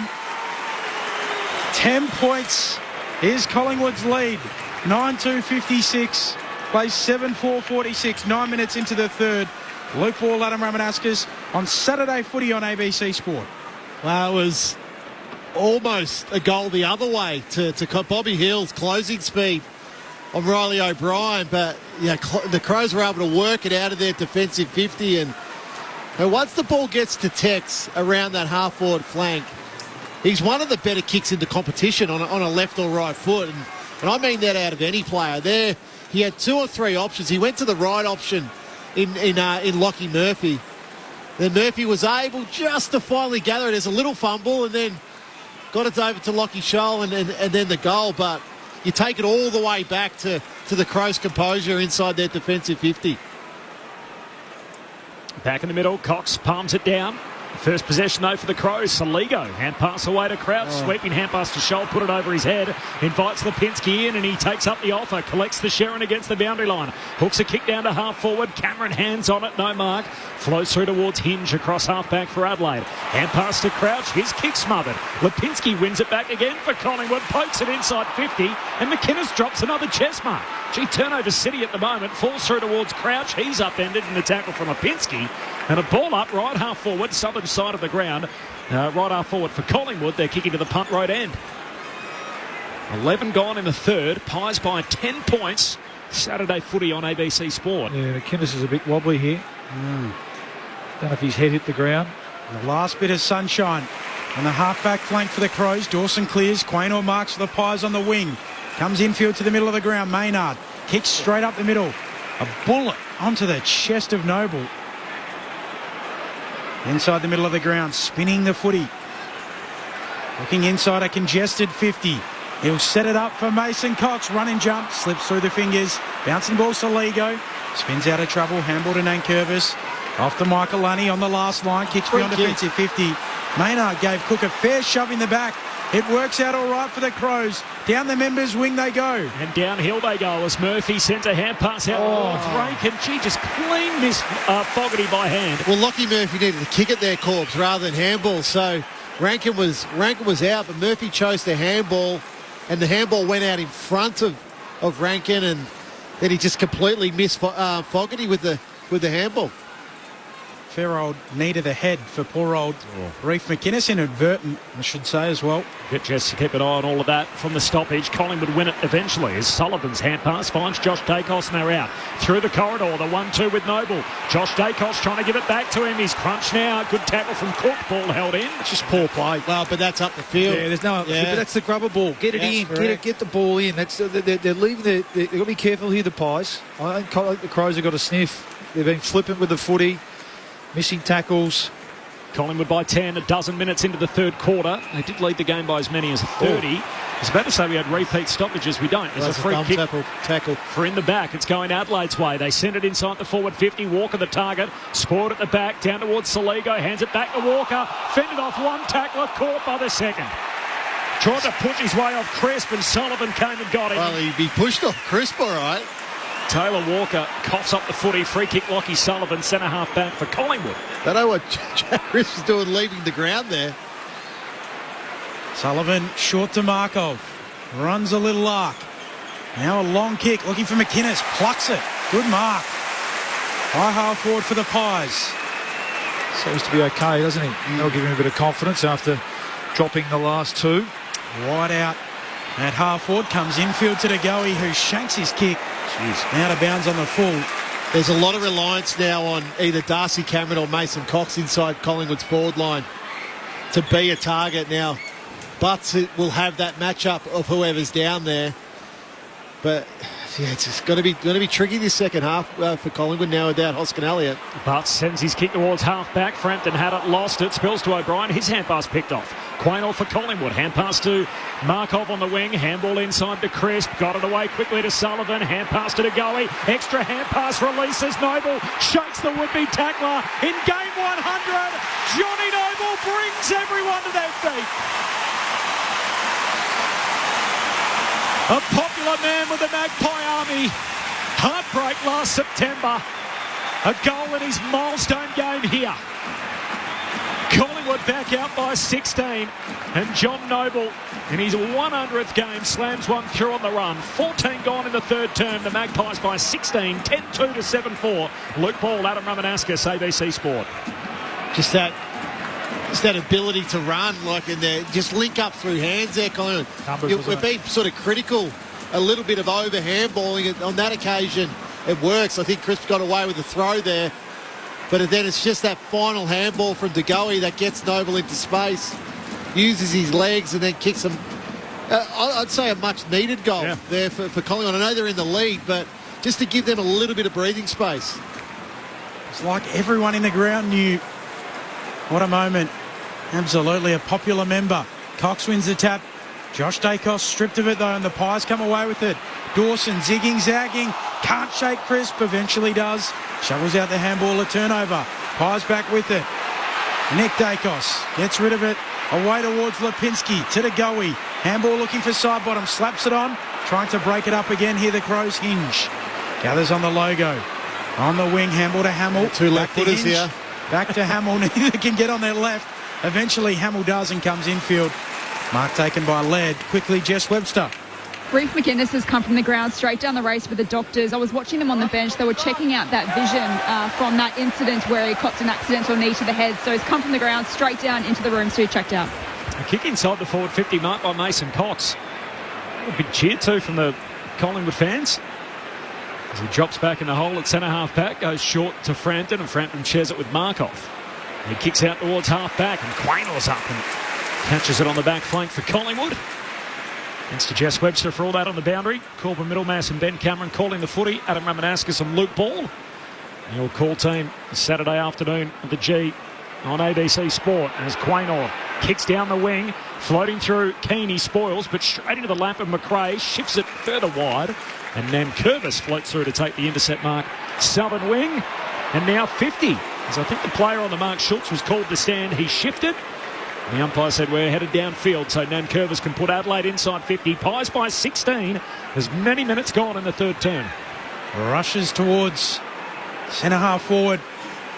Does Nankervis. In his bright orange boots. He'll set it up into the pocket, looking for a laterally leading Rochelle. It pitches just in play. Tumbles out. Throwing to come. Saturday footy on ABC Sport. Sir Doug Nicholls round 1 of 2 over the next fortnight. 2 goals to 1 the way of the Pies in this third term. Walker and Cox. Cox hands to it, comes down, Walker follows up. Into the pocket it goes, tracks after it, applies the tackle, Walker. It's held underneath. Ball up, deep in the left forward pocket here for Adelaide. Bit of afters with Tex Walker and also Josh Dacos. Right on top of the clearances caught Adelaide, 9-3. Up it goes. Walker wins it down, but straight to Crisp for Collingwood. Kicks out the half-back. Nankervis trying to get rid of Richards. Couldn't take the mark, but got rid of Richards illegally, and now a free kick. The Collingwood second gamer. School teacher out of Wangaratta. Goes short to half-back, finds Lipinski. He kicks down that southern wing. Crisp for the target. Keane spoils it away. Adelaide scoop it up. Laird, hand pass to Scholl. Handball to Butts, trying to work his way through traffic. Back to Scholl, under pressure. Knocks it away to Nankervis. Pack forms around him. Somehow Scholl squeezes a kick forward. Turns out okay. And Keys skids in to take the mark. Up against the boundary line, left half forward. Looks into the forward pocket, and here's Fogarty. Yeah, well, it is due. Had the smaller opponent there in Isaac Quaynor. It was a good kick there by Ben Keys. Found the mismatch, went to it. He should nail this. I know he's tucked up on the boundary, but it's perfect for the right footer. The players superb in these positions. And Fogarty is here as he hooks it through from the boundary line. And his back and forth third quarter continues on the same pattern.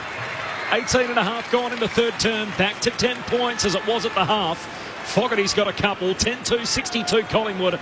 And Goanna, the Crows, 8-4-52. A 10-point advantage for the reigning premiers. Jess Webster on the boundary.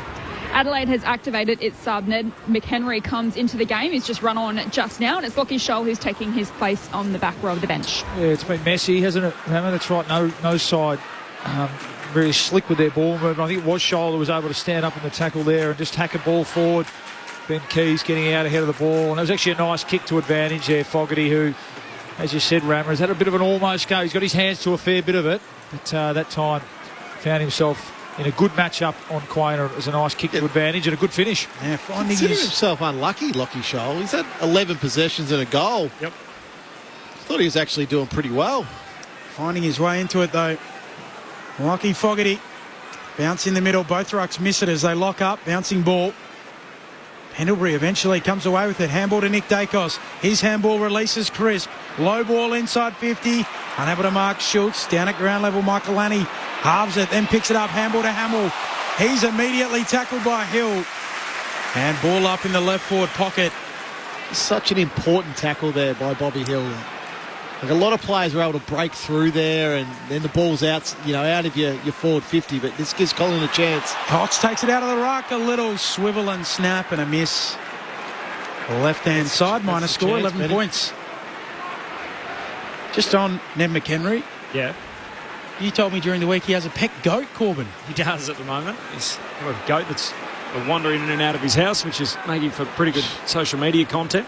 Keen fisherman, and has his own fishing segment on the news where you can actually send photos in, and he poses with shows you your fishing photos, and that's actually on the nightly news in Adelaide. It's entertainment for Adelaide, I imagine. I think it belongs in some show somewhere. Yeah. I'm not sure on the nightly bulletin. As the Crows work it down towards half forward, we've got a boundary throw in here. High half forward for the Crows as it's chucked in. O'Brien wins it down. Rankin hooks a kick to centre half forward. Quaynor hits up. Can't trap the footy. Spills to Murphy. Clever. Releases it out to our man McHenry. Gives it to Himmelberg. Kicks inside the forward 50. Coming out to meet it is Fogarty. Left it behind. Collingwood win it back. Frampton. Hand pass to Maynard. Short kick to Pendlebury. Who kicked 2 goals in the opening term, and he moves it further afield to Sullivan on the wing for Collingwood. And he's got a heap of space, Sullivan, running down the wing. Forward handball to Crisp. on the logo. He'll come infield with his kick, looking for a leading Schultz. Can't quite complete it. And Curvis goes back and gets it. Tackled by Schultz. Great second effort. Spills out to Rankin. Throws it centre half back. Off to O'Brien. He kicks off his step. It'll come down in the middle of the ground and in the arms of Quaynor. And marks in the middle of the MCG and flares it out to the wing, where he's got the sub, Harvey Harrison, for the Pies. Double H down to half forward. Finds DeGoey. First game back for a fortnight. Started hot as he sends the ball back inboard and Josh Dacos takes the mark. DeGoey up to 19 for the days. Kick the goal. And swing his kick back out towards high half forward, and now it's Nick Dacos standing there. A young superstar in game 57. Looks into the forward pocket. Hands on it from a number of players. Spills through to DeGoey. He's got it again. Strong in the tackle. Hand pass to Harrison. Handball away to Crisp. And the Iron Man puts one through for the Pies. Gets it back out to a 17-point margin. 22 gone in the third. Collingwood 11-3-69. Adelaide 8-4-52. This goal-for-goal affair in the third quarter continues. Back advantage Collingwood. 22 gone in the third. Luke Ball and Adam Ramanauskas. This ball is where Collingwood is so good. Like, that ball should have been killed out of bounds for Adelaide. Easy, but Collingwood don't allow that to happen. They want to keep the ball in motion at all times. So, you know, it's DeGoey there, a little handball. Then Harvey Harrison, a little handball. Then it's the goal. But they don't concede, Collingwood, which is what I love. Like, a lot of other clubs will go, oh, yeah, we'll just let that go over the boundary and we'll have a restart and we'll go from there. Whereas Collingwood are always trying to move the game forward, move the game to score. And that's just a perfect example there. Jess Webster on the boundary. It's another player down for Collingwood, guys. Reece McInnes has been ruled out of the rest of the game with concussion, already adding to Will Hoskin-Elliott with a hamstring at half-time. Josh Dacos bursting out of the middle, drives the Pies inside 50, DeGoey on the burst. Full-chested, juggles the mark. Well, it's impossible to stop that, Benny. Yeah. But it's better, isn't it, Rammer? The last two clearances, they've been one handball and go, take your space, or that time it was Josh Dacos who just picked up and weaved his way through, which was brilliant play. But prior to that, but incorrect. They've been Lairising a little bit, to be frank, trying to handball and create something beautiful. But that was just great bit of play by Josh Dacos and a lovely kick. Geordie DeGoey's drop punt misses right. Right grin. You've got to finish the work there, don't you, Geordie? No, you're not going to get it any better than that on the silver platter. Collingwood by 18 points. Saturday footy on ABC Sport in Sir Doug Nicholls' round. Kick out along towards half-back for the Crows, and Butts takes the mark. He's tackled to ground then by Josh Dacos. Had to be. It'll be 50, so he'll be taken from half-back to half-forward. Got to push here. When you get the 50 now, you got to go. You got to sprint, because look at all the numbers just rolling back here. There's only one Collingwood player behind him on the ground. As Jordan Butts is now in between wing and half forward. Pokes it inside the attacking 50. Himmelberg hitting up, no mark. Spills down to Pendlebury. Jams it on the boot. Miscues his torp. Out towards half-back. Nankervis and Richards. Richards goes to ground. Nankervis wins the footy. Richards jumps back up. Tackles him. Got it out to McHenry. Hand pass to Crouch. Short kick to Keys. And he marks it left half forward about 40 metres out.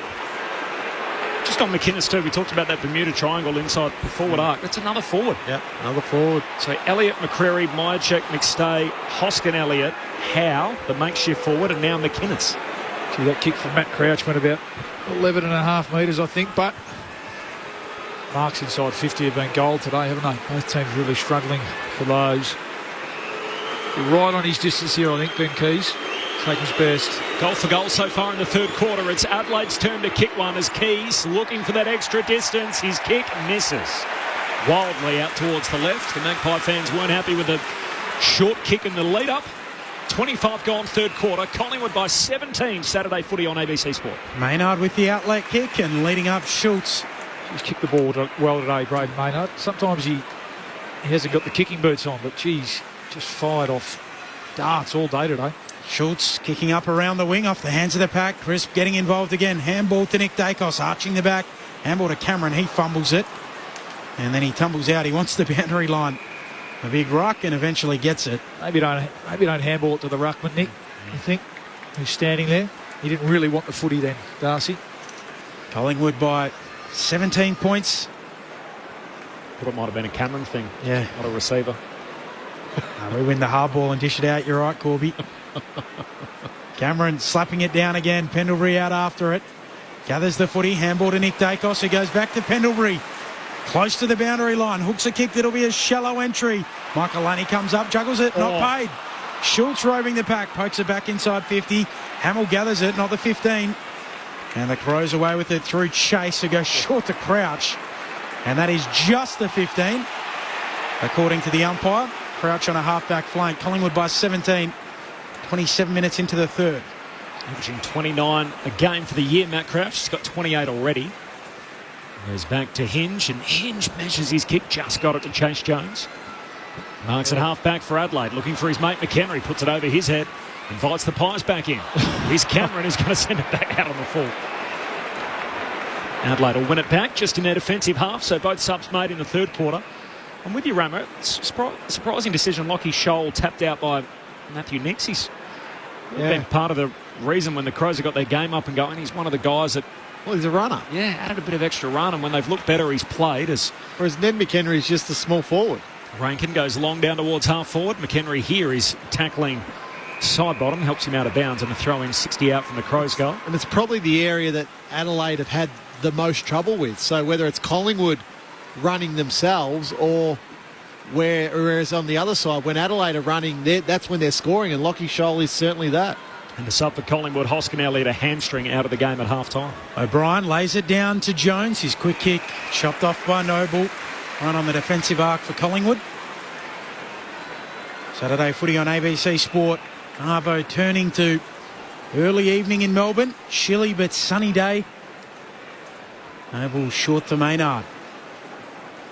Maynard pokes a kick up to the wing this time. Can't find a target. Spills down for Harvey Harrison. Shrugs a tackle. Handball away. Sullivan. He now releases Crisp. Running room. Chip short to go. He marks half forward. Off to Schultz. Pokes it out in front of Hill. And that is Collingwood at their best. 45 out. 45-degree angle. Moves it on again to Goey. Just out of reach. He'll soccer it back infield. And the Crows have the numbers. Cook in the other back pocket. The others for Adelaide. Kicks out of the defensive 50. Walker and Frampton in a one-on-one. Backpedaling Walker. Frampton knocks it away from his former teammate and then goes and wins the footy. Frampton puts Collingwood back inside the forward arc, but a turnover and Hinge the intercept mark. Got to come the other way here. Yeah, they haven't done it enough, Adelaide, today, where they're going to come back off the line. And what I mean here is Hinge is chipped now to the left where all Collingwood's numbers are. So now it's just a kick up the line. And Curvis marks and then goes long. Walker is down there. He floats through trying to take the mark. His own teammate Himmelberg spoils him. Walker under pressure. Got boot the ball but kicks it straight to Moore. Hand pass to Markov and he gets the last kick of the third quarter back into the corridor. So that is three-quarter time and the Pies win the quarter 3-2. And they're winning the game by 17 points. The reigning champs 11-4-70 and Guana. The Adelaide Crows during Sir Doug Nicholls' round, which is the Ghana word for Crows. So Guana 8-5-53 is their score. It's a 17-point advantage for Collingwood. 2 goals to Pendlebury and to McInnes. McInnes, unfortunately, his day done with concussion, sustained in that third quarter. 1 each for De Goey, Schultz, Noble, Hill, Crisp, Richards and Hoskin Elliott. His day done with a hamstring injury.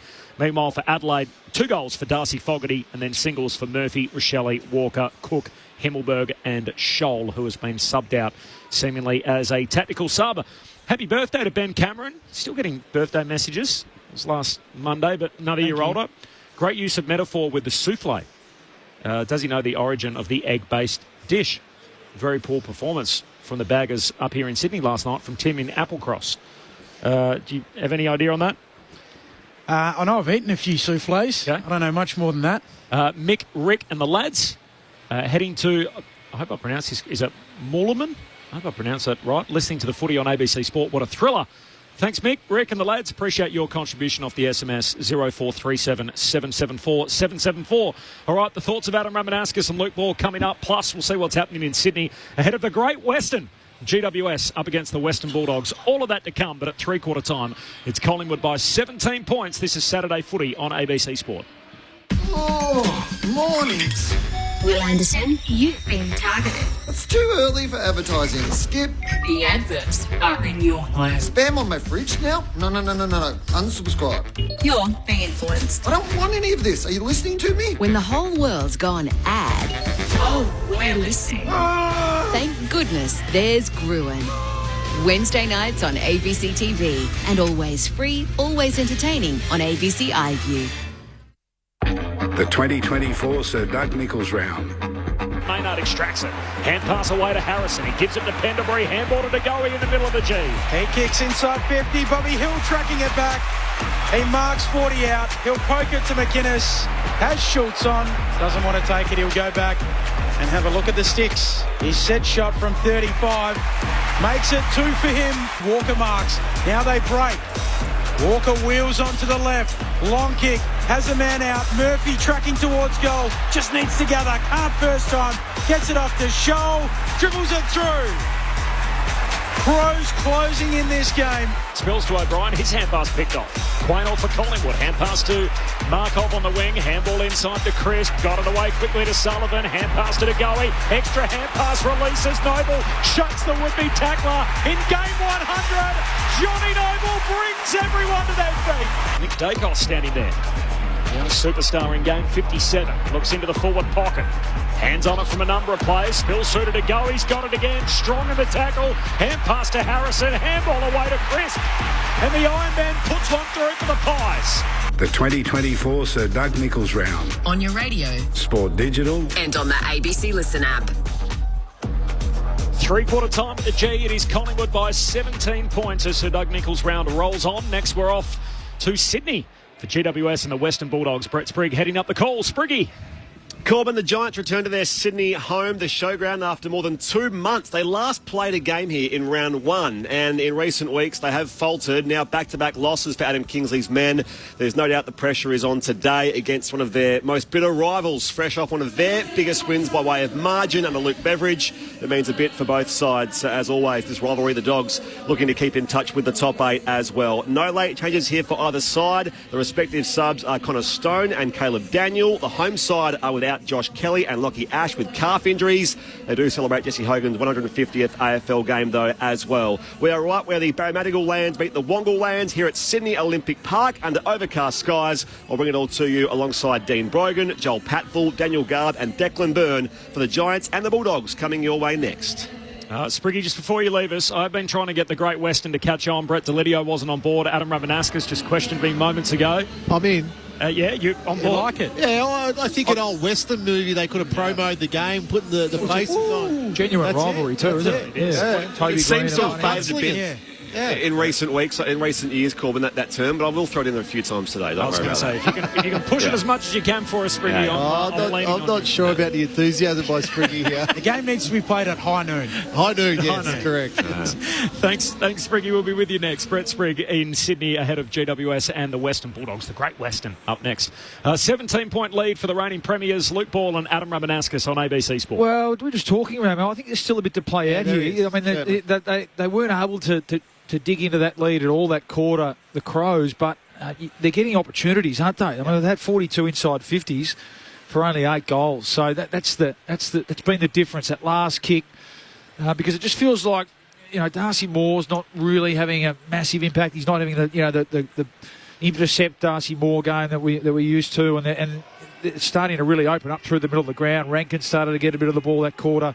Soligo, they've both had a fair bit of it, Dawson as well. So, I mean, clearly clearance is going to play a big role. We know that Collingwood are having trouble scoring themselves. Yeah. First goal, clearly important. But I just get the feeling that the Crows, if they get it, they'll get a sniff here and they can just, they can run over the top. I just think they need to be brave with their ball movement. Yeah, that's the key. So they kicked it at 54% in that third quarter, which is no good. But they can't go into their shell early in this quarter. They got to try get the ball back through the middle of the ground. I know that's difficult against Collingwood the way they set up, but that's their shot. That's their shot. Like you said, like Collingwood's defenders aren't going that good.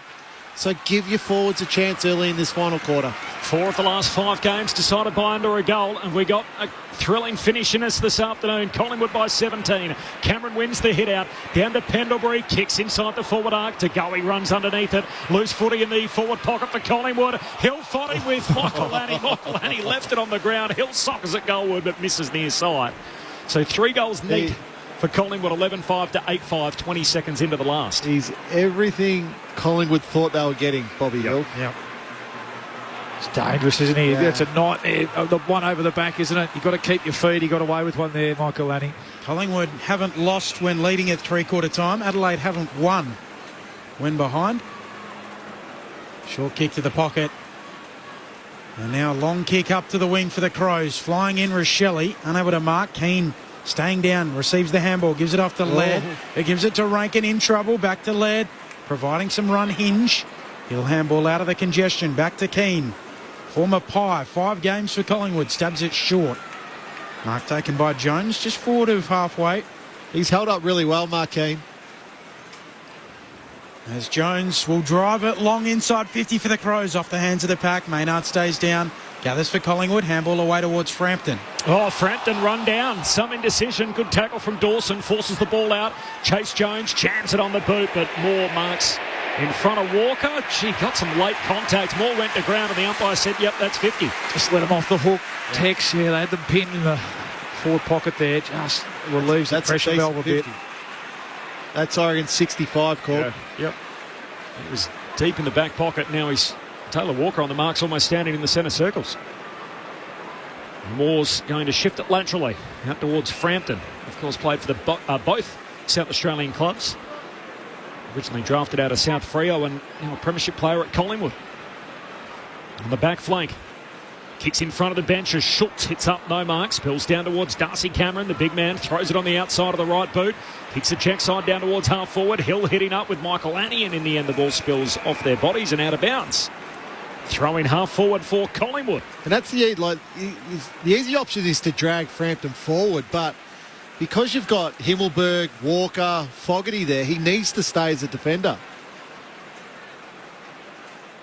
Goey playing deep forward at the moment. Throwing it half forward here for the Pies. So Brian working to the front, palms it down. Rankin runs onto it. He'll get a handball forward to Keys. Now Keys puts it on the boot, sending it in the Walker direction. Over the head of the pack it goes. Dawson's out. He's got men breaking. Rochelle's one of them. Tumbles it in front of him. Rochelle runs on. And the Crows will not go away. A couple for Josh Rochelle. And they're hanging in this contest. Collingwood by 12 points. 11-5-71 plays 9-5-59. 3 minutes into the fourth. Loop ball, Adam Ramanauskas. Well, that was incredibly smart by Taylor Walker. So he saw Jordan Dawson out of the corner of his eye with no opponent.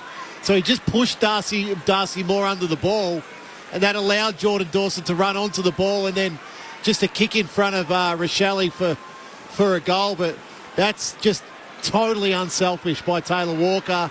And then a little shepherd by Fogarty. I love that. That's the team play I love. It's that over-assertiveness of the Collingwood high half-backs, though. I mean, no doubt. How did Jordan Dawson have so much space over the back? It was Isaac Quaynor playing aggressively in front of his opponent, but sometimes you've got to recognise that and tighten up. So, all-important first goal goes to the Crows. Next one, big two. Adelaide have been within 10 points on a couple of occasions, but after falling 30 behind, have never been able to get it down to single digits. Laird in the middle, hand pass to Saligo, kicks to centre half forward, and Josh Dacos marks. It's Collingwood by 12 at the moment, so it's the next one they've never been able to get. 30 down midway through the second quarter. As Josh Dacos kicks to a pack on the wing, plenty of black and white jumpers. Schultz knocks it down to Crisp. Got a hand pass away, back to Schultz, trying to go with a short kick to Pendlebury. Touched by Hamill on the way through. Hill hits up, left it behind. And Michael Lanny for Adelaide. A hand pass to Hamill and a short kick back to Hinge. As it for Guana in their defensive 50. Hinge switches it away to Keane, who goes really short to Cook. Called to play on. He just runs himself into a cul-de-sac, kicks around the corner. Smith has a lot of it, not enough to be paid the mark. So I'll throw in half forward for Collingwood. So got within 2 goals or better on 4 different occasions now, Adelaide, after falling 30 behind. haven't been able to get it down to single digits. Collingwood by 12 at the moment, 5 into the last. Saturday footy on ABC Sport. Lights on at the MCG. A sunny, cool afternoon. Cameron wins it down for Nick Dacos. Pulls a kick to centre half forward. Outnumbered and outsized is Bobby Hill, but he slaps it down to Josh Dacos. Cluttered into by Josh Rochelle. Only just, Benny. Just clipped him. Free kick. Yeah, it's only just. Going the way of Josh Dacos, and the two Joshes similar hairstyles. Just the long at the back, sort of short at the front. Short at the sides. Yeah. Now the kick into the forward pocket. De Goey in the pack. Gee, heavy landing. As if the back of his head bounced off the deck. Ball spills out. And Adelaide hurriedly just get it out of the defensive arc through Rankin. Kicks up to Rochelle. Sends it to half forward. A 2-on-1 for Walker. Moore in the end decides to keep it alive. They had the numbers advantage. Hand pass to Frampton. Short kick back to Josh Dacos. He marks on the wing members' side at the G. Collingwood by 2 goals. 6 minutes into the final term. Saturday footy on ABC Sport. Short kick to the Centurion. John Noble has a goal in his 100th game. Saturday footy on ABC Sport. Kicks around the members' wing. Cox goes up in front. Hands to it. Cameron, though, is the one who brings it down. He's juggled it, but eventually holding on to it. He looks into the pocket. Nothing he likes initially, so he'll just set it up. Looking for Cox to have a run and jump. He crashes the pack, doesn't bring down the mark. Butts Robes wrapped up. And a ball up deep in the right forward pocket here. Collingwood lead it by 2 goals. Next goal, just critical both ways. Collingwood, it sort of opens it up. Adelaide, it's the momentum. Cox palms it down. Nick Dacos inside forward 50. Hand pass turned over. Gee, Adelaide win it. Mucking around with it. Keane, hand pass to Rankin. Somehow got it out to Michael Annie on the back flank. Hand pass to Smith. Handball releases Cook. Off the back flank he goes. One bounce, kicks back inboard. Just out of the reach of Laird. He goes back and collects again. Gee, it's all coming up Adelaide at the moment. Gives it to Dawson. Short to Saligo. Short kick to McHenry. Taken by Fogarty. Hand pass to Rankin. Hits up Walker. And the Adelaide vet marks at centre half forward. Should be right on the 50 here. And he's got the distance comfortably, Tex. He doesn't look confident. Headed to the punt road end. Wrapping round the back is the long left foot of Mitch Hinge. He loads up from outside 50 and he lands a telling blow. The Crows are knocking on the door. And Collingwood's lead is just one straight kick. The Pies by 6 points, having led by as many as 30. And Mitch Hinge from long range. Big blow for the Crows. 10-5-65. Collingwood 11-5-71. 8 minutes gone. Final turn on ABC Sport. Adam Ramanauskas and Luke Ball. I remember at three-quarter time you called for braver ball movement, and it was Cook, wasn't it? It was a risky kick, brought it inside. He actually kicked it over the top of Laird's head, but he was good enough, Laird, and desperate enough to get back onto the loose ball. And then it was Rankin's in everything at the moment. He's the one that's going to win it for them, isn't he? I mean, he had 6 possessions already for the quarter, 2 clearances, been involved in 2 goals. That was ordinary by Collingwood's half forwards. Mitch Hinge playing across half back. You know, we thought Taylor Walker had the distance, but Hinge comes around the back with no Collingwood opponent near him.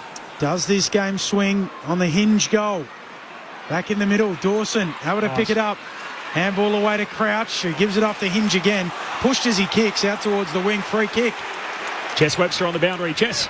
There's a bit going on for Jordan De Goey down here on the Pies bench. The doctor went out to him after that heavy landing and brought him to the ground. They're checking out the vision now, but he's also getting some treatment done on his abdomen area. So he's just taken a seat on the front row of the benches at the moment, so I'll keep an eye on him. It's a hard fall.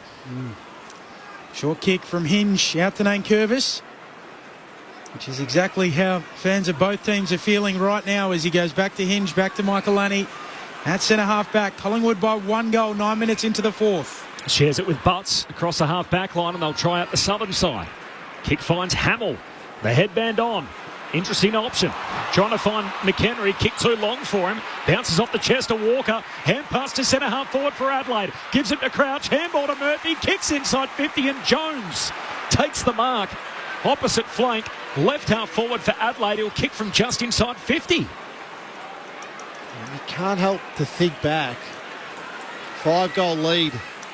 12-minute mark. Then the Crows kick their next goal at the 23-minute mark of that second quarter. And Collingwood had the opportunity there to put the game away. And Now Jones has got a kick to tie this game up. Much maligned play. It was a high draft pick. 86th game. And he's only kicked the 2 goals this year. Huge kick in the context of the game. Chase Jones, his drop punt misses to the near side. But Adelaide with the momentum. 10 minutes into the final term. Collingwood's lead is just 5 points. Saturday footy on ABC Sport. Jess Webster on the boundary. Good news for Pies fans. Jordan De Goey has been given the all clear to return to the game. Well, they ran it out strongly last week, didn't they? They were 3 goals down halfway through that last quarter against Brisbane, the Crows, and came back and almost pinched it. So they'll back their running ability. Side bottom with the kick in. Long ball up to the wing. Dawson in from the side. Strong pack mark. This bloke led it too last week. Yeah, the captain standing up. Floats a kick to full forward. Walker goes to ground. It spills out the back. Pendlebury tracks it back in the goal square. They rush it through. And what it is, Benny, at the moment is Collingwood can't get their hands on the ball. Yeah. 51 possessions to 19 in Adelaide's favour, so just all over them. Feels like Adelaide are going to win by 3 or 4 goals at the moment. Yeah, it does. Collingwood by 4 points. But Collingwood have been in this position a number of times, whether they've been just in front or just behind. They've had their nose in front most of the day after 4 lead changes in the opening quarter as Noble's long kick out to half-back. There's a free, but it's going Adelaide's way. It's going back in again. Infringement in that marking contest, so Mark Keane's going to get it. Got He to was go a little again. surprised. Just get the ball back in there. Don't wait. Walker's looking threatening. The kick's going into the forward pocket. Himmelberg along with Jones hunt out after it, and Rankin punched away by Cameron. Down to Noble for Collingwood. Hand pass to side bottom. Kicks a half back, but Dawson takes the intercept mark. His team down by 4 points. He drives his kick goalward. Kicks a shocker, and in the end, the helicopter floats onto the chest to side bottom. Marks in front of the behind post. Collingwood by 4. Adelaide all the momentum. A dozen minutes into the final term. Side bottom kicks across the goal mouth. Finds its way to Markov, who chips it short to Lipinski. Under a little bit of closing pressure from Cook. Lipinski. Long kick up to the wing. Going up, Pendlebury slips through his fingers. Hamill gathers it. He's wrapped up by a few pies. Not letting him go. Ball up between wing and half forward for the Crows.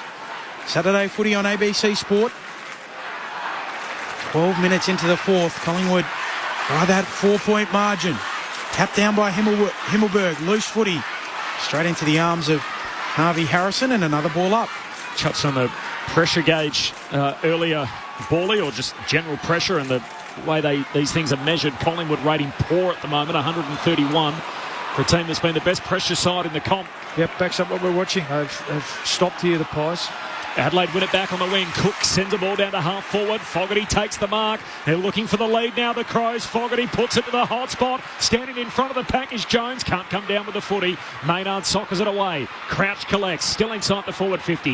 Hand pass to Fogarty. Hand pass back out of the arc to Cook, who hooks a kick into the pocket, but a turnover. And Frampton takes the intercept mark back pocket.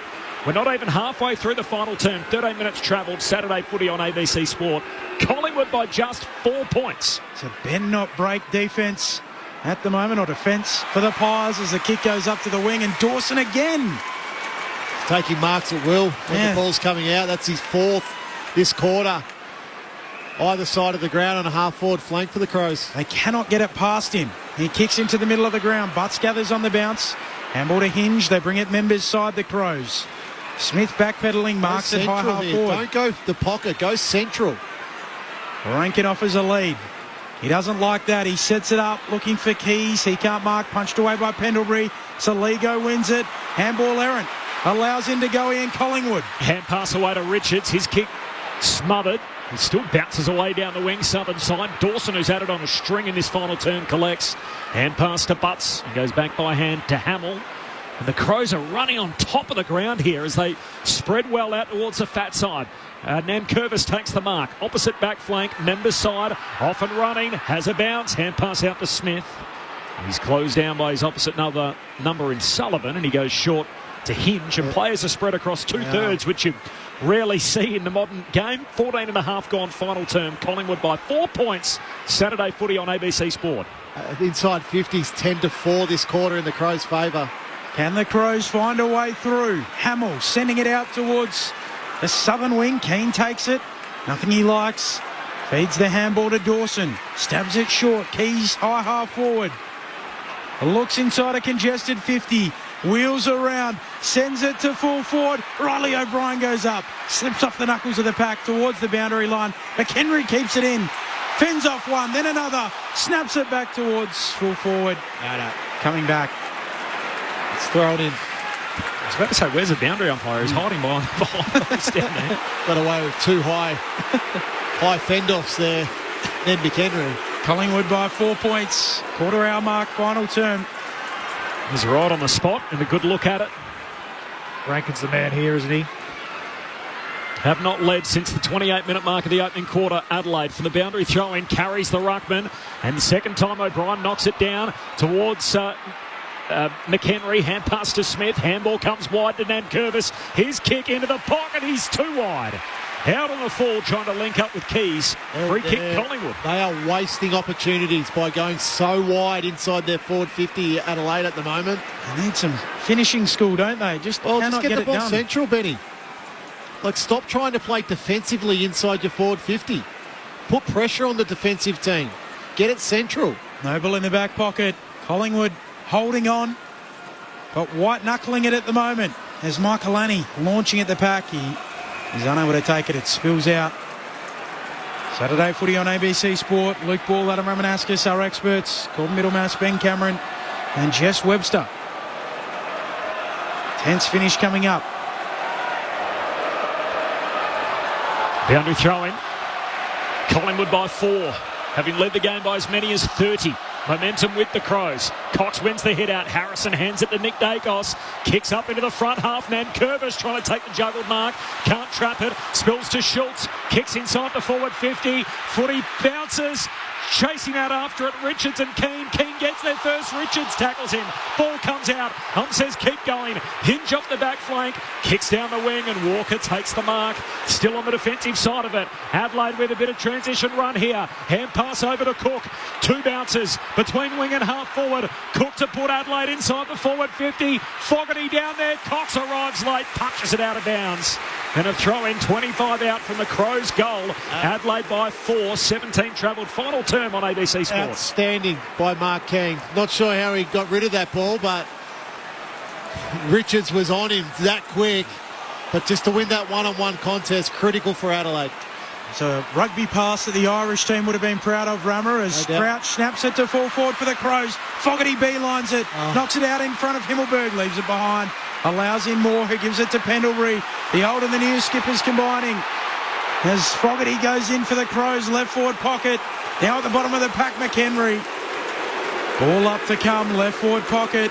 Collingwood just continue to hold on by 4 points. 18 minutes into the final term. Still over 7 minutes on the game clock.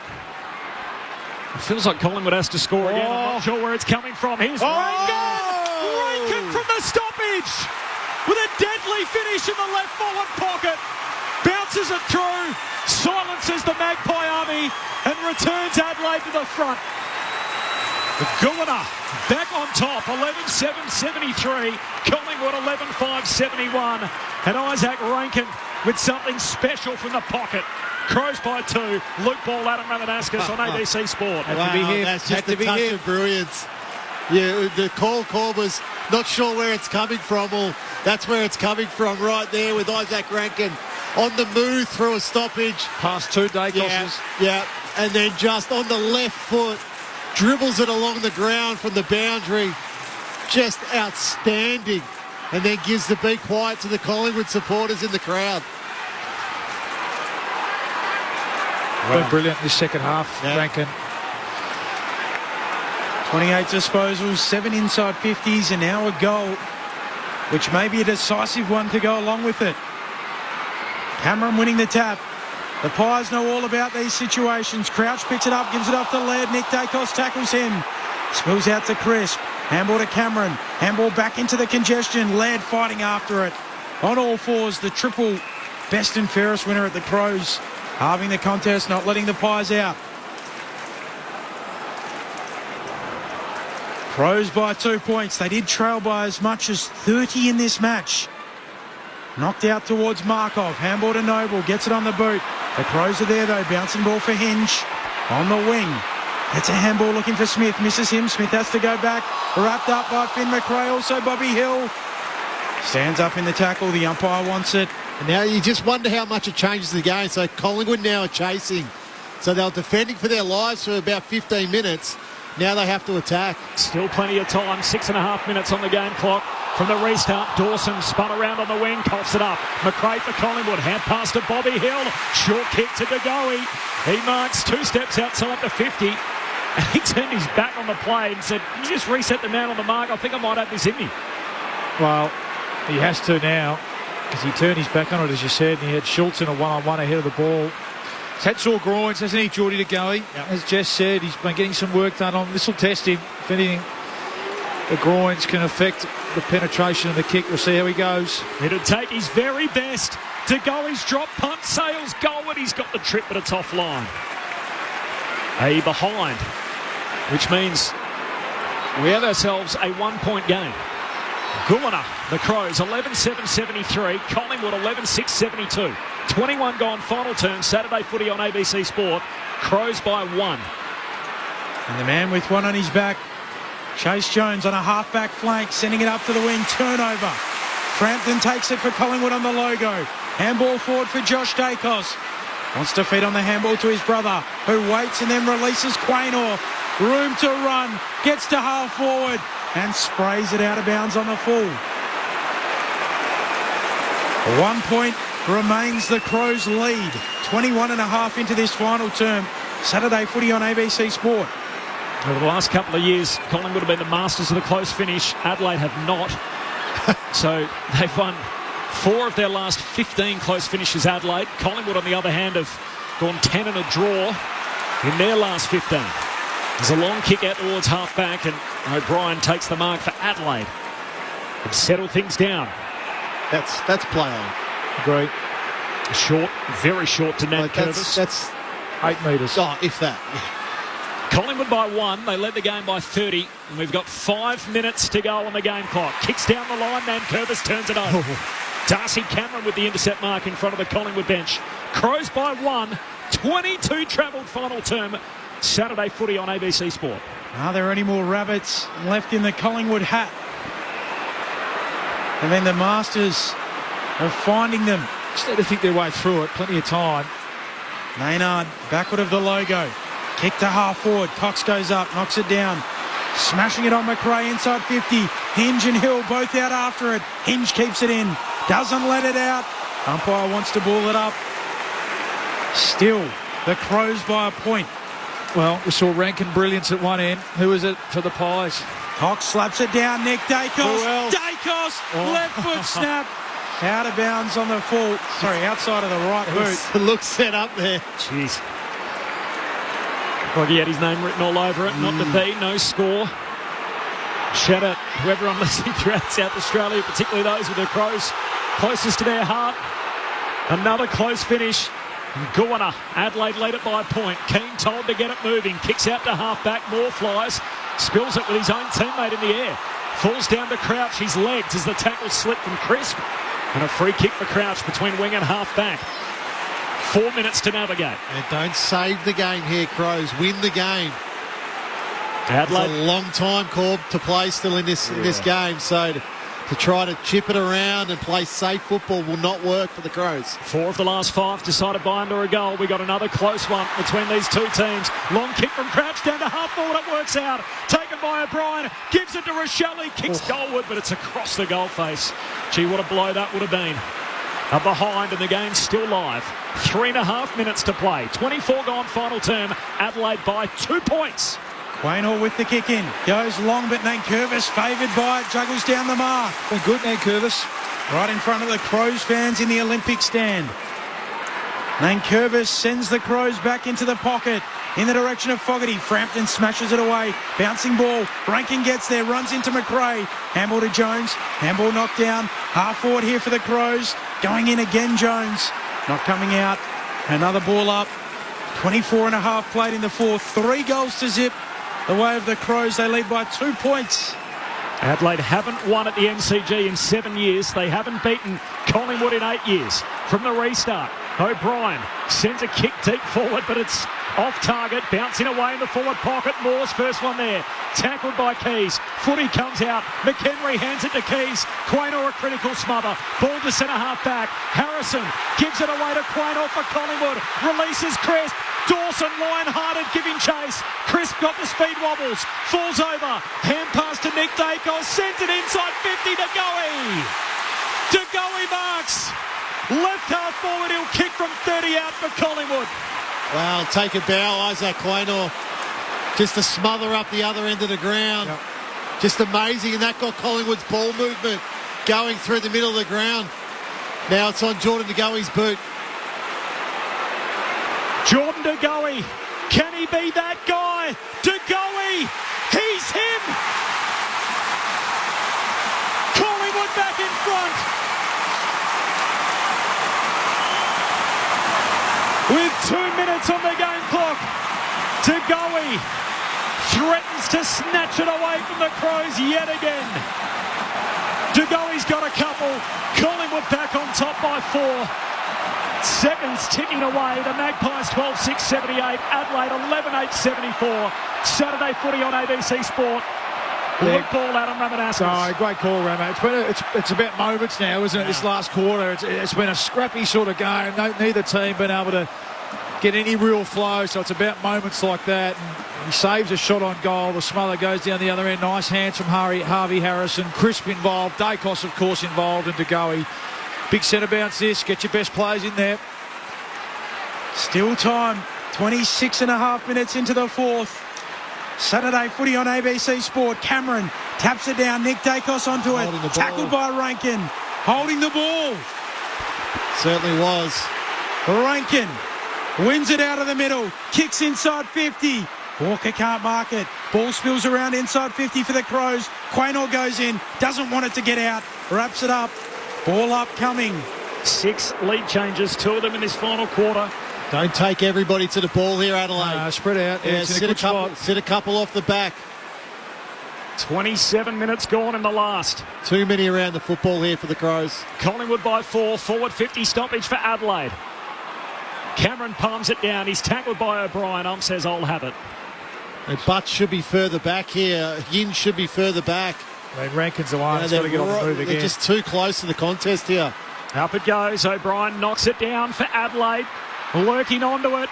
There's Nankervis. Hand pass away to Walker. His hand pass a turnover. And Noble grabs it for Collingwood. Kicks it up to halfway. Cox giving chase. There within Butts. Butts shoved in the back, surely. Free kick Adelaide. Yeah. Free kick for Adelaide. It's coming back. And the Crows will get it with 70 seconds on the clock.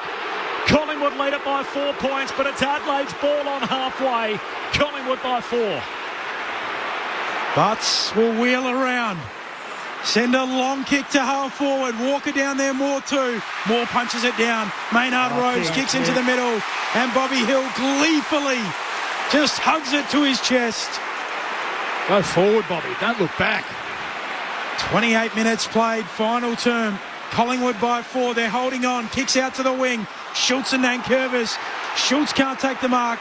No illegal attempt there from Nankervis and a throw-in on the wing. 28 and a half minutes into the fourth. Well, still Collingwood by 4. Yeah, Riley O'Brien, he's got to bang this over the back. Collingwood masters it, shutting down the last minute of the game. Get it out into space. Take a chance. They won 4 of the last 5 games against Adelaide by under a goal. They lead by 4 points here with 43 seconds on the game clock. O'Brien palms it down. Jones tries to soccer it forward. Holding it in is Schultz. He gets it out now to Harrison. Hands it to Cameron. Kick smothered. Still on the wing. Harrison for Collingwood. Hand pass to Sullivan. Close to the boundary line. Nankervis collects. Tackled out of play by Schultz. And a boundary throw in between wing and half forward for the Pies. Collingwood still lead by 4 points. And now there's only 27 seconds to go. Adelaide needs something dramatic. What can the Crows muster? Their season might live in the next 27 seconds. Knocking it down, O'Brien, bursting onto it, Rankin. Runs away from Crisp. Takes a bounce. He'll think about a second. Runs a long way. Kicks inside 50. He's run too far. Oh, no. It's going to come back. I thought he ran a long way. They're fighting on after it in the pocket. They don't know yet. Did he take a bounce? Yeah, he did take a bounce. Yeah, but he ran a long way after it. He might have done a hammer here too, has he? Well. Wow. No, I think he's okay. He's going to stay out there. Is he okay? He's arguing with the umpire and holding on to his left hamstring. Oh, that's the ball game. Gee whiz, we're going to have to go back and count those steps. I mean, it was exciting, wasn't it? It was a brilliant bit of play. Is he just cramping? He's holding the hammy. Nah, he's done a hamstring. Rankin's hammy, I think, has gone ping here, as has Adelaide's season. When someone shows you who they are, believe them. The masters of the close finish do it again. Collingwood by 4.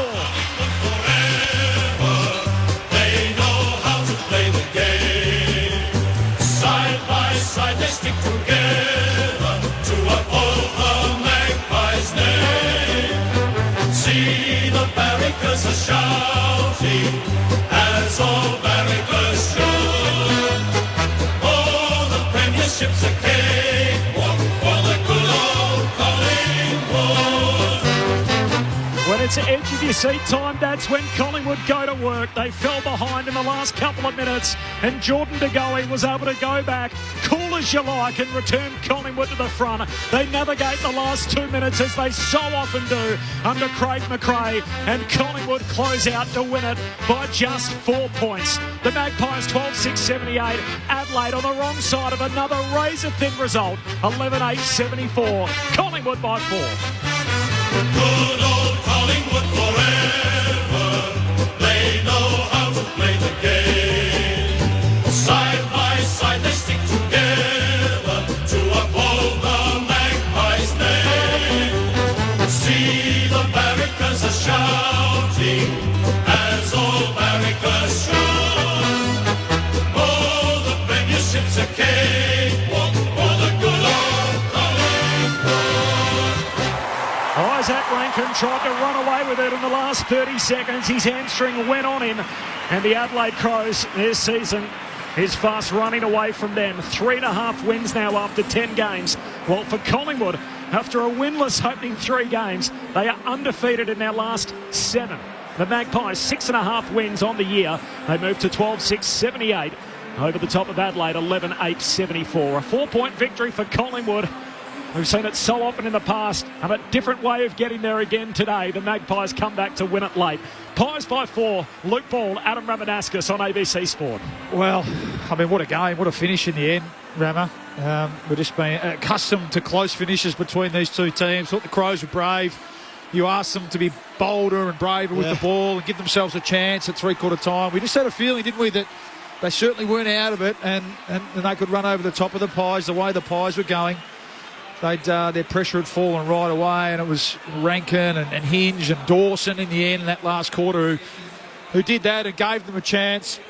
And really it was just a couple of moments that, from the Pies, wasn't it, that led to that De Goey goal that put them back in front, and then the run too far will be debated all week. I'm not sure. I mean, it's hard to, I mean, he was going so fast, so I think it was right on the borderline. You often see those just allowed to play on. But allowed for the theatre. What did you think? I didn't know. We had a look again. I think play on. Yeah. I said at the time I thought he'd run too You did far. call it, yeah. He had a bounce. He had a bounce. Yeah, I saw the bounce. I called the bounce. Yeah.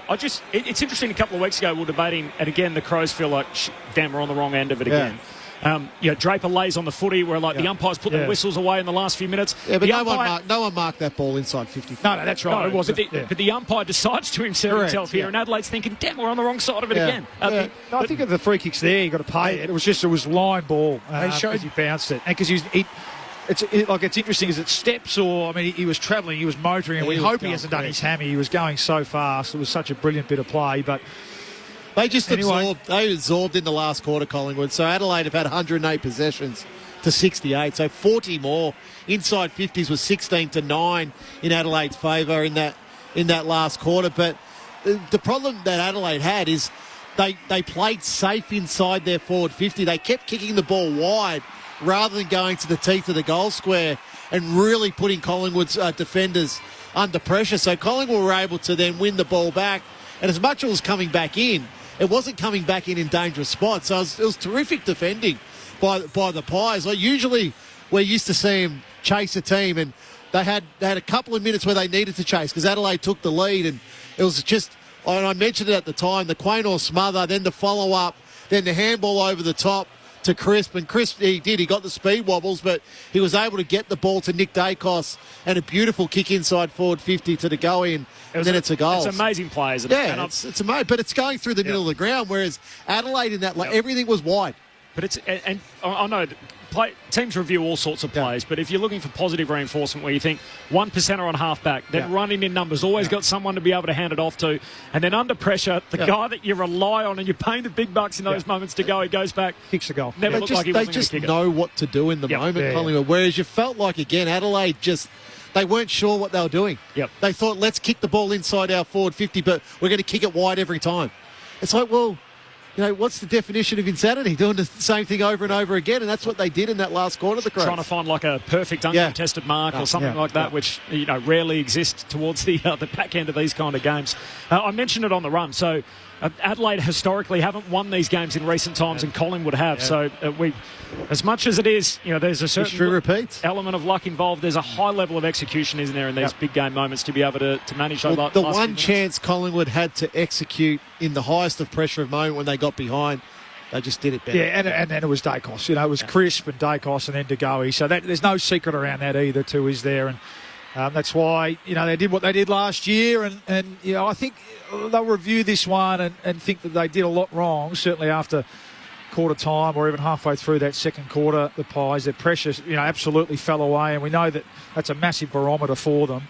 They've got all the young players out there. They'll be better for that, won't they? They're better for that experience, so they can go through those opportunities. Young Richards there with a one-on-one, McRae, Harvey Harrison, nice involvement in that last passage of play that led up to the goal. So there's a lot of players there that will benefit from these sort of games. But in the end, it was you look at not in the top of the stat sheet, but the top of the impact. It was Dacos, Pendlebury, and De Goey, and Crisp, and then De Goey kicking the winning goal.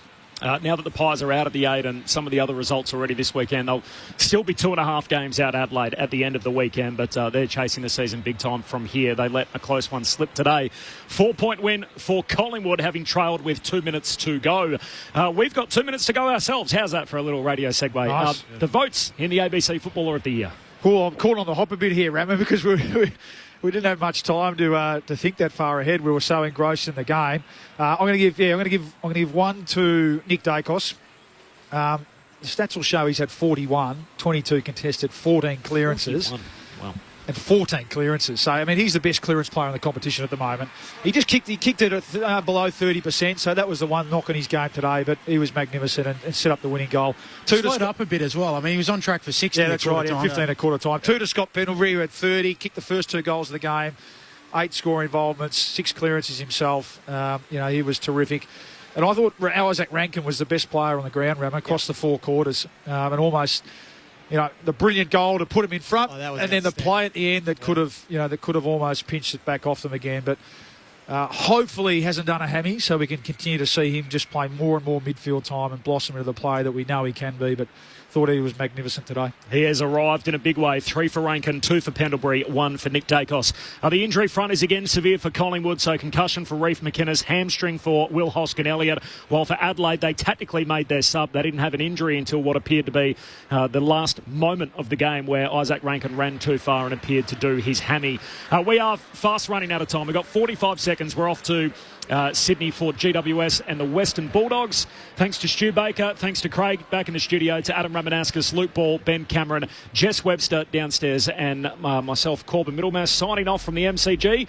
I don't think we're going to get the Collingwood song in, which is a great shame. We might roll across it if we can, and we'll try and feed it to you throughout the afternoon and some reaction from the Collingwood camp. Thanks to Jess for all her work downstairs.